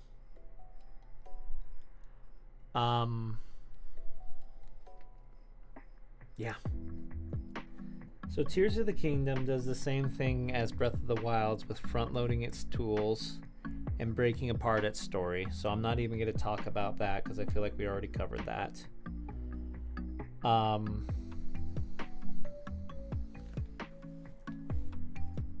But the fact that it's reused assets, a reused map,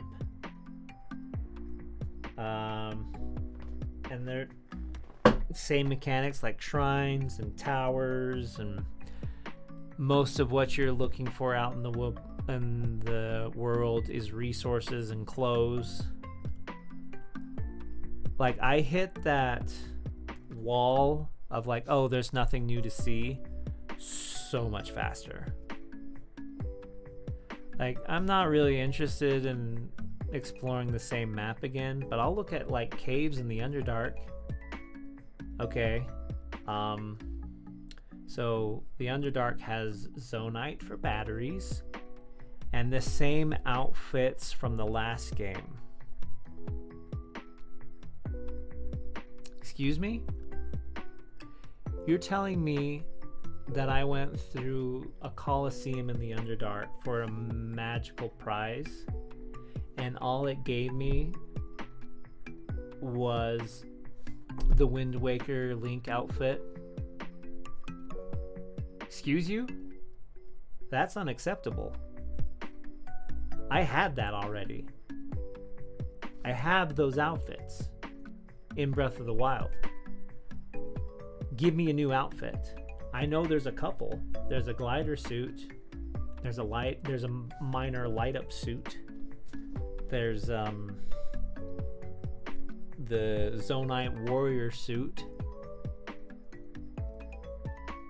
But you're telling me that most of the prizes in the Underdark are amiibo cosmetics? The tunic of Twilight, the tunic of the sky? Excuse you? That's like Nintendo giving us the middle finger. Yeah, I know you already had these outfits, but we're gonna hide them for you so you can find them again. I know you like to find things. No, that's not okay. I gave you 1/3 of the Wind Waker Link outfit. Yeah, if you want the pants, you have to go to the other side of the map. Yeah. No, that's not okay. That is disrespectful. That is so lazy. That is Skyward Sword repeating the same areas lazy. Make new outfits. Make new weapons. That's just the big put on your tinfoil hats with me. That's the secret truth. They were making DLC, and because it got delayed, they're like, oh crap, Shoot, well, we spent 6 years on this. We might as well call it a new game.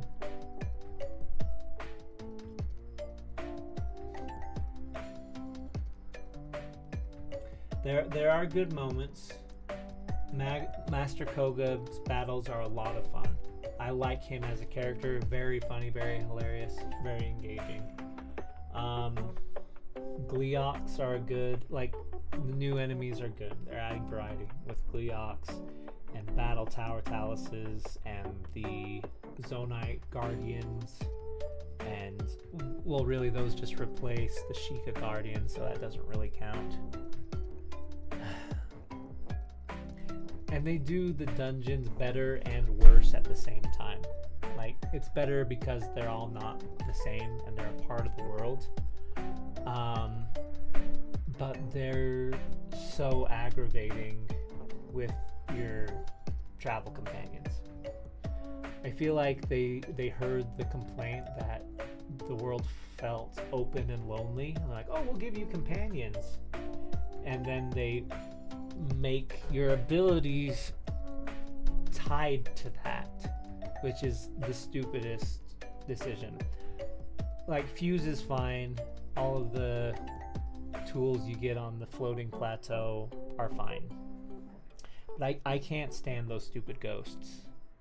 I don't like how unsettling it is that they're following me around, especially when there's a version of like Sidon, Riju, Yunobo, and Tulin that follow you around.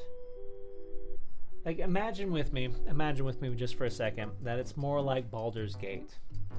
Those models, albeit janky because it's a little janky, are following you around, and hey, let's have them, chit chat. Make it feel like you're actually part of a group, not on your own, haunted by 4 ghosts, because that's unsettling. I did not like that choice at all.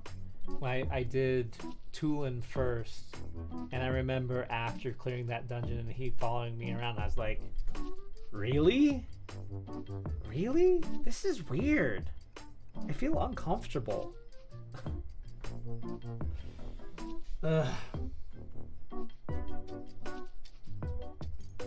Zelda turning, again, so same notes as Breath of the Wild. Zelda turning into a dragon and being in the past and fighting the ceiling war, which is really like a ceiling battle. Demon King? Secret Stone? Yeah, that cutscene can go die. How dare you recycle those assets again? Did we not learn our lesson from Skyward Sword? How dare you?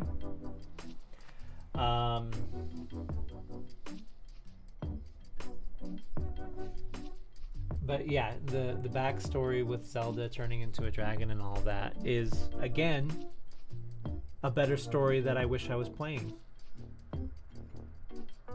It just is. It's more compelling. It's a narrative has, even though you experience in whatever order you find it in, it is the context for what you're doing. And again, it's trapped in the past and, it's already done. So, don't worry about futzing around in the world. Go fight some bokoblins. All this stuff happened thousands of years ago. Rauru is a badass. He is a good character, and he uses the tri-beam. Very cool. Very cool. Isolated in that instance. That's a very cool instance. I'm talking about gameplay. I'm talking about game feel. I'm talking about when this came out, and that's not great. Zelda is a furry now. Be that as it may. Yeah, it's Breath of the Wild, but they haven't learned from their mistakes. I feel like it's not Zelda either. I feel like it's Minecraft. Like, the appeal is not to collect magical artifacts and be involved in a grand destiny. It's like, here's some tires and a fan. Go have fun, kids. It's a video game. Don't think too hard about it. Go ahead and make a plank of wood with limbs and a rocket launcher and a flamethrower. We like all the crazy builds you guys are building out, which is admittedly fun and very good, but that's not what I play Zelda for. I can play Minecraft if I want to play Minecraft. I can play Banjo-Kazooie nuts and bolts if I want to, but that's not why I bought this. I wanted to play a Zelda game, if that makes sense. I feel like the reason people like this game is for that freedom to manipulate the physics, you know, to make a flying death machine or a robot, or to make jokes about like spit roasting so many Koroks on their backpacks, or like, hey, here's a video of me beating this really hard shrine in 3 seconds because I just blew myself up over this wall. And Nintendo's looking at that like, yeah, you kids are having a lot of fun, aren't you? And that's not what I'm here for. I'm here to be entertained. I'm not here to make my own entertainment. I want to be told a story. I don't want to be thinking of my own headcanon for why things are the way they are. I paid you money to tell me a story. Okay? I paid you $70. $70, by the way, not $60. Because, you know, they know you'll buy it. Paid you $70 for you to entertain me, and what you gave me was tools for me to go entertain myself. Listen, I don't need you parenting me. I know how to entertain myself. Sometimes I want to turn on a video game and be entertained. Do you understand me?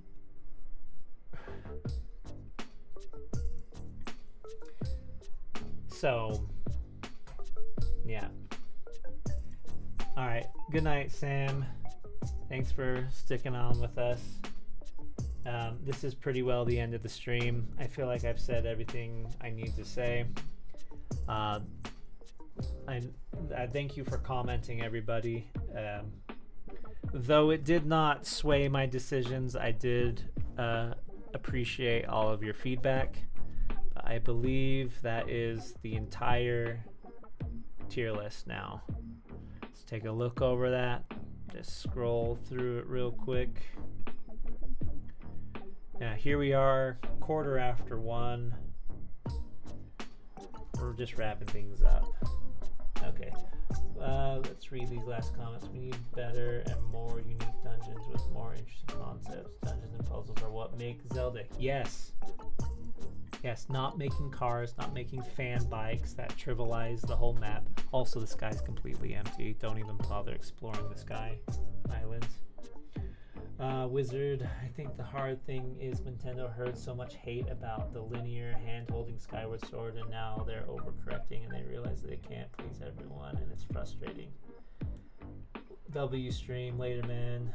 Pose for screenshot.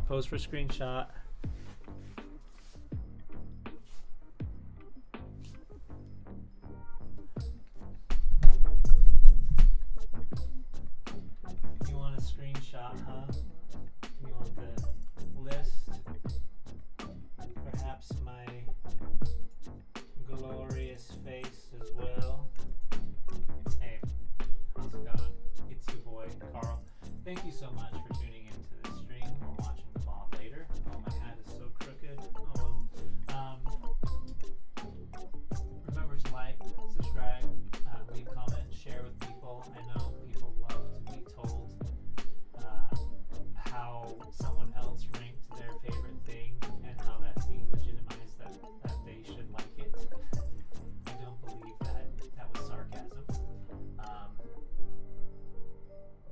Yeah, just because this was my tier list and I like this game and not that game doesn't mean that I think you're dumb if you like it and we disagree. That's it. Good night. And remember, you subscribe to it. Bye-bye.